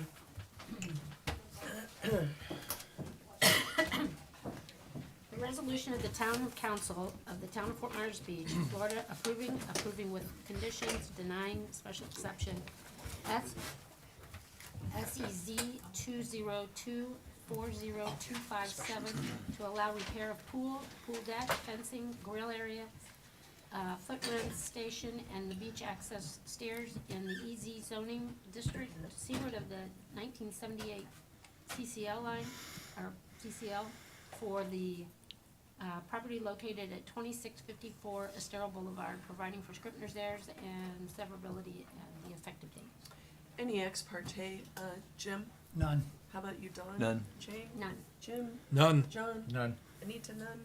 Okay, Sarah? Good morning. What? Afternoon. Sarah Probst with Community Development. Estero Beach Club East condominium has applied for a special exception to allow the replacement or repair of accessory structures that were constructed in the environmentally critical zoning district on the common element portion of the condominium prior to Hurricane Ian. These structures include a pool deck, fences, grill area, footprint station, and beach access steps into the environmentally critical zoning district. They are proposing this like for like. The applicant is requesting the special exception through the adopted ordinance 34652E that allows reconstruction or renewal of primary structures and major accessory structures partially or fully within the EC district with approval of a special exception. The EC zoning district is the land seaward of the 1978 coastal construction control line. This condominium was constructed in 1973 prior to the creation of the 1978 CCCL. The applicants are not proposing any additional development in the EC beyond what was in existence prior to Hurricane Ian. The plan does show a path onto the beach, however, only stairs onto the beach from the pool deck are proposed. Staff is available to answer any questions, and the applicant is also here, if they're still here. Thank you, Sarah. Any questions for Sarah on this? No. Thank you very much. Okay, let's hear from the applicants. Thank you all for your patience today. Of course. My name is Jeanette Dvorak. I'm an owner and a full-time resident at Estero Beach Club East. And I'm reading this message today from Erica Wessel, who could not be here today. But she led the effort with the city on the special exception process. On behalf of the Estero Beach Club East owners and our pool committee, she would like to thank the zoning committee, the LPA, the dedicated volunteers at the city, and all those helping restore this island community we love so much. Following Hurricane Ian, our pool and the surrounding deck area needed repairs. Through the special exception permitting process, we have provided all required information, including site plans notating like for like repairs, Quality Pools for Less, owned by John Vandershaft. I did all right on that. Will complete restoration and return the pool and the deck to the same as it was one day before Hurricane Ian. Part of our pool exists seaward of the 1978 and 91 CCCL, and all of our commitment includes exact restoration to ensure compliance. We thank you for your consideration as we work to repair our part of the beach and bring back vitality and safety to our pool area. Thank you very much. Sir, did you want to say anything? I was asked to be here Come on and in. ask questions. Oh. And I was sworn in. I was only asked to come if you had questions of me, but I'd be happy to, if you have questions of me. I'm the contractor. You're the contractor. Yes. All right. Well, go ahead and sit back down. Okay. If we do, you can come up. All right. Thank you. Thank you. Okay, any questions for the applicant? No. All right. We'll open the public hearing. Does anybody have any commentary? Seeing none, we'll close the public hearing. Any discussion, or does somebody want to make a motion? I'll make a motion to approve special exception 202-40257-2645 Estero Boulevard as presented with conditions applied to by staff. Second. Thank you, Jims. Any discussion on the motion? Here under my discussion, let me just say, I apologize, we should have moved you ahead of all of this. We learned a lot today. Oh, I'm sure you did. You won't be running for LPAs when you learn. I'm sure you Probably a did. lot you didn't wanna know. All right. Well, thank you for your patience. All right, there's a motion and a second. Any further discussion? Hearing none, your vote, Jim? Aye. Jim? Yes. John? Aye. Jane? Aye. Don? Aye. Aye. Motion carries unanimously. Congratulations. Thank you. Thank you very much. Now you don't have to go to the LPA, right? Oh, I no, mean, no, they have to go, they have to go. Oh, yeah. Oh, you have to Just go, yeah. variances. Okay, Kara, come on up. The last case is VAR 20240-267. This is 63 Delmar Avenue.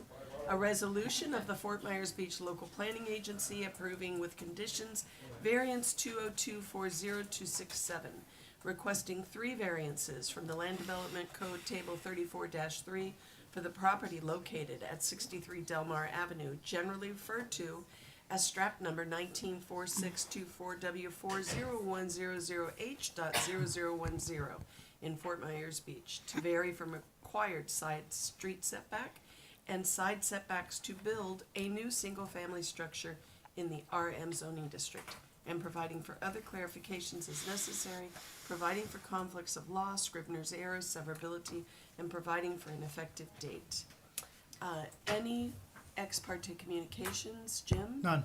Don? None. Jane? None. Jim? None. Jim? None, but I currently live on Delmar, so I'm very familiar with the property. Excellent. I don't have any either. Okay, Jason? Good afternoon, Jason Smalley, Senior Planner with the Planning and Zoning Department. Today, before you is a request for 3 variances, as was mentioned before. One of the variances being requested is for the front setback of 4 feet 10 inches to provide a front setback of 20 feet 2 inches. A 6-inch variance request for the west side to provide a 6-foot setback as opposed to a 6.5-foot setback. And lastly, a variance on the east side for 2.5 feet to provide a setback to 4 feet to their set of stairs. So staff has reviewed this. We understand the dimensions of the lot. We understand that is a somewhat difficult lot to try and put a modern home on. That is the reason that we have recommended approval with conditions. If there are any questions that you have right now of us, I would like to give the applicant's representative a chance to go through their plan, but staff is here for any questions or concerns you may have. Jane, have you heard from anyone in the surrounding neighborhood that have objections to this?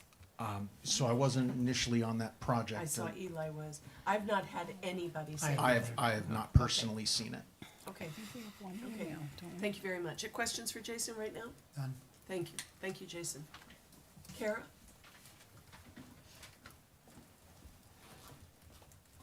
Happy New Year. Happy New Year. Kara Stewart, for the record, representing the owner of 63 Delmar.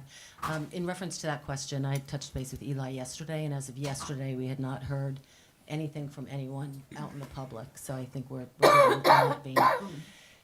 The lot is a unique lot in and of itself, as we only have a 41-foot buildable from side to side. We shifted the building and located it in a position that we thought was best for all parties concerned. The neighbor, the existing home that's adjacent to us, they also had gotten a variance for their front yard of 20 feet. Our encroachment on the front, I think, is about 9, it's only like 9 foot long for that encroachment, and the rest of the structure meets it in the front. One side is 6, and the other one is our house, our main living area, is actually 8 foot from the property line. However, for access, the stairwell will be encroaching 2.5 feet. If you have any questions or any comments, I'm here to address. Any questions for Ms. Stewart? I have one question, which is mostly out of interest. Having been there, I see that the 3-story existing house that's there, it was provided a variance to get actually pretty close to that lot line. I think there's, my question is, it appears that you've got the house really well balanced on the lot as best as it can be, but did you consider shifting it further away from that existing structure?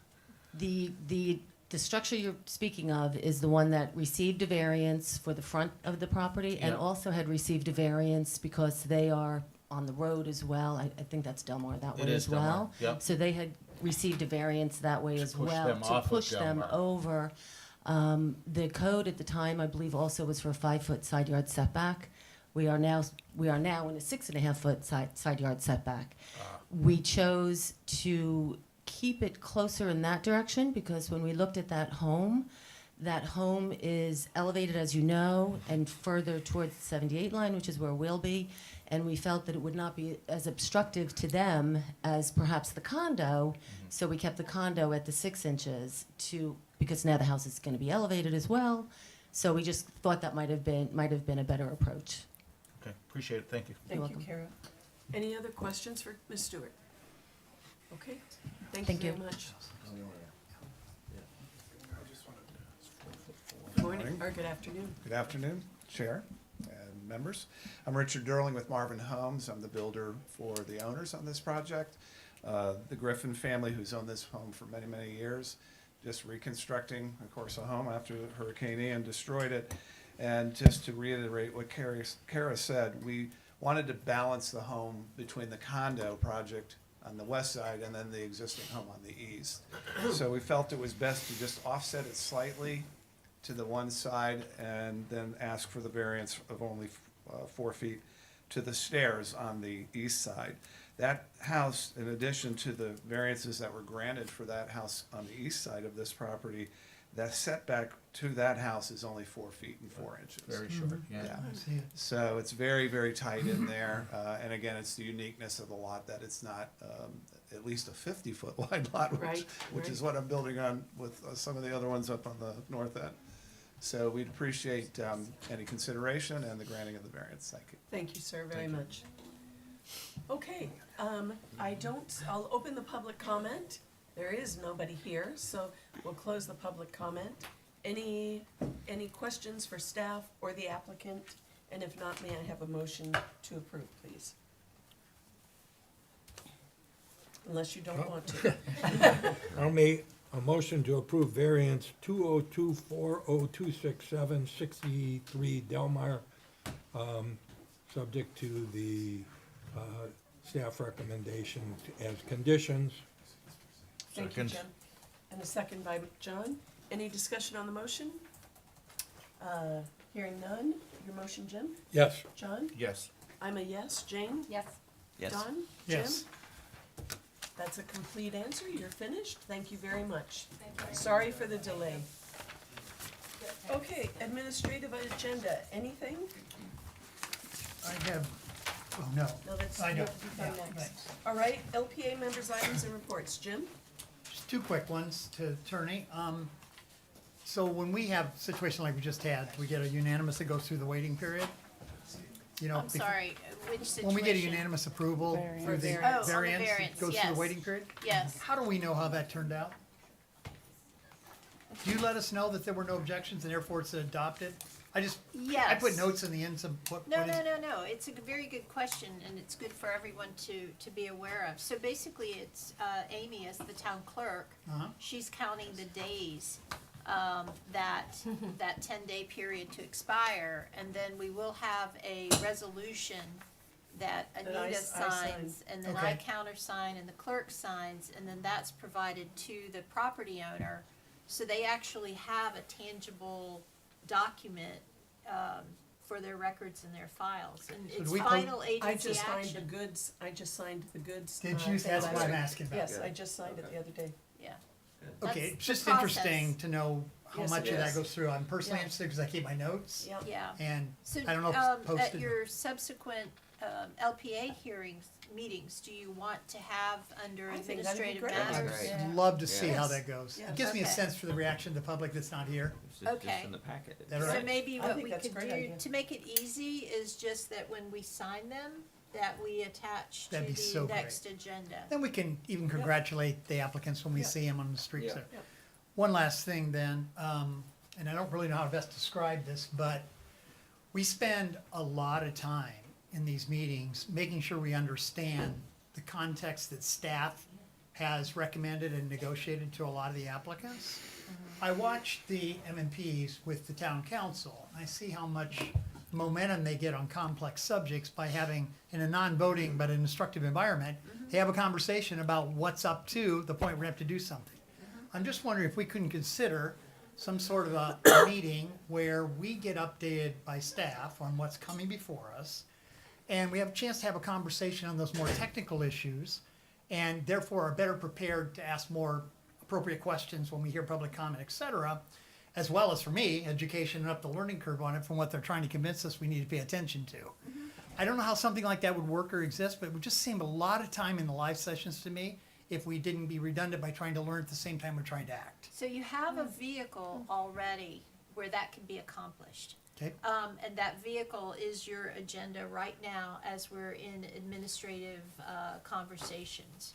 So what I'm hearing you say is on your agenda today where there's comments by staff, you would want to hear a preview of what's coming Well, up on the next. that's a little bit different, and I'll tell you No, why. yeah. We're hungry, we're tired, we're exhausted, we're frustrated with all the things that happen.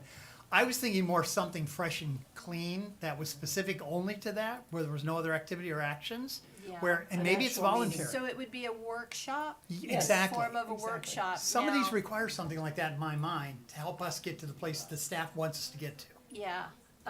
The food truck issue could Bingo. have been, that did not have to be that long, and that could have been. That's where I was. Yeah, I agree with you, I think it's a great, maybe there's nothing stirring that is going to be controversial or is going to be difficult. Chances are slim. And I would not be opposed to having a workshop. And I know we can call you individually, but that doesn't seem to be constructive if three of us do that, unless it's coordinated and you're prepared in advance.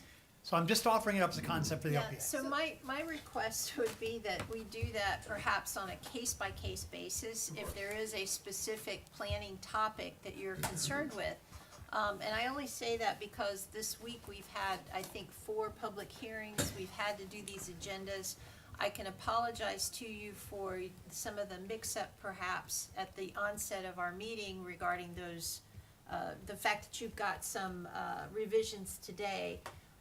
Last week we were putting together 4. Well, look, Nancy, yeah. think about this idea. I agree with Jim. I think it could be very helpful. Okay. Because I'll just tell you, one thing I was gonna talk about today, and I'm not gonna go into detail, but would be perfect in that environment, is when we started talking about development agreements, we were talking about small-scale projects. That's right. And the Right. first one we used is bang, Right, the the biggest biggest project one. ever approved on the island. So something like that, I think, needs to be discussed. And we need to talk in policy things. Jim brought up earlier in the day, bonding requirements. And this Jim evidently knows a bunch about it too.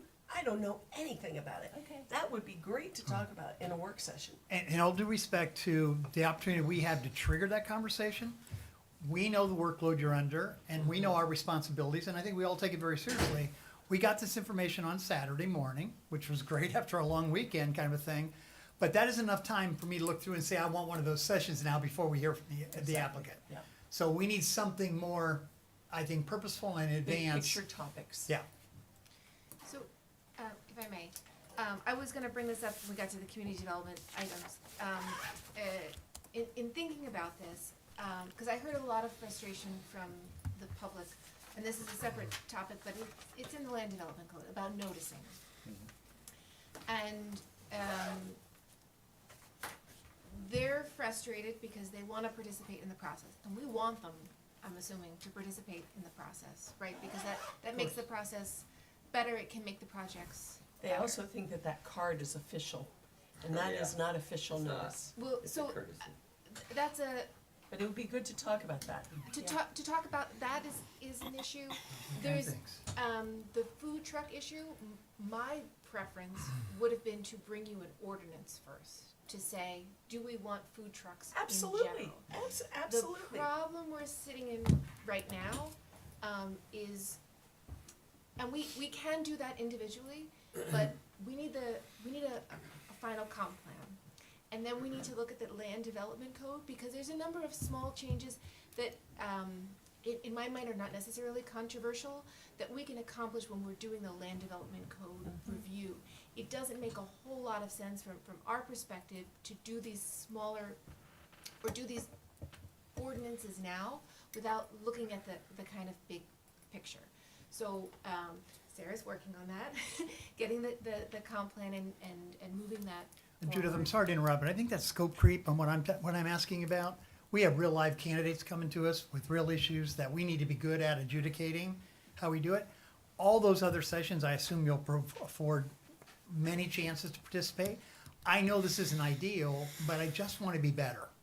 But so that was where I was getting to. So I agree with you. So let's, like with the food trucks, if we're not gonna do an ordinance for that right now, to have a session to think, is this something that we want? Because honestly, I didn't know until we got here whether, we got public input once it went live, but I didn't really have an understanding whether this was a desired use. Because we may see somebody else proposing this. So, Oh, I'm sure. and I think part of what we heard today was, well, maybe yes, but maybe not here. And working through those kinds of issues ahead so that we can provide that direction to the applicants. So you all The- mill over this idea Yeah. and see where we could plug this in. Because I know there's gonna be big things coming and it'd be nice to work out some of these ideas early on. So, in thinking about like having a work session or something like that, my biggest concern would be sunshine regulation and how do we meet the requirements that we would be required to meet if Right. more than one of you is meeting with us. I don't want Because to it be would in be an trouble. actual meeting. We would have a Well, meeting. and I have a mean, meeting. but that's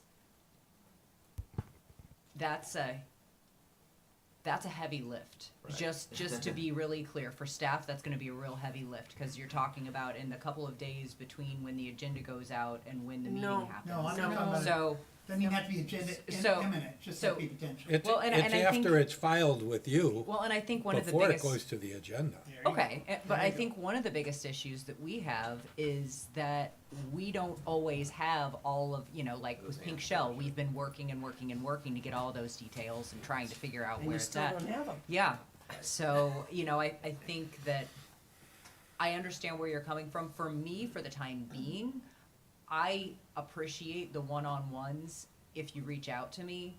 And we can certainly try to schedule meetings where we discuss, if you've heard something coming up and you want to talk about it, or. But you know what, Sarah, that's getting clarification. Mhm. So Jim calls you, he gets clarification on something. It's gonna be very different than if he's sitting in this room and talking to us, just us, our points of view, which will shape, hopefully, Totally right. Yeah. his Totally view right. on a topic. That's exactly. So Nancy, is that appropriate? So on a It is, it's a topic- council work session. It's the same exact Vitamin D thing. is why I brought it up. Same Yeah, exact thing. it's a topic on a policy issue, but no quasi-judicial application. because it's Yeah, a work and session. there's no Correct. vote, so. Yeah, it's a work Correct. session. Correct. It's a joint discussion amongst us.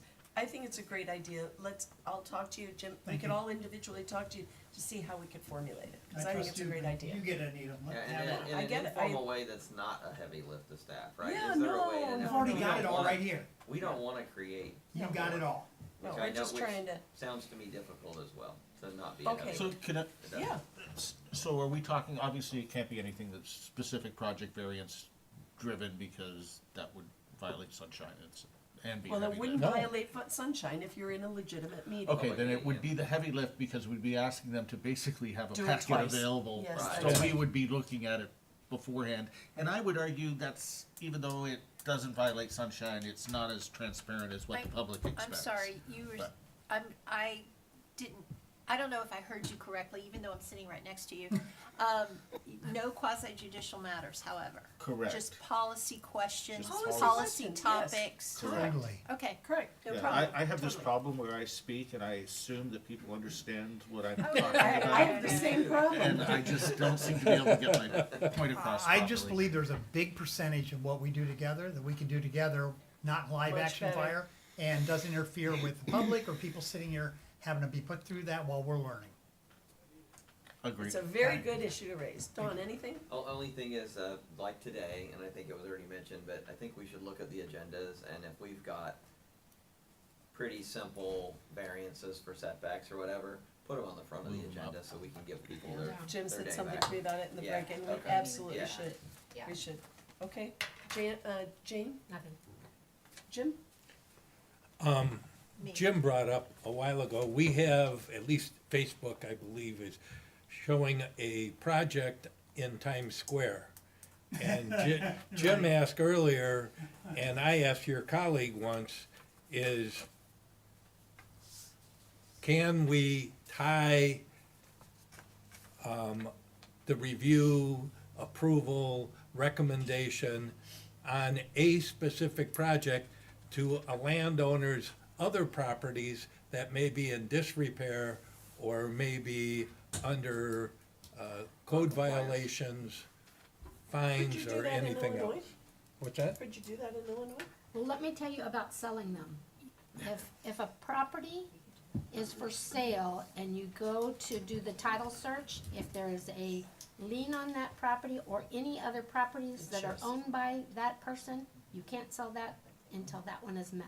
Now, this isn't So- a sale, but I It's understand what still you're the saying. same This basis is an of what, approval. It's Right. an approval Right. for, And I think it's- probably about Yeah, 16, 18 months ago, Yeah. I asked your colleague, after I had talked to the mayor about a project, and she was of the opinion that we could bootstrap it somehow. I think we need clarification because now it's becoming concrete. okay. I will bring that back to you. I do know, I recall the conversation we had, and I think that we were researching it, and we really, I think that we found that it does happen in other communities, but we didn't find any specific authority In our, that would in our allow code. us to do that. Statutory or in our own code? In our own code. Now, some of the ordinances that are going forward to, I have to tell you, we have a number of templates that are out there in circulation. And one of the goals of the town manager and staff as well is to try to standardize those so that we all are basically working off the same hymnal. But because we have to produce things so quickly, sometimes a older template is used. There is a template that says, have you paid all your fees? Which perhaps may be your application fee or maybe some other outstanding utility bill. But Well, there it should is, say that. in the Or fines. past, Yeah, fines are that low. was out there. So I don't think that we're prohibited, but I haven't found the authority that says we can. So maybe we need to work on some type of ordinance proposed to town Well, council. get busy, Nancy, because it's coming. It is coming. It's Get important to me for the integrity of the process for those Absolutely. that do it right. right. Yes. So you did have a project that came before you where they were going to demolish, and I can't remember the Oh, I status right remember. now. They said that they would by Yeah. Thanksgiving, I think. No, they said by the beginning of first quarter. First quarter. Yeah. for Yeah, sure, and Yeah. do we know, It's underway. it is underway? It's underway. Yeah. Okay. I know okay. firsthand. Much thanks to him. But that was kind of like a, believe me, They didn't say it's what gonna year. happen. That one, no, it'll be done. It'll be done. I know the people, I know who's doing it, and believe me, it'll be done. Okay, Good. all right. Anything else, Jim? No. Thanks for bringing that up. John, I'm fine for now, thank you. I'm going to skip mine because it's 2:45, so. But just know that's coming. I think the development agreement, we need to talk about it, Yes. okay? Anything else from anybody? Anything else from you guys? Because I think I skipped over you. That's okay. That's the only thing that I wanted to see, and I apologize, I should have asked Nancy about this ahead of time. But bringing a resolution, not an ordinance change to the land development code, but a resolution that sets policy that I think would go to you and then to the town council about the noticing. And my suggestion is to put the burden of that noticing on the applicant, especially when it's Oh, a excellent a idea. CPD. Excellent Not for idea. a small, single-family variance, but for a CPD or some Sure. kind of Right. the development agreement, Love it. asking the applicant, a week ahead It's a wonderful idea, Judith, go to forward. bring you a resolution. Yeah. So Yeah. can I ask, when you said the burden, is that the financial burden All. or? No, because now So they, how do we know they do it? they will have to, so, I mean, I've seen this done other places. Yeah. What they do is they provide the list of the places they're sending it to, they do a map, there's companies that do this for people, you know, a map. Like a political They mailer. will Accumulate have to responses. Put Exactly. the poster, whatever, in the ground, send a photograph, provide all that evidence, we send it to the town clerk, she can see that it's there.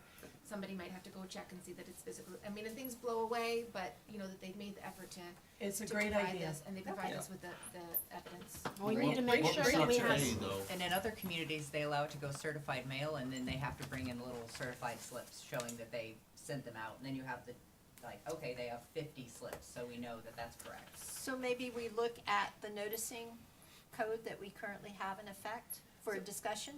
Yeah, so what my suggestion would be to leave the code alone at the moment, because the code doesn't say who has to send them out, but to do it via resolution to set policy, and then when we get to the review of the land She's a smart development girl. code, then we Yeah.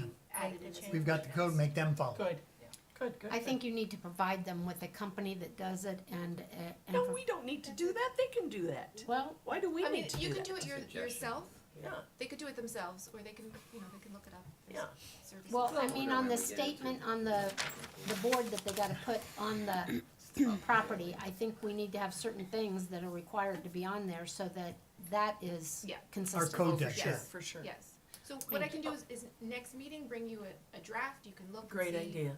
You can give the applicant a template and say, Certainly can. this is the format that has to be substantially Right. followed in the notice. But the actual requirement that they do it, because it does require the expenditure of money, if our code doesn't say that they have the responsibility, I would probably do a code amendment as well. All right, well, you all just to figure that that little out. section. It's a good idea. It's a Yeah. good idea. We'll make What's it coming happen. next month?